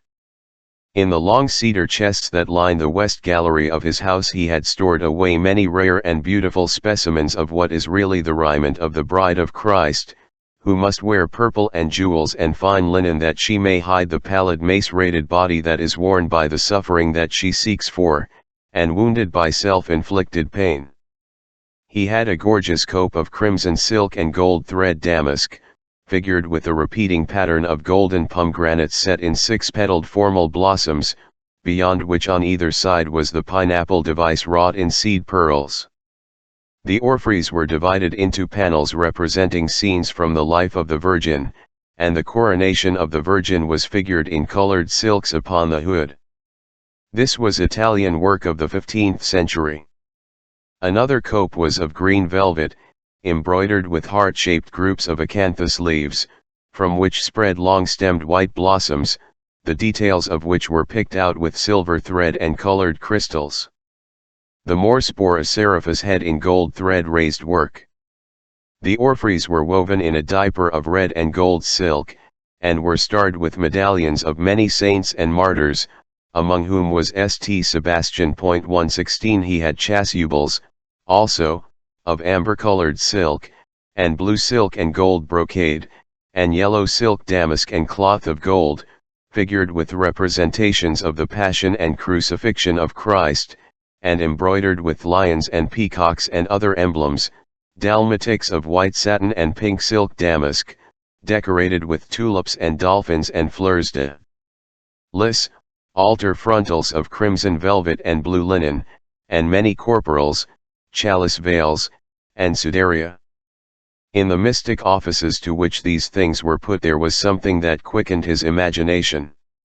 For these things, and everything that he collected in his lovely house, were to be to him means of forgetfulness, modes by which he could escape, for a season, from the fear that seemed to him at times to be almost too great to be borne.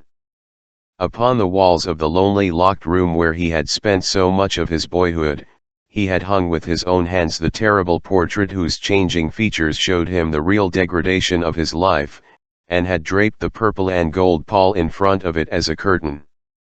For weeks he would not go there, would forget the hideous painted thing, and get back his light heart, his wonderful joyousness, his passionate pleasure in mere existence. Then, suddenly, some night he would creep out of the house, go down to dreadful places near Bluegate Fields 117 and stay there, day after day, until he was driven away. On his return he would sit in front of the picture, sometimes loathing it and himself, but filled, at other times, with that pride of rebellion that is half the fascination of sin, and smiling, with secret pleasure, at the misshapen shadow that had to bear the burden that should have been his own.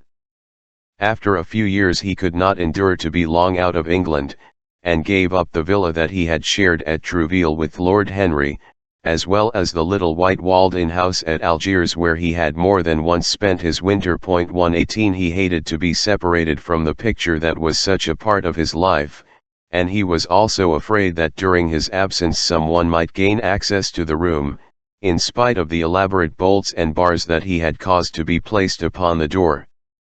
He was quite conscious that this would tell them nothing. It was true that the portrait still preserved, under all the foulness and ugliness of the face, its marked likeness to himself, but what could they learn from that? He would laugh at anyone who tried to taunt him. He had not painted it. What was it to him how vile and full of shame it looked? Even if he told them, would they believe it? Yet he was afraid. Sometimes when he was down at his great house in Nottinghamshire, entertaining the fashionable young men of his own rank who were his chief companions, and astounding the county by the wanton luxury and gorgeous splendor of his mode of life, he would suddenly leave his guests and rush back to town to see that the door had not been tampered with and that the picture was still there. What if it should be stolen? The mere thought made him cold with horror. Surely the world would know his secret then. Perhaps the world already suspected it. For, while he fascinated many, there were not a few who distrusted him. He was blackballed at a West End club of which his birth and social position fully entitled him to become a member, and on one occasion, when he was brought by a friend into the smoking room of the Carlton, the Duke of Berwick and another gentleman got up in a marked manner and went out. Curious stories became current about him after he had passed his 25th year. It was said that he had been seen brawling with foreign sailors in a low den in the distant parts of Whitechapel, and that he consorted with thieves and coiners and knew the mysteries of their trade. His extraordinary absences became notorious, and, when he used to reappear again in society, men would whisper to each other in corners, or pass him with a sneer, or look at him with cold searching eyes, as if they were determined to discover his secret. Of such insolences and attempted slights he, of course, took no notice, and in the opinion of most people his frank debonair manner, his charming boyish smile, and the infinite grace of that wonderful youth that seemed never to leave him, were in themselves a sufficient answer to the calumnies, for so they called them, that were circulated about him. It was remarked, however, that those who had been most intimate with him appeared, after a time, to shun him. Of all his friends, or so-called friends, Lord Henry Wotton was the only one who remained loyal to him. Women who had wildly adored him, and for his sake had braved all social censure and set convention at defiance, were seen to grow pallid with shame or horror if Dorian Gray entered the room. Yet these whispered scandals only lent him, in the eyes of many, his strange and dangerous charm. His great wealth was a certain element of security. Society, civilized society at least, is never very ready to believe anything to the detriment of those who are both rich and charming. It feels instinctively that manners are of more importance than morals, and the highest respectability is of less value in its opinion than the possession of a good chef. And, after all, it is a very poor consolation to be told that the man who has given one a bad dinner, or poor wine, is irreproachable in his private life. Even the cardinal virtues cannot atone for cold entrees, as Lord Henry remarked once, in a discussion on the subject, and there is possibly a good deal to be said for his view. For the canons of good society are, or should be, the same as the canons of art. Form is absolutely essential to it. It should have the dignity of a ceremony, as well as its unreality, and should combine the insincere character of a romantic play with the wit and beauty that make such plays charming. Is insincerity such a terrible thing? I think not. It is merely a method by which we can multiply our personalities. Such, at any rate, was Dorian Gray's opinion. He used to wonder at the shallow psychology of those who conceive the ego in man as a thing simple, permanent, reliable, and of one essence. To him, man was a being with myriad lives and myriad sensations, a complex multiform creature that bore within itself strange legacies of thought and passion, and whose very flesh was tainted with the monstrous maladies of the dead. He loved to stroll through the gaunt cold picture gallery of his country house and look at the various portraits of those whose blood flowed in his veins. Here was Philip Herbert 119 described by Francis Osborne, in his Memoirs on the Reigns of Queen Elizabeth and King James, as one who was caressed by the court for his handsome face, which kept him not long company. Was it young Herbert's life that he sometimes led? Had some strange poisonous germ crept from body to body till it had reached his own? Was it some dim sense of that ruined grace that had made him so suddenly, and almost without cause, give utterance, in Basil Hallward's studio, to that mad prayer that had so changed his life? Here, in gold-embroidered red doublet, jewelled surcoat, and gilt-edged ruff and wristbands, stood Sir Anthony Sherard, with his silver and blackamoor piled at his feet. What had this man's legacy been? Had the lover of Giovanna of Naples bequeathed him some inheritance of sin and shame? Were his own actions merely the dreams that the dead man had not dared to realize? Here, from the fading canvas, smiled Lady Elizabeth Devereux, in her gauze hood, pearl stomacher, and pink-slashed sleeves. A flower was in her right hand, and her left clasped an enameled collar of white and damask roses. On a table by her side lay a mandolin and an apple. There were large green rosettes upon her little pointed shoes. He knew her life, and the strange stories that were told about her lovers. Had he something of her temperament in him? Those oval heavy-lidded eyes seemed to look curiously at him. What of George Willoughby, with his powdered hair and fantastic patches? How evil he looked! The face was saturnine and swarthy, and the sensual lips seemed to be twisted with disdain. Delicate lace ruffles fell over the lean yellow hands that were so overladen with rings. He had been a macaroni of the 18th century 120 and the friend, in his youth, of Lord Ferrers. What of the second Lord Sherard, the companion of the Prince Regent in his wildest days, and one of the witnesses at the secret marriage with Mrs. Fitzherbert? How proud and handsome he was, with his chestnut curls and insolent pose. What passions had he bequeathed? The world had looked upon him as infamous. He had led the orgies at Carlton House. The Star of the Garter glittered upon his breast. Beside him hung the portrait of his wife, a pallid, thin-lipped woman in black. Her blood, also, stirred within him. How curious it all seemed.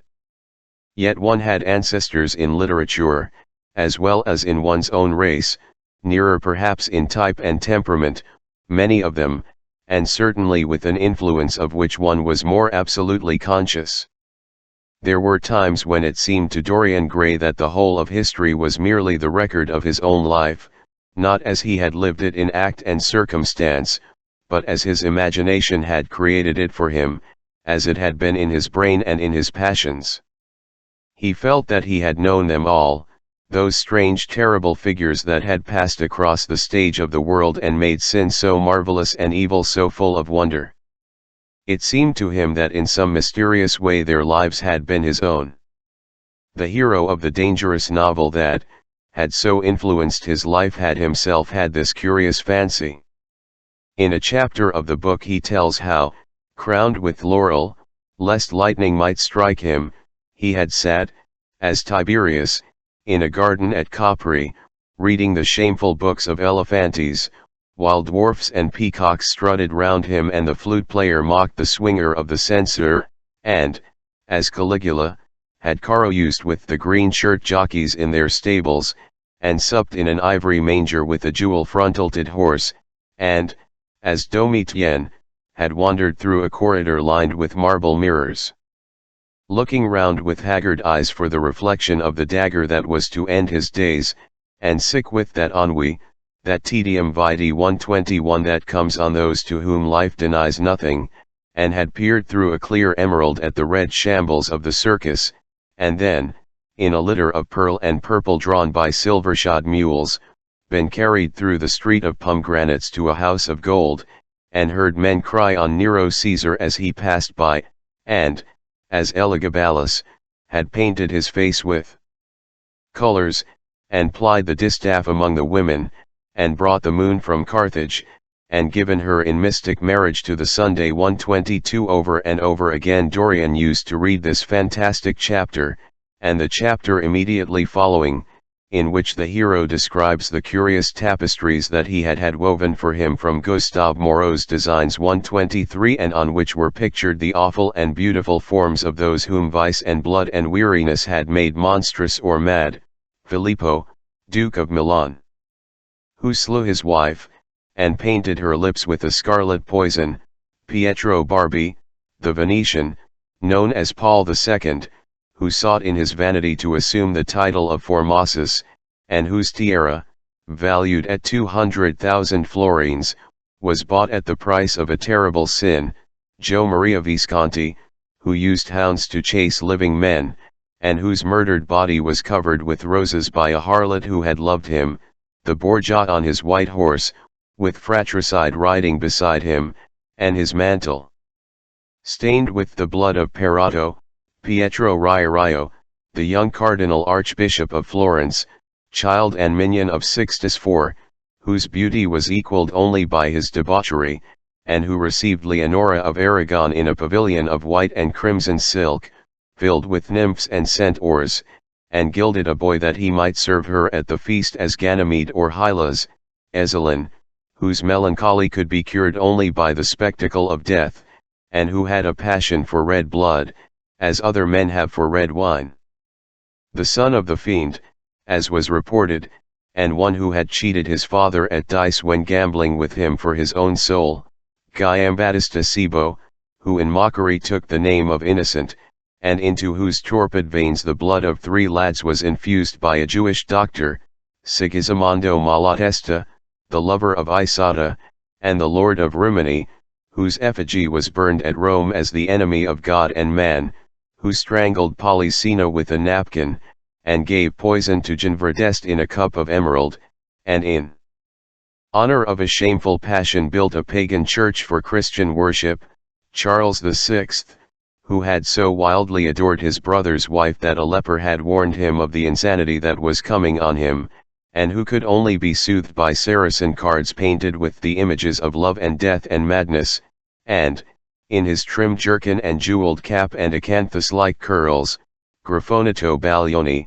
who slew Astor with his bride, and Simonetto with his page, and whose comeliness was such that, as he lay dying in the yellow piazza of Perugia, those who had baited him could not choose but weep, and Atlanta, who had cursed him, blessed him. There was a horrible fascination in them all. He saw them at night, and they troubled his imagination in the day. The Renaissance knew of strange manners of poisoning by a helmet and a lighted torch, by an embroidered glove and a jeweled fan, by a gilded pomander and by an amber chain.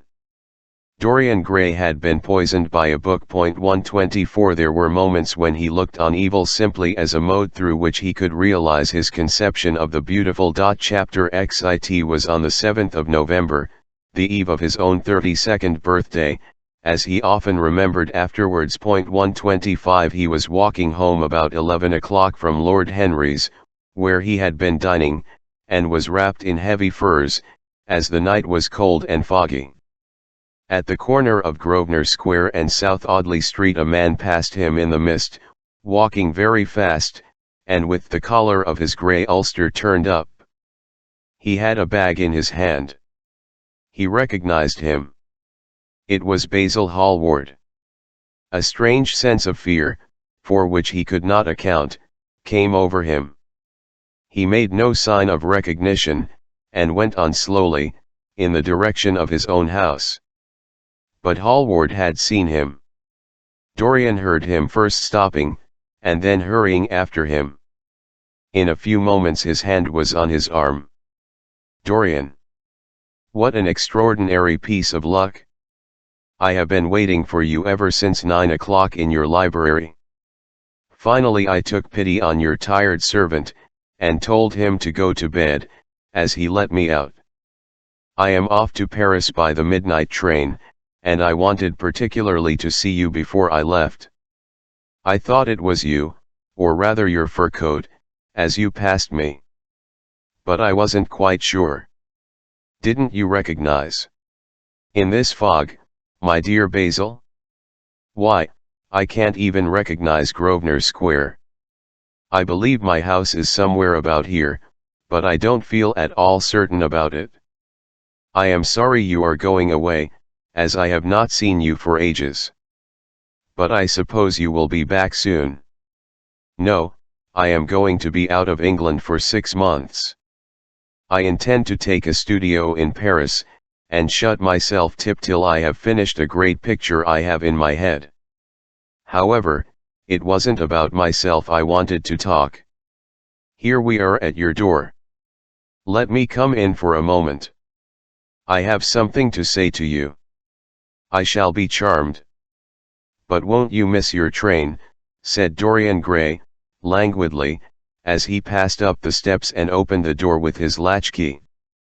The lamplight struggled out through the fog, and Hallward looked at his watch. "I have heaps of time," he answered. "The train doesn't go till 12:15, and it is only just 11. In fact, I was on my way to the club to look for you, when I met you. You see, I shan't have any delay about luggage, as I have sent on my heavy things. All I have with me is in this bag, and I can easily get to Victoria in 20 minutes. Dorian looked at him and smiled. What a way for a fashionable painter to travel. A Gladstone bag, and an ulster. Come in, or the fog will get into the house. And mind you don't talk about anything serious. Nothing is serious nowadays. At least nothing should be." Hallward shook his head, as he entered, and followed Dorian into the library. There was a bright wood fire blazing in the large open hearth. The lamps were lit, and an open Dutch silver spirit case stood, with some siphons of soda water and large cut glass tumblers, on a little table. "You see, your servant made me quite at home, Dorian. He gave me everything I wanted, including your best cigarettes. He is a most hospitable creature. I like him much better than the Frenchman you used to have." "What has become of the Frenchman, by the by?" Dorian shrugged his shoulders. "I believe he married Lady Ashton's maid, and has established her in Paris as an English dressmaker. Anglomanie is very fashionable over there now, I hear. It seems silly of the French, doesn't it? But do you know, he was not at all a bad servant. I never liked him, but I had nothing to complain about. One often imagines things that are quite absurd. He was really very devoted to me, and seemed quite sorry when he went away. Have another brandy and soda? Or would you like hock and seltzer? I always take hock and seltzer myself. There is sure to be some in the next room." "Thanks, I won't have anything more," said Hallward, taking his cap and coat off, and throwing them on the bag that he had placed in the corner. "And now, my dear fellow, I want to speak to you seriously. Don't frown like that. You make it so much more difficult for me." "What is it all about?" cried Dorian, in his petulant way, flinging himself down on the sofa. "I hope it is not about myself. I am tired of myself tonight. I should like to be somebody else." "It is about yourself," answered Hallward, in his grave, deep voice, "and I must say it to you. I shall only keep you half an hour." Dorian sighed, and lit a cigarette. "Half an hour," he murmured. "It is not much to ask of you, Dorian, and it is entirely for your own sake that I am speaking. I think it right that you should know that the most dreadful things are being said about you in London, things that I could hardly repeat to you. I don't wish to know anything about them. I love scandals about other people, but scandals about myself don't interest me. They have not got the charm of novelty. They must interest you, Dorian. Every gentleman is interested in his good name. You don't want people to talk of you as something vile and degraded. Of course you have your position, and your wealth, and all that kind of thing. But position and wealth are not everything. Mind you, I don't believe these rumors at all. At least, I can't believe them when I see you. Sin is a thing that writes itself across a man's face. It cannot be concealed. People talk of secret vices. There are no such things as secret vices. If a wretched man has a vice, it shows itself in the hues 126 of his mouth, the droop of his eyelids, the molding of his hands even. Somebody, I won't mention his name, but you know him, came to me last year to have his portrait done. I had never seen him before, and had never heard anything about him at the time, though I have heard a good deal since. He offered an extravagant price. I refused him. There was something in the shape of his fingers that I hated. I know now that I was quite right in what I fancied about him. His life is dreadful. But you, Dorian, with your pure, bright, innocent face, and your marvelous untroubled youth, can't believe anything against you. And yet I see you very seldom, and you never come down to the studio now, and when I am away from you, and I hear all these hideous things that people are whispering about you, I don't know what to say. Why is it, Dorian, that a man like the Duke of Berwick leaves the room of a club when you enter it?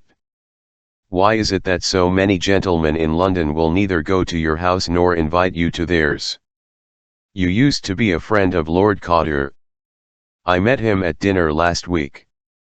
Your name happened to come up in conversation, in connection with the miniatures you have lent to the exhibition at the Dudley. Cotter curled his lip, and said that you might have the most artistic tastes, but that you were a man whom no pure-minded girl should be allowed to know, and whom no chaste woman should sit in the same room with. I reminded him that I was a friend of yours, and asked him what he meant. He told me. He told me right out before everybody. It was horrible. Why is your friendship so fateful to young men? There was that wretched boy in the Guards who committed suicide. You were his great friend. There was Sir Henry Ashton, who had to leave England, with a tarnished name. You and he were inseparable. What about Adrian Singleton, and his dreadful end? What about Lord Kent's only son, and his career? I met his father yesterday in St. James Street. He seemed broken with shame and sorrow. What about the young Duke of Perth? What sort of life has he got now? What gentleman would associate with him? Dorian, your reputation is infamous. 127 No, you and Harry are great friends. I say nothing about that now, but surely you need not have made his sister's name a byword.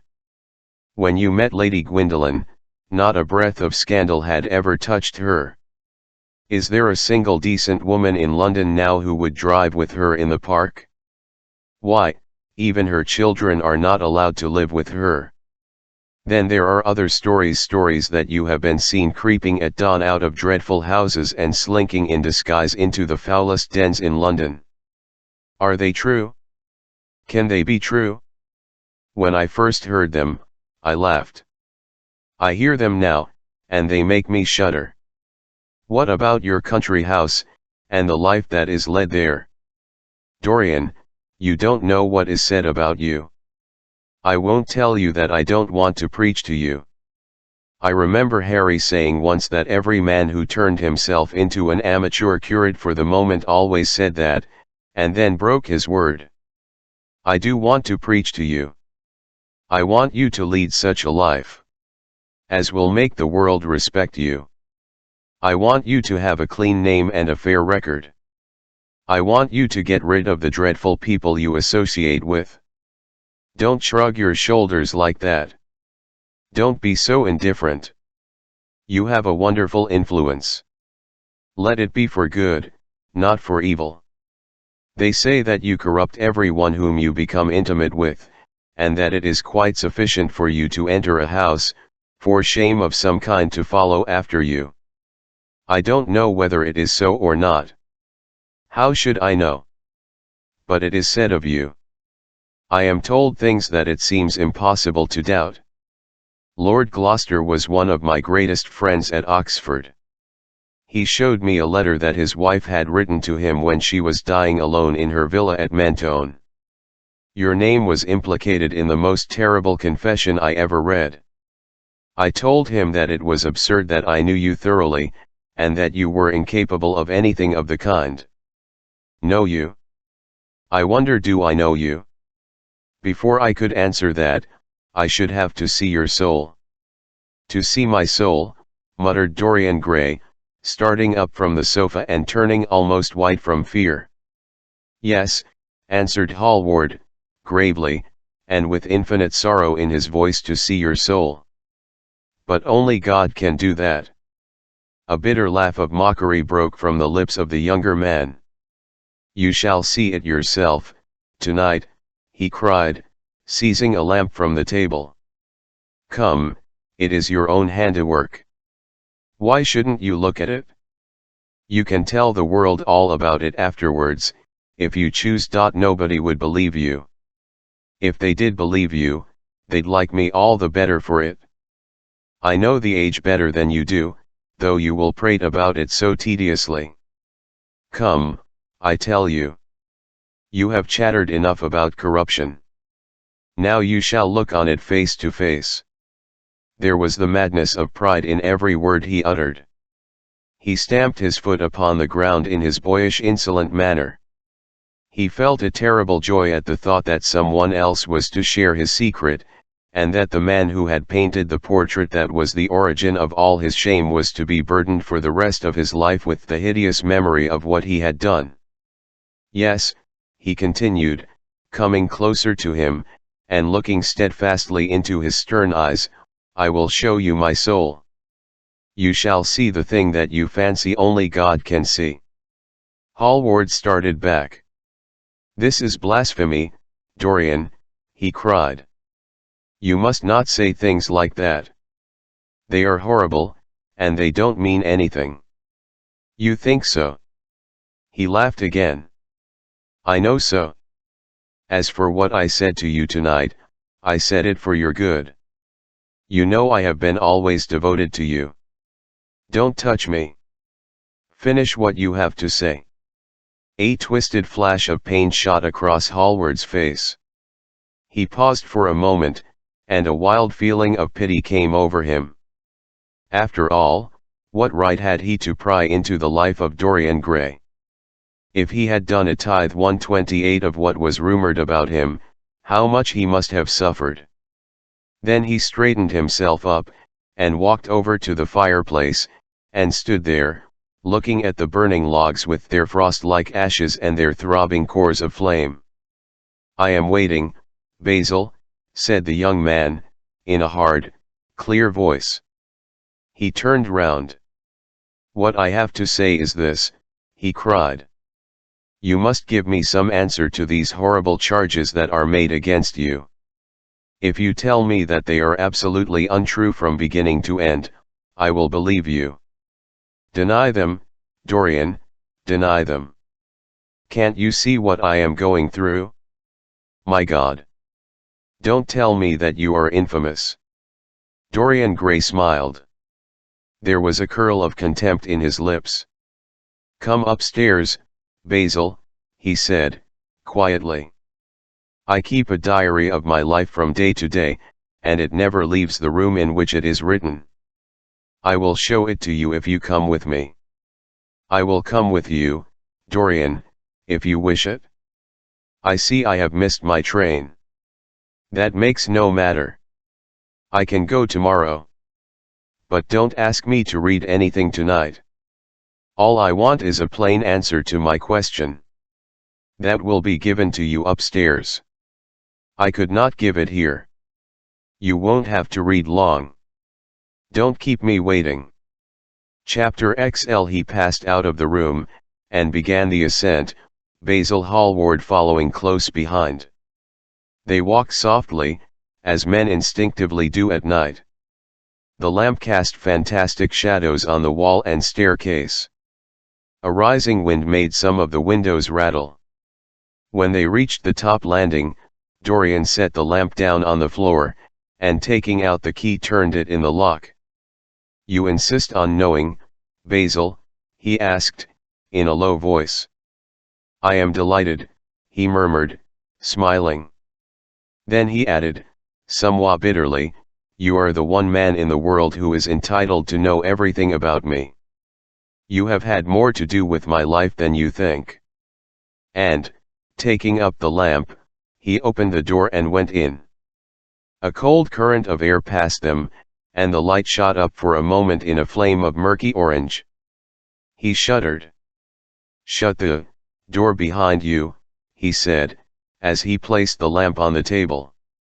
Hallward glanced round him, with a puzzled expression. The room looked as if it had not been lived in for years. A faded Flemish tapestry, a curtained picture, an old Italian cassone, and an almost empty was all that it seemed to contain, besides a chair and a table.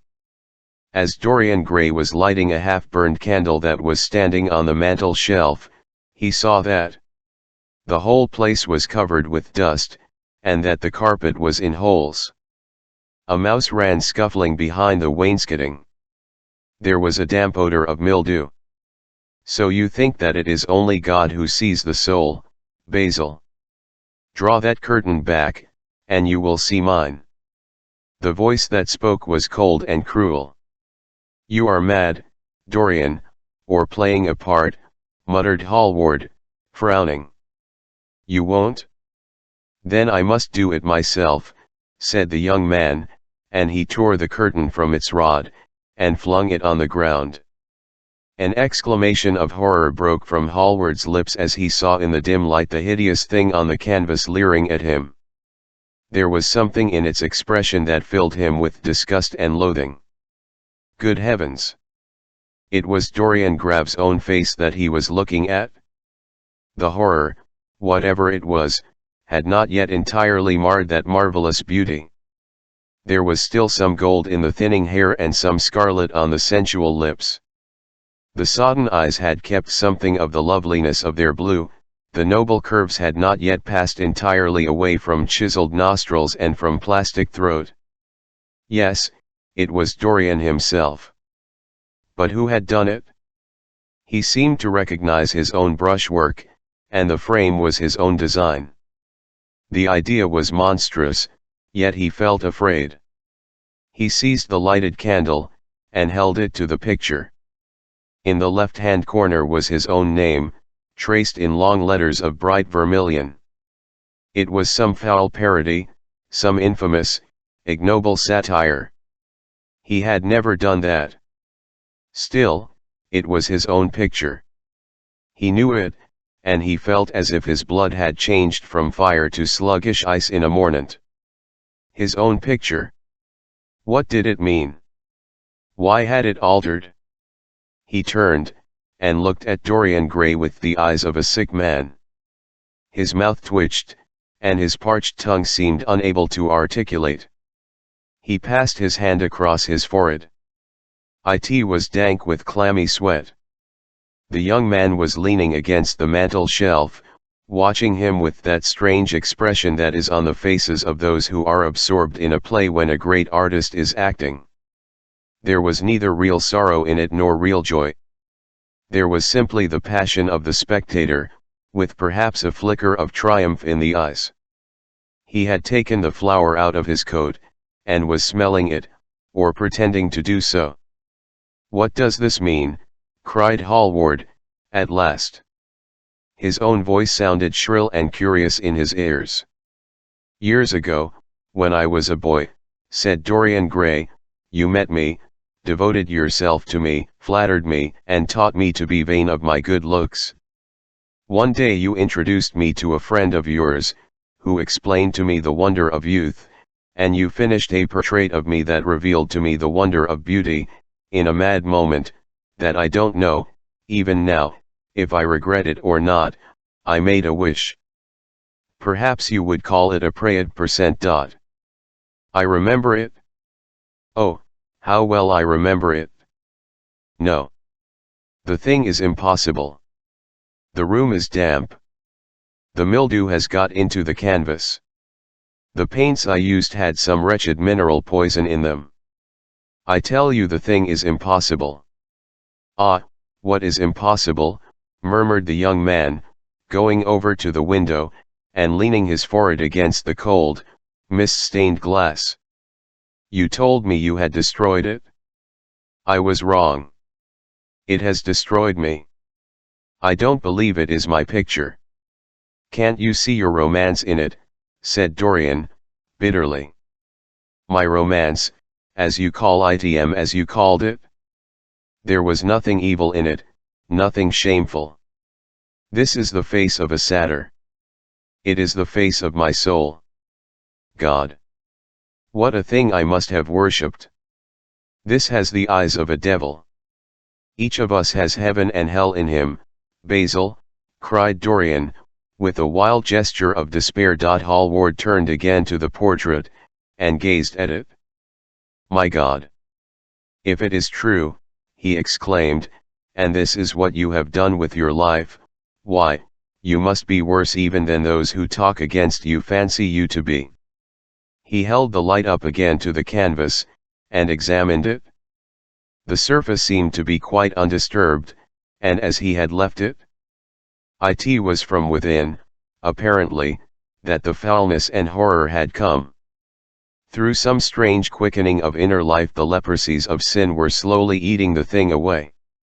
The rotting of a corpse in a watery grave was not so fearful. His hand shook, and the candle fell from its socket on the floor, and lay there sputtering. He placed his foot on it and put it out. Then he flung himself into the rickety chair that was standing by the table and buried his face in his hands. Good God, Dorian, what a lesson! What an awful lesson! There was no answer, but he could hear the young man sobbing at the window. Pray, Dorian, pray, he murmured. What is it that one was taught to say in one's boyhood? Lead us not into temptation. Forgive us our sins. Wash away our iniquities. Let us say that together. The prayer of your pride has been answered. The prayer of your repentance will be answered also. I worshipped you too much. I am punished for it. You worshipped yourself too much. We are both punished. Dorian Gray turned slowly around, and looked at him with tear-dimmed eyes. It is too late, Basil, he murmured. It is never too late, Dorian. Let us kneel down and try if we can remember a prayer. Isn't there a verse somewhere, though your sins be as scarlet, yet I will make them as white as snow? 129. Those words mean nothing to me now. Hush. Don't say that. You have done enough evil in your life. My God. Don't you see that accursed thing leering at us? Dorian Gray glanced at the picture, and suddenly an uncontrollable feeling of hatred for Basil Hallward came over him. The mad passions of a hunted animal stirred within him, and he loathed the man who was seated at the table, more than he had ever loathed anything in his whole life. He glanced wildly around. Something glimmered on the top of the painted chest that faced him. His eye fell on it. He knew what it was. It was a knife that he had brought up, some days before, to cut a piece of cord, and had forgotten to take away with him. He moved slowly towards it, passing Hallward as he did so. As soon as he got behind him, he seized it, and turned round. Hallward moved in his chair as if he was going to rise. He rushed at him, and dug the knife into the great vein that is behind the ear, crushing the man's head down on the table, and stabbing again and again. There was a stifled groan, and the horrible sound of someone choking with blood. The outstretched arms shot up convulsively 3 times, waving grotesque stiff-fingered hands in the air. 130. He stabbed him once more, but the man did not move. Something began to trickle on the floor. He waited for a moment, still pressing the head down. Then he threw the knife on the table, and listened. He could hear nothing, but the drip, drip on the threadbare carpet. He opened the door, and went out on the landing. The house was quite quiet. No one was stirring. He took out the key, and returned to the room, locking himself in as he did so. The thing was still seated in the chair, straining over the table with bowed head, and humped back, and long fantastic arms. Had it not been for the red jagged tear in the neck, and the clotted black pool that slowly widened on the table, one would have said that the man was simply asleep. How quickly it had all been done!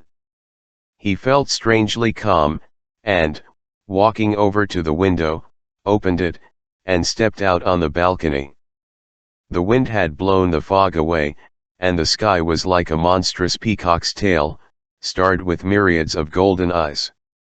He looked down, and saw the policeman going his rounds and flashing a bull's-eye lantern on the doors of the silent houses. The crimson spot of a prowling hansom gleamed at the corner, and then vanished. A woman in a ragged shawl was creeping round by the railings, staggering as she went.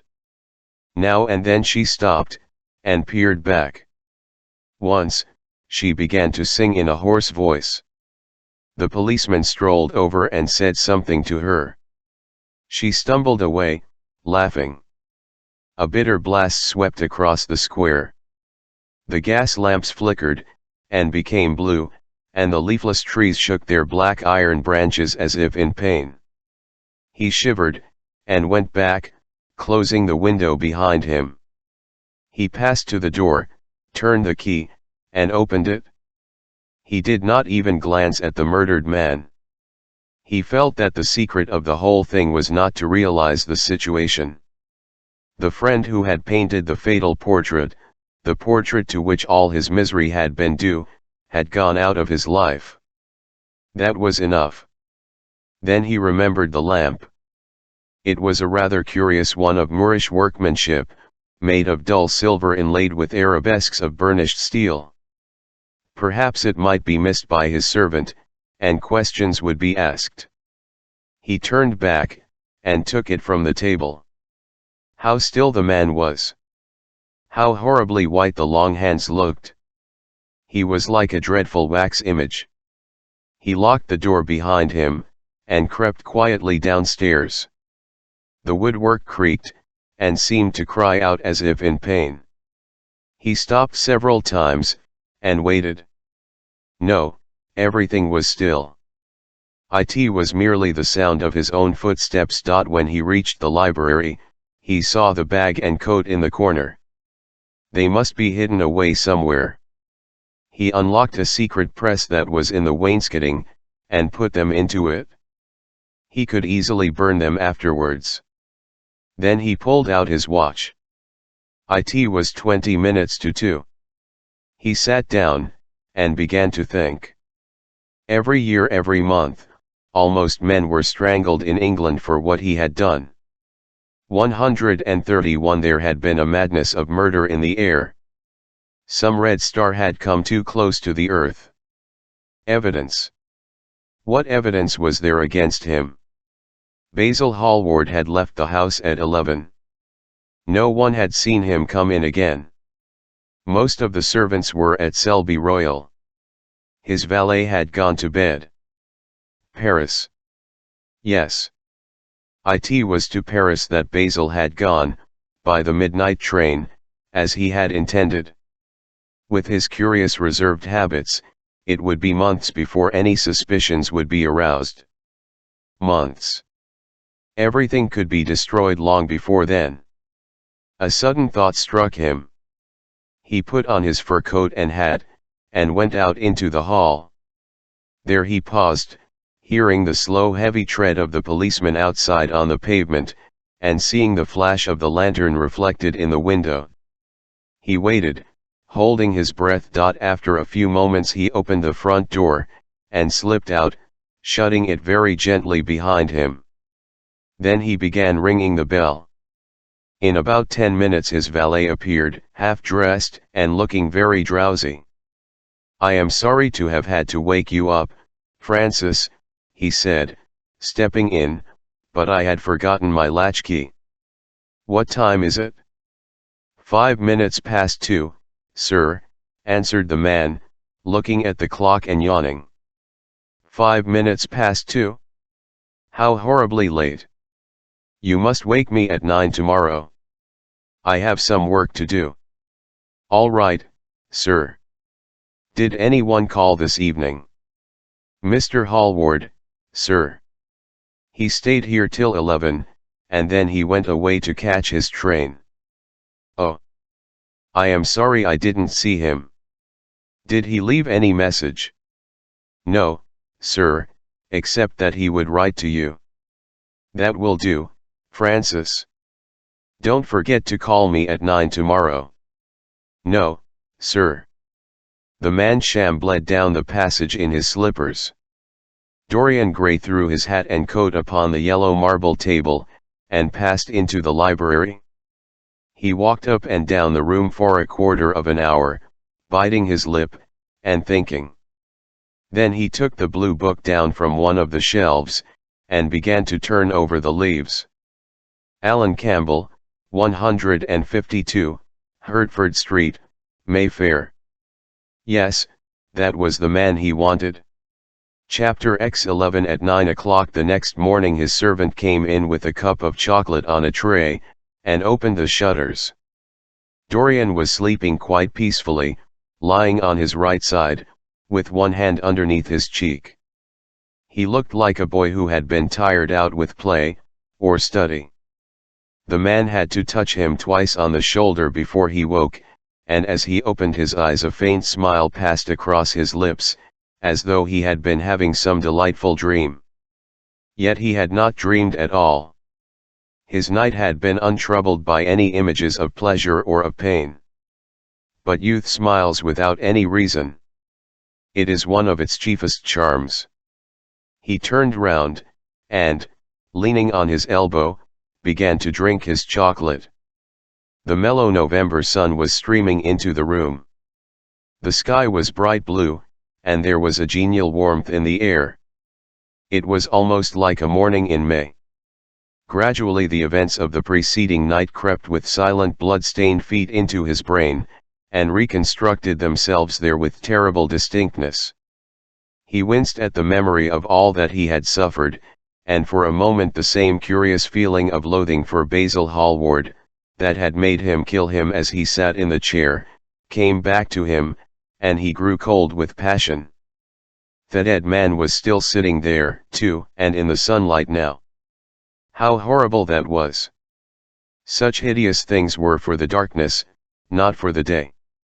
He felt that if he brooded on what he had gone through he would sicken or grow mad. There were sins whose fascination was more in the memory than in the doing of them, strange triumphs that gratified the pride more than the passions, and gave to the intellect and quickened sense of joy, greater than any joy they brought, or could ever bring, to the senses. But this was not one of them.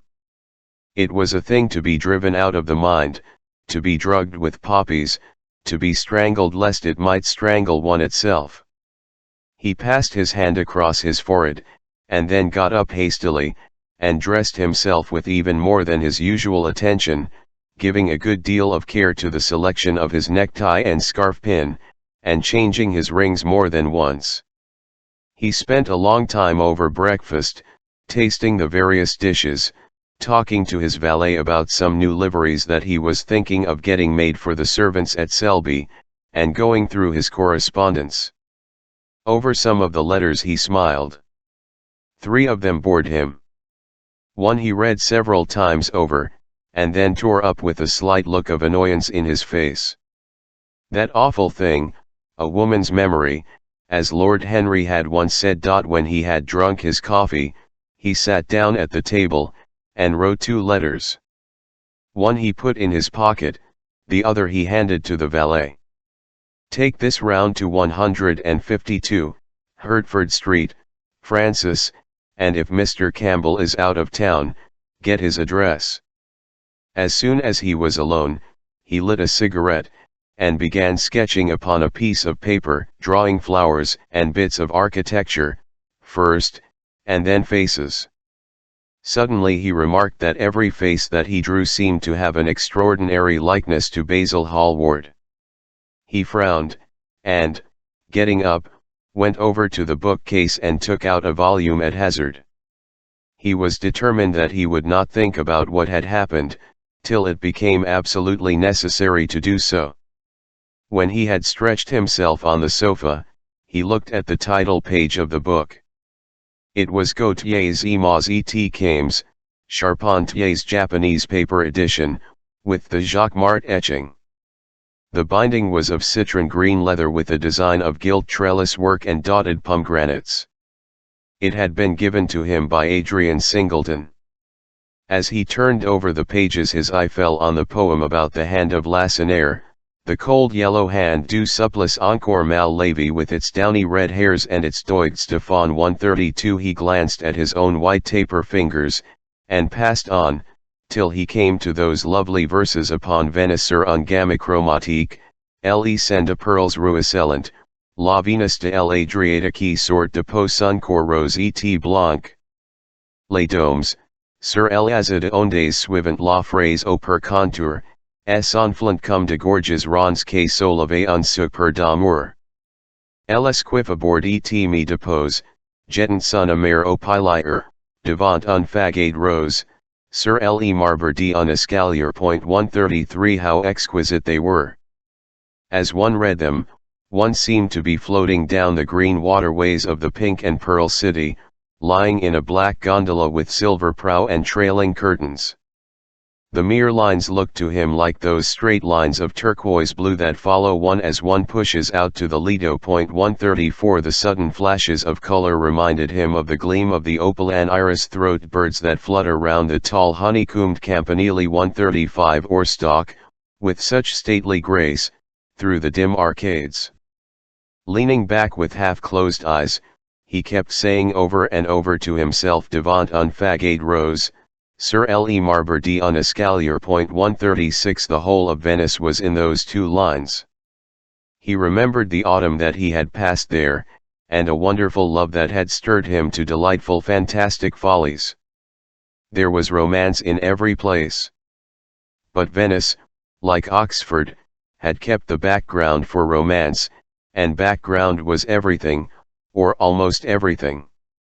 Basil had been with him part of the time, and had gone wild over Tintoret. 137. Poor Basil! What a horrible way for a man to die! He sighed, and took up the book again, and tried to forget.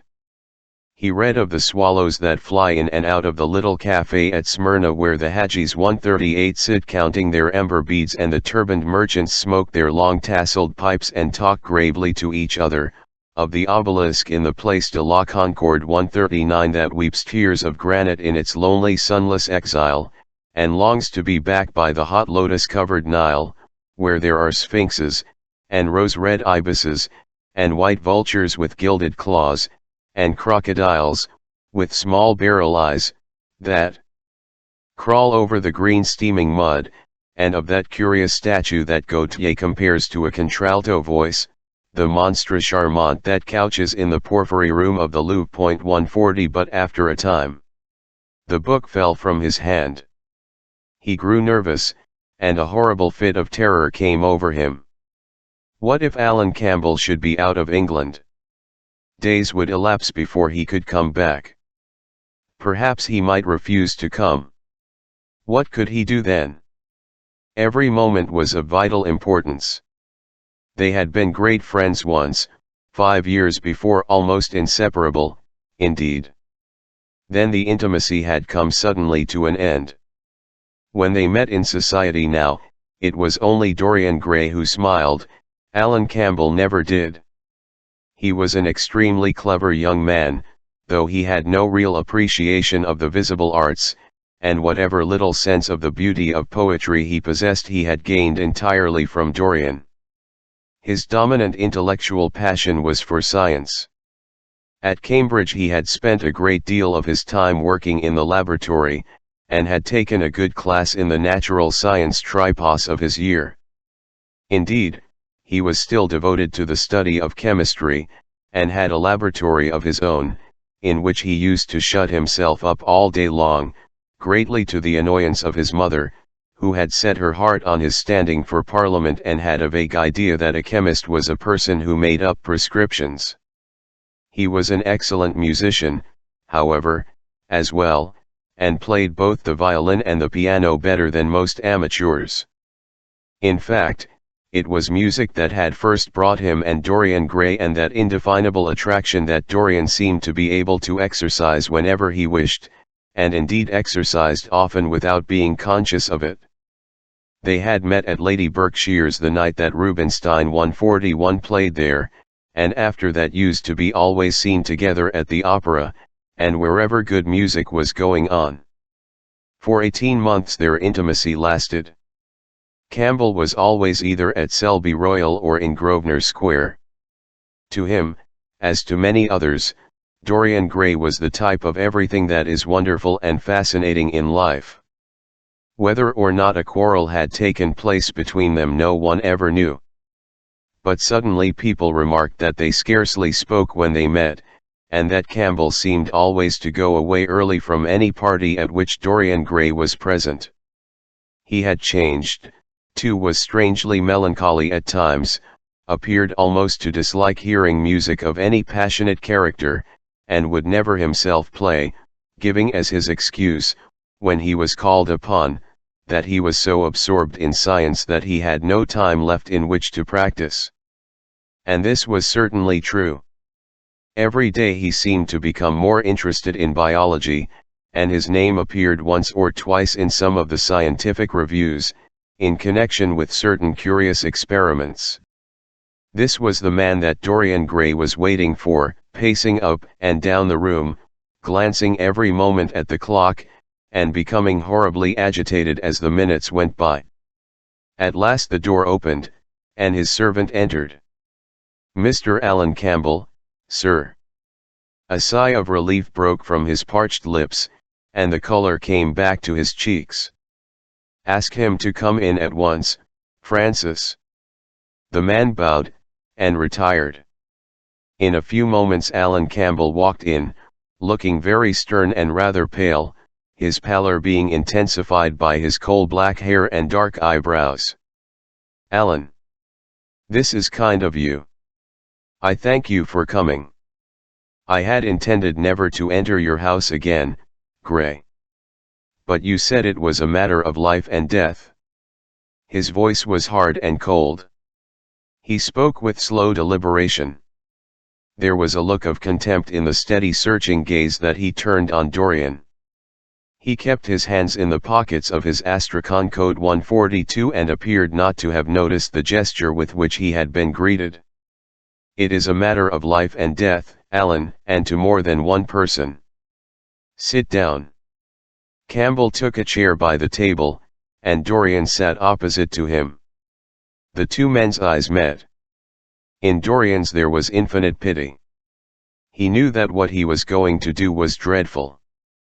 After a strained moment of silence, he leaned across and said, very quietly, but watching the effect of each word upon the face of the man he had sent for, "Alan, in a locked room at the top of this house, a room to which nobody but myself has access, a dead man is seated at a table. He has been dead 10 hours now. Don't stir, and don't look at me like that. Who the man is, why he died, how he died, are matters that do not concern you. What you have to do is this: stop, Gray. I don't want to know anything further. Whether what you have told me is true or not true, doesn't concern me. I entirely decline to be mixed up in your life. Keep your horrible secrets to yourself. They don't interest me anymore. Alan, they will have to interest you. This one will have to interest you. I am awfully sorry for you, Alan. But I can't help myself. You are the one man who is able to save me.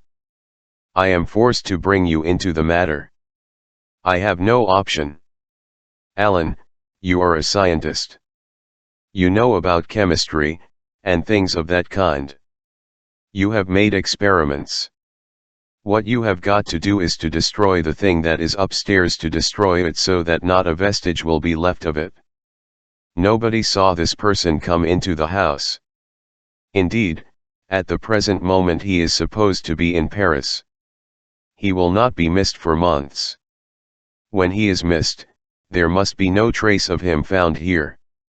You, Alan, you must change him, and everything that belongs to him, into a handful of ashes that I may scatter in the air. You are mad, Dorian. Ah! I was waiting for you to call me Dorian. You are mad, I tell you, mad to imagine that I would raise a finger to help you, mad to make this monstrous confession. I will have nothing to do with this matter, whatever it is. Do you think I am going to peril my reputation for you? What is it to me what devil's work you are up to? It was a suicide, Alan. I am glad of that. But who drove him to it? You, I should fancy. Do you still refuse to do this, for me? Of course I refuse. I will have absolutely nothing to do with it. I don't care what shame comes on you. You deserve it all. I should not be sorry to see you disgraced, publicly disgraced. How dare you ask me, of all men in the world, to mix myself up in this horror? I should have thought you knew more about people's characters. Your friend Lord Henry Wotton can't have taught you much about psychology, whatever else he has taught you. Nothing will induce me to stir a step to help you. You have come to the wrong man. Go to some of your friends. Don't come to me. Alan, it was murder. I killed him.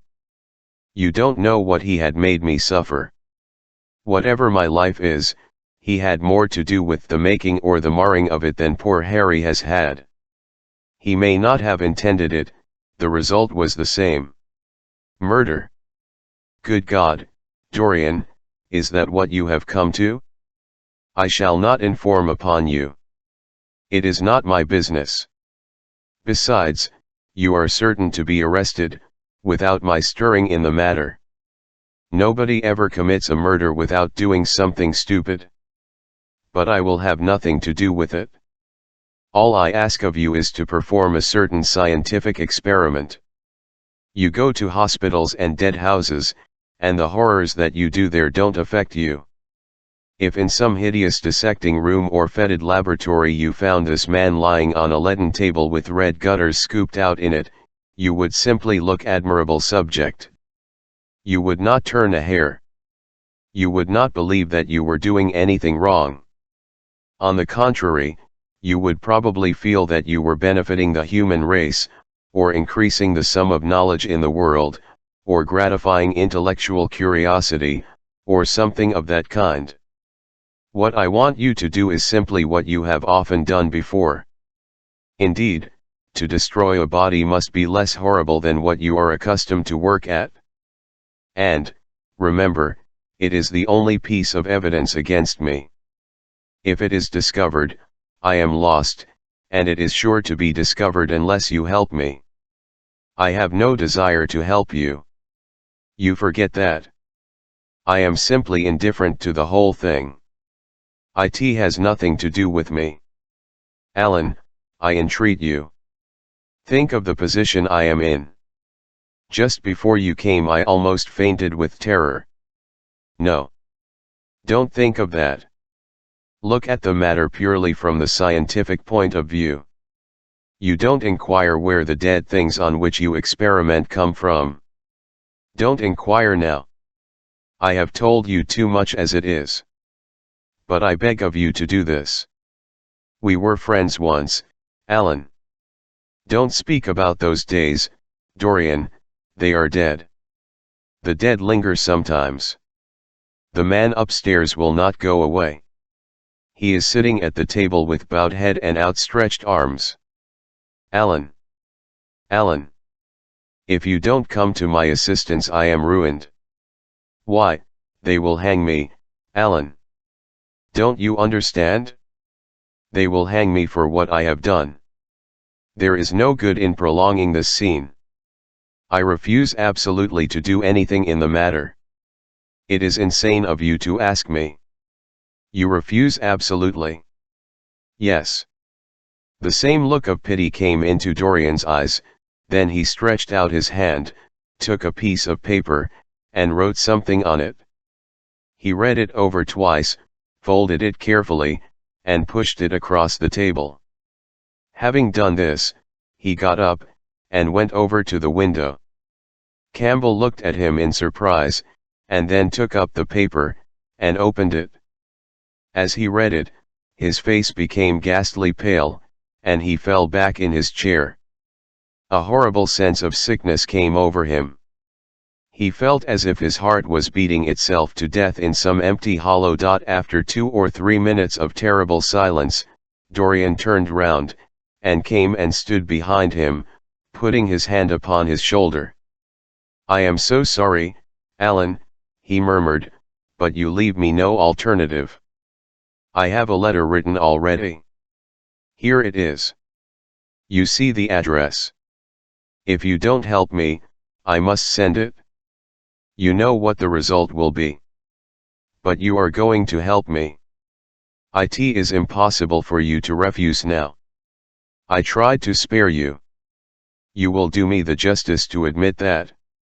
You were stern, harsh, offensive. You treated me as no man has ever dared to treat me, no living man, at any rate. I bore it all. Now it is for me to dictate terms." Campbell buried his face in his hands, and a shudder passed through him. "Yes, it is my turn to dictate terms, Alan. You know what they are. The thing is quite simple. Come, don't work yourself into this fever. The thing has to be done. Face it, and do it." A groan broke from Campbell's lips, and he shivered all over. The ticking of the clock on the mantelpiece seemed to him to be dividing time into separate atoms of agony, each of which was too terrible to be borne. He felt as if an iron ring was being slowly tightened round his forehead, and as if the disgrace with which he was threatened had already come upon him. The hand upon his shoulder weighed like a hand of lead. It was intolerable. It seemed to crush him. "Come, Alan, you must decide at once." He hesitated a moment. "Is there a fire in the room upstairs?" he murmured. "Yes, there is a gas fire with asbestos. I will have to go home and get some things from the laboratory." "No, Alan, you need not leave the house. Write on a sheet of notepaper what you want, and my servant will take a cab and bring the things back to you." Campbell wrote a few lines, blotted them, and addressed an envelope to his assistant. Dorian took the note up and read it carefully. Then he rang the bell, and gave it to his valet, with orders to return as soon as possible, and to bring the things with him. When the hall door shut, Campbell started, and, having got up from the chair, went over to the chimney-piece. He was shivering with a sort of ague. For nearly 20 minutes, neither of the men spoke. A fly buzzed noisily about the room, and the ticking of the clock was like the beat of a hammer. As the chime struck 1, Campbell turned round, and, looking at Dorian Gray, saw that his eyes were filled with tears. There was something in the purity and refinement of that sad face that seemed to enrage him. "You are infamous, absolutely infamous," he muttered. "Hush, Alan, you have saved my life," said Dorian. "Your life? Good heavens! What a life that is! You have gone from corruption to corruption, and now you have culminated in crime. In doing what I am going to do, what you force me to do, it is not of your life that I am thinking." "Ah, Alan," murmured Dorian, with a sigh, "I wish you had 1,000th part of the pity for me that I have for you." He turned away, as he spoke, and stood looking out at the garden. Campbell made no answer. After about 10 minutes a knock came to the door, and the servant entered, carrying a mahogany chest of chemicals, with a small electric battery set on top of it. He placed it on the table, and went out again, returning with a long coil of steel and platinum wire and 2 rather curiously shaped iron clamps. "Shall I leave the things here, sir?" he asked Campbell. "Yes," said Dorian, "and I am afraid, Francis, that I have another errand for you." "What is the name of the man at Richmond who supplies Selby with orchids?" "Harden, sir." "Yes, Harden. You must go down to Richmond at once, see Harden personally, and tell him to send twice as many orchids as I ordered, and to have as few white ones as possible. In fact, I don't want any white ones. It is a lovely day, Francis, and Richmond is a very pretty place, otherwise I wouldn't bother you about it. No trouble, sir. At what time shall I be back? Dorian looked at Campbell. How long will your experiment take, Alan? He said, in a calm, indifferent voice. The presence of a third person in the room seemed to give him extraordinary courage. Campbell frowned, and bit his lip. It will take about 5 hours, he answered. It will be time enough, then, if you are back at 7:30, Francis. Or stay. Just leave my things out for dressing. You can have the evening to yourself. I am not dining at home, so I shall not want you. Thank you, sir, said the man, leaving the room. Now, Alan, there is not a moment to be lost. How heavy this chest is. I'll take it for you. You bring the other things. He spoke rapidly, and in an authoritative manner. Campbell felt dominated by him. They left the room together. When they reached the top landing, Dorian took out the key and turned it in the lock. Then he stopped, and a troubled look came into his eyes. He shuddered. I don't think I can go in, Alan, he murmured. It is nothing to me. I don't require you, said Campbell, coldly. Dorian half opened the door. As he did so, he saw the face of the portrait grinning in the sunlight. On the floor in front of it the torn curtain was lying. He remembered that the night ±4, for the first time in his life, he had forgotten to hide it, when he crept out of the room. But what was that loathsome red dew that gleamed, wet and glistening, on one of the hands, as though the canvas had sweated blood? How horrible it was, more horrible, it seemed to him for the moment, than the silent thing that he knew was stretched across the table, the thing whose grotesque misshapen shadow on the spotted carpet showed him that it had not stirred, but was still there, as he had left it. He opened the door a little wider, and walked quickly in, with half-closed eyes and averted head, determined that he would not look even once upon the dead man. Then, stooping down, and taking up the gold and purple hanging, he flung it over the picture. He stopped, feeling afraid to turn round, and his eyes fixed themselves on the intricacies of the pattern before him. He heard Campbell bringing in the heavy chest, and the irons, and the other things that he had required for his dreadful work. He began to wonder if he and Basil Hallward had ever met, and, if so, what they had thought of each other. "Leave me now," said Campbell. He turned and hurried out, just conscious that the dead man had been thrust back into the chair and was sitting up in it, with Campbell gazing into the glistening yellow face. As he was going downstairs he heard the key being turned in the lock. It was long after 7 o'clock when Campbell came back into the library. He was pale, but absolutely calm. "I have done what you asked me to do," he muttered. "And now, goodbye. Let us never see each other again. You have saved me from ruin, Alan." "I cannot forget that," said Dorian, simply. As soon as Campbell had left, he went upstairs. There was a horrible smell of chemicals in the room.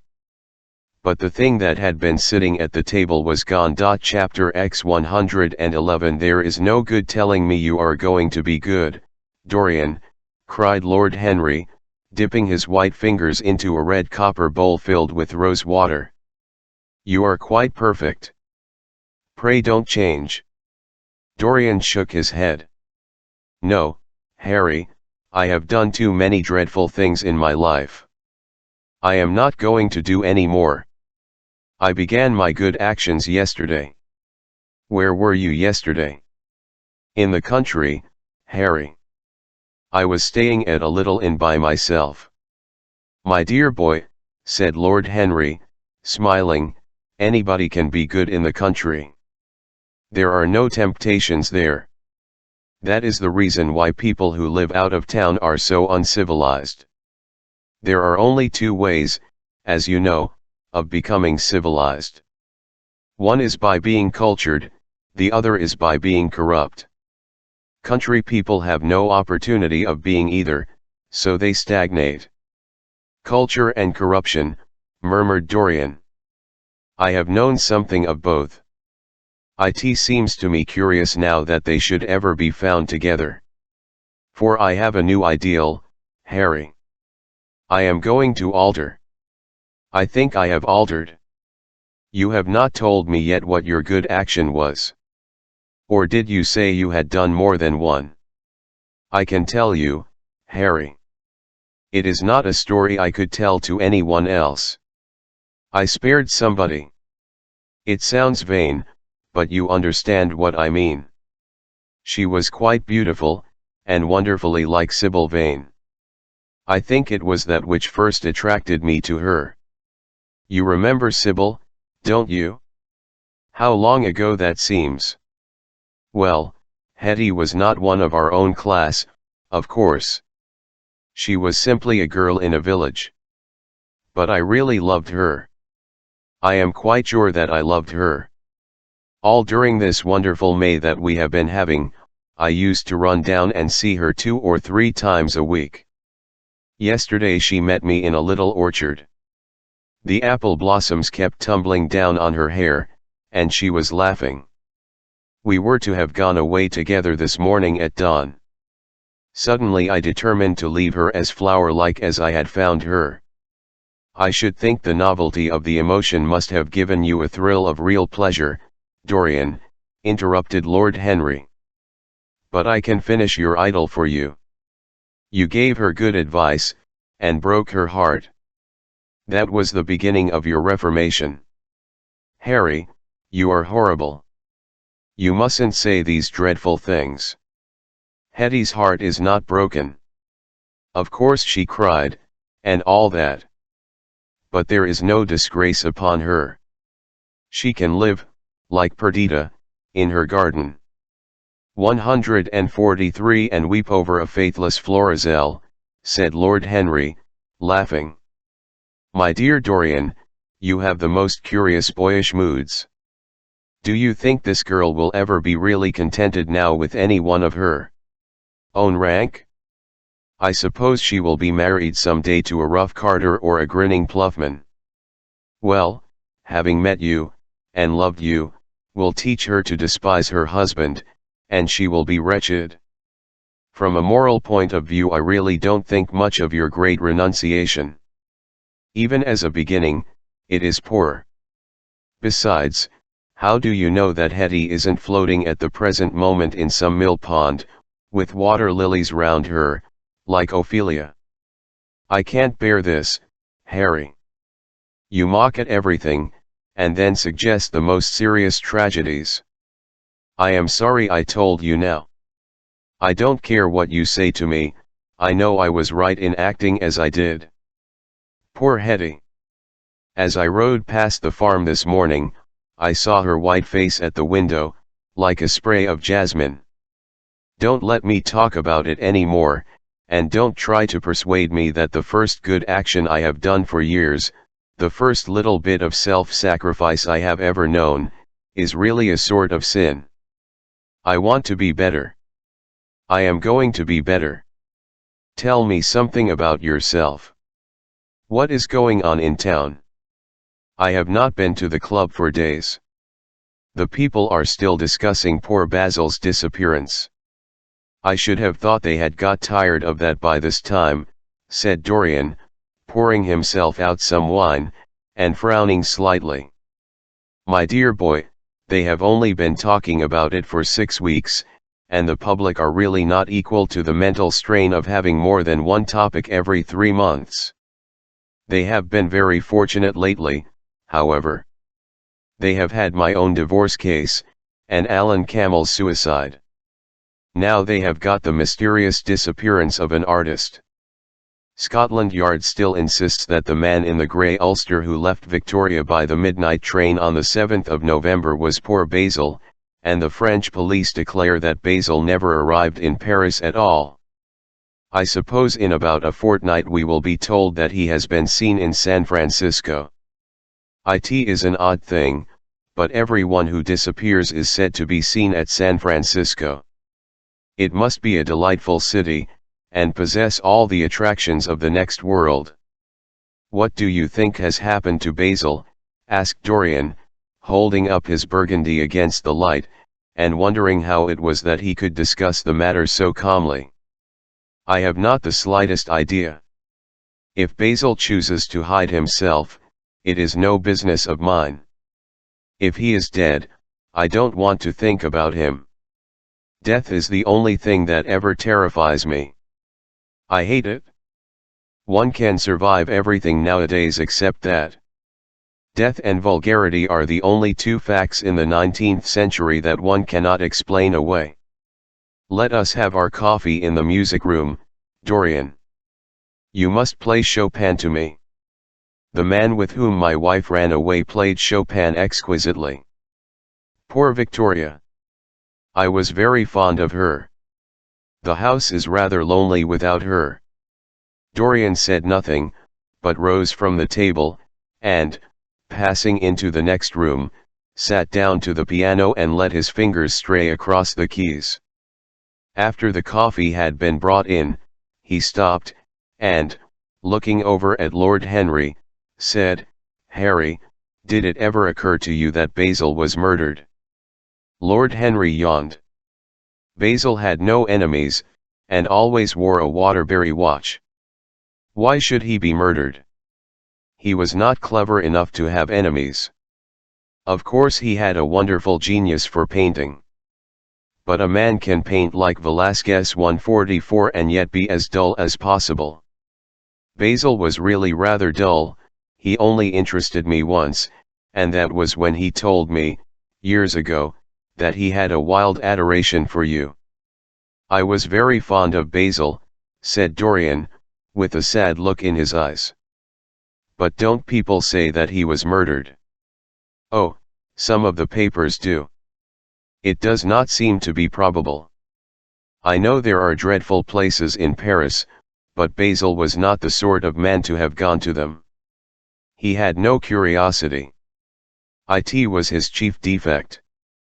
Play me a nocturne, Dorian, and, as you play, tell me, in a low voice, how you have kept your youth. You must have some secret. I am only 10 years older than you are, and I am wrinkled, and bald, and yellow.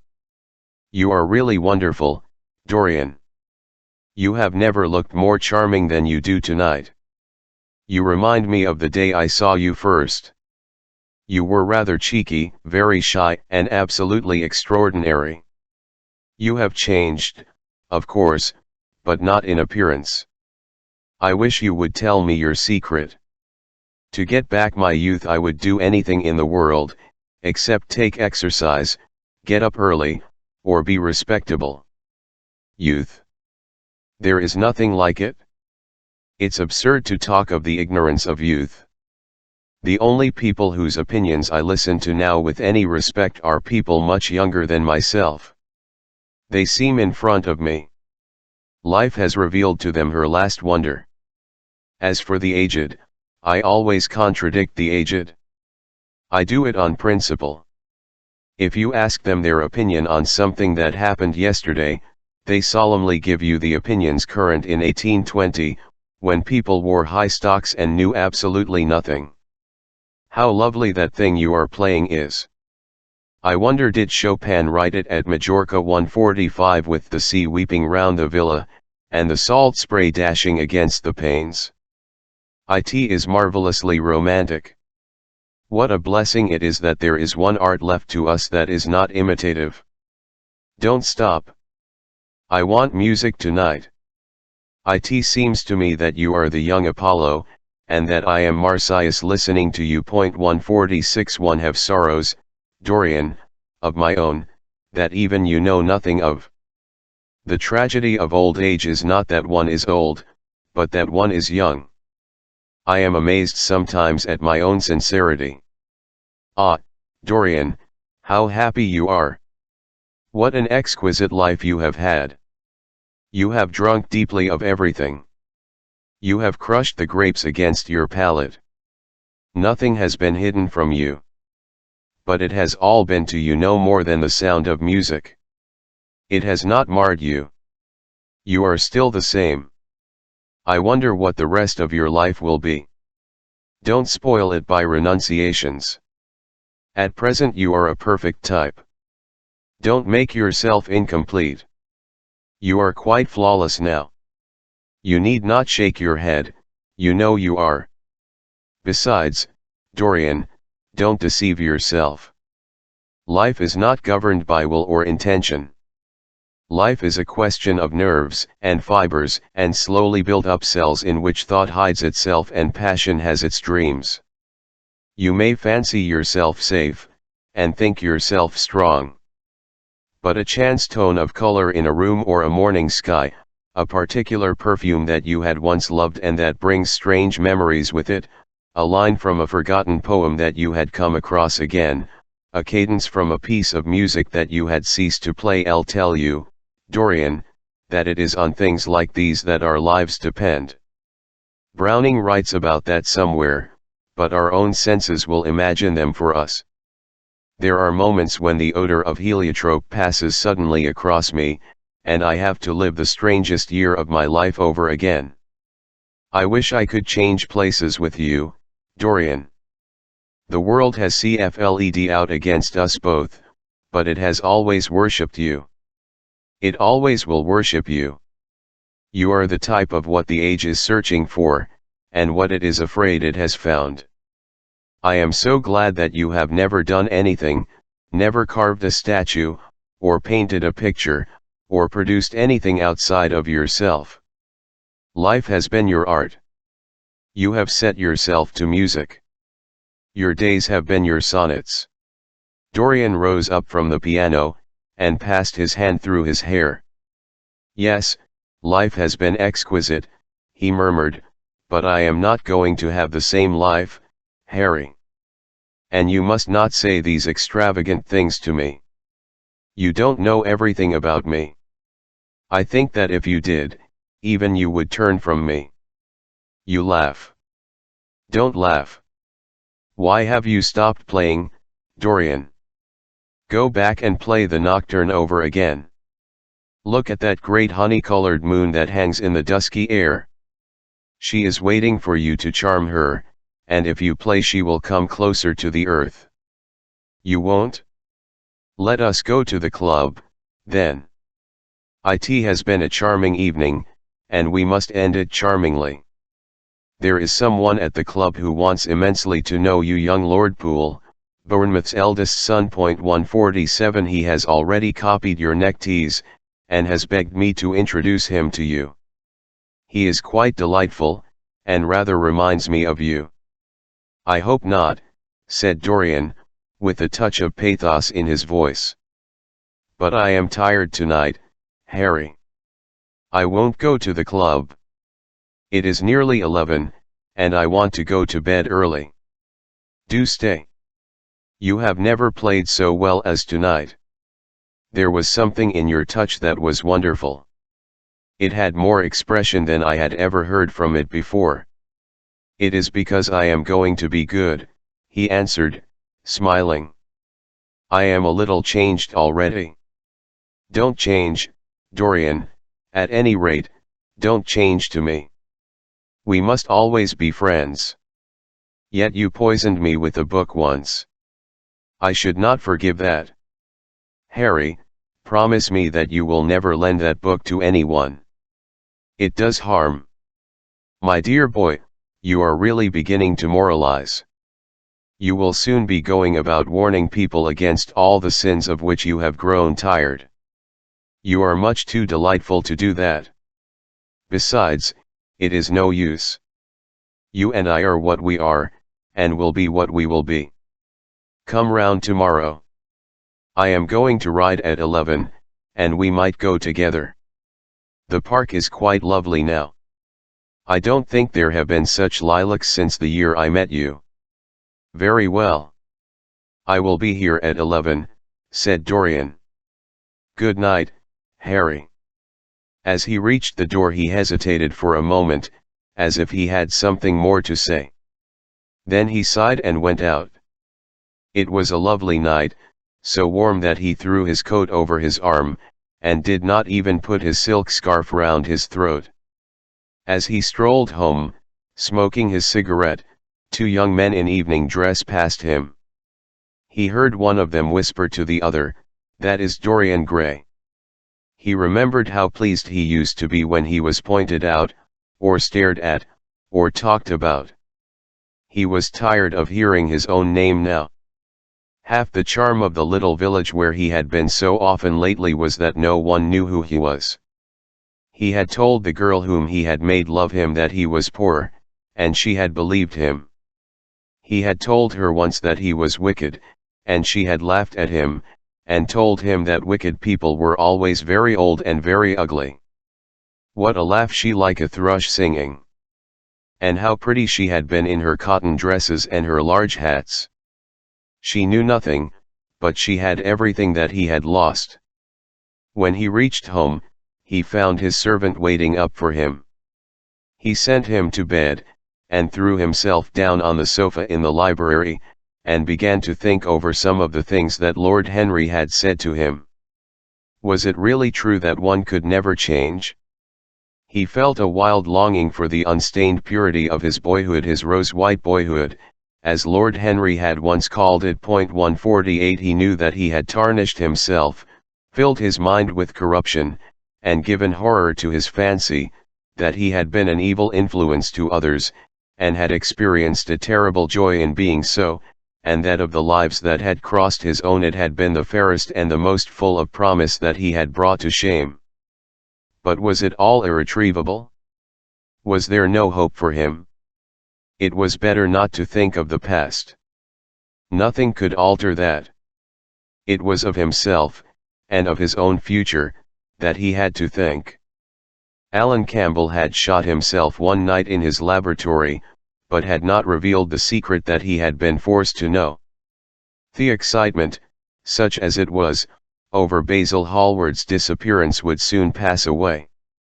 It was already waning. He was perfectly safe there.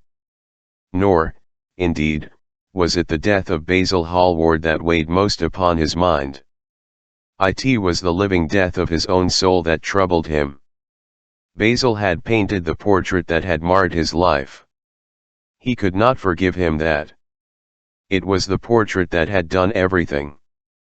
Basil had said things to him that were unbearable, and that he had yet borne with patience. The murder had been simply the madness of a moment. As for Alan Campbell, his suicide had been his own act. He had chosen to do it. It was nothing to him. A new life. That was what he wanted. That was what he was waiting for. Surely he had begun it already. He had spared one innocent thing, at any rate. He would never again tempt innocence. He would be good. As he thought of Hetty Merton, he began to wonder if the portrait in the locked room had changed. Surely it was not still so horrible as it had been? Perhaps if his life became pure, he would be able to expel every sign of evil passion from the face. Perhaps the signs of evil had already gone away. He would go and look. He took the lamp from the table and crept upstairs. As he unlocked the door, a smile of joy flitted across his young face and lingered for a moment about his lips. Yes, he would be good, and the hideous thing that he had hidden away would no longer be a terror to him. He felt as if the load had been lifted from him already. He went in quietly, locking the door behind him, as was his custom, and dragged the purple hanging from the portrait. A cry of pain and indignation broke from him. He could see no change, unless that in the eyes there was a look of cunning, and in the mouth the curved wrinkle of the hypocrite. The thing was still loathsome, more loathsome, if possible, than before, and the scarlet dew that spotted the hands seemed brighter, and more like blood newly spilt. Had it been merely vanity that had made him do his one good deed? Or the desire of a new sensation, as Lord Henry had hinted, with his mocking laugh? Or that passion to act a part that sometimes makes us do things finer than we are ourselves? Or, perhaps, all these? Why was the red stain larger than it had been? It seemed to have crept like a horrible disease over the wrinkled fingers. There was blood on the painted feet, as though the thing had dripped blood even on the hand that had not held the knife. Confess. Did it mean that he was to confess? To give himself up, and be put to death? He laughed. He felt that the idea was monstrous. Besides, who would believe him, even if he did confess?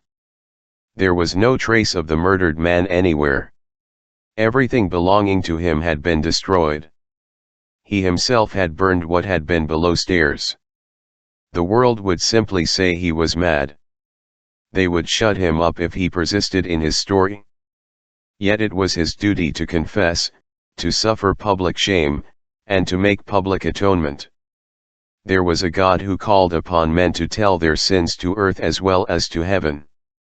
Nothing that he could do would cleanse him till he had told his own sin. His sin? He shrugged his shoulders. The death of Basil Hallward seemed very little to him. He was thinking of Hetty Merton. It was an unjust mirror, this mirror of his soul that he was looking at. Vanity. Curiosity. Hypocrisy. Had there been nothing more in his renunciation than that? There had been something more.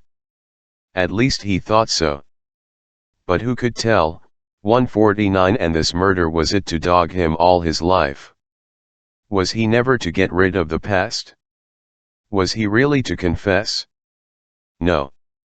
There was only one bit of evidence left against him. The picture itself, that was evidence. He would destroy it? Why had he kept it so long? It had given him pleasure once to watch it changing and growing old. Of late he had felt no such pleasure. It had kept him awake at night. When he had been away, he had been filled with terror lest other eyes should look upon it. It had brought melancholy across his passions. Its mere memory had marred many moments of joy. It had been like conscience to him. Yes, it had been conscience. He would destroy it. He looked round, and saw the knife that had stabbed Basil Hallward. He had cleaned it many times, till there was no stain left upon it. It was bright, and glistened. As it had killed the painter, so it would kill the painter's work, and all that that meant. It would kill the past, and when that was dead he would be free. He seized it, and stabbed the canvas with it, ripping the thing right up from top to bottom. There was a cry heard, and a crash. The cry was so horrible in its agony that the frightened servants woke, and crept out of their rooms. Two gentlemen, who were passing in the square below, stopped, and looked up at the great house. They walked on till they met a policeman, and brought him back. The man rang the bell several times, but there was no answer. The house was all dark, except for a light in one of the top windows. After a time, he went away, and stood in the portico of the next house and watched. "Whose house is that, constable?" asked the elder of the two gentlemen. "Mr. Dorian Gray's, sir," answered the policeman. They looked at each other, as they walked away, and sneered. One of them was Sir Henry Ashton's uncle. Inside, in the servants' part of the house, the half-clad domestics were talking in low whispers to each other. Old Mrs. Leaf was crying, and wringing her hands. Francis was as pale as death. After about a quarter of an hour, he got the coachman and one of the footmen and crept upstairs. They knocked, but there was no reply. They called out. Everything was still. Finally, after vainly trying to force the door, they got on the roof, and dropped down onto the balcony. The windows yielded easily. The bolts were old. When they entered, they found hanging upon the wall a splendid portrait of their master as they had last seen him, in all the wonder of his exquisite youth and beauty. Lying on the floor was a dead man, in evening dress, with a knife in his heart. He was withered, wrinkled, and loathsome of visage. It was not till they had examined the rings that they recognized who it was. The end.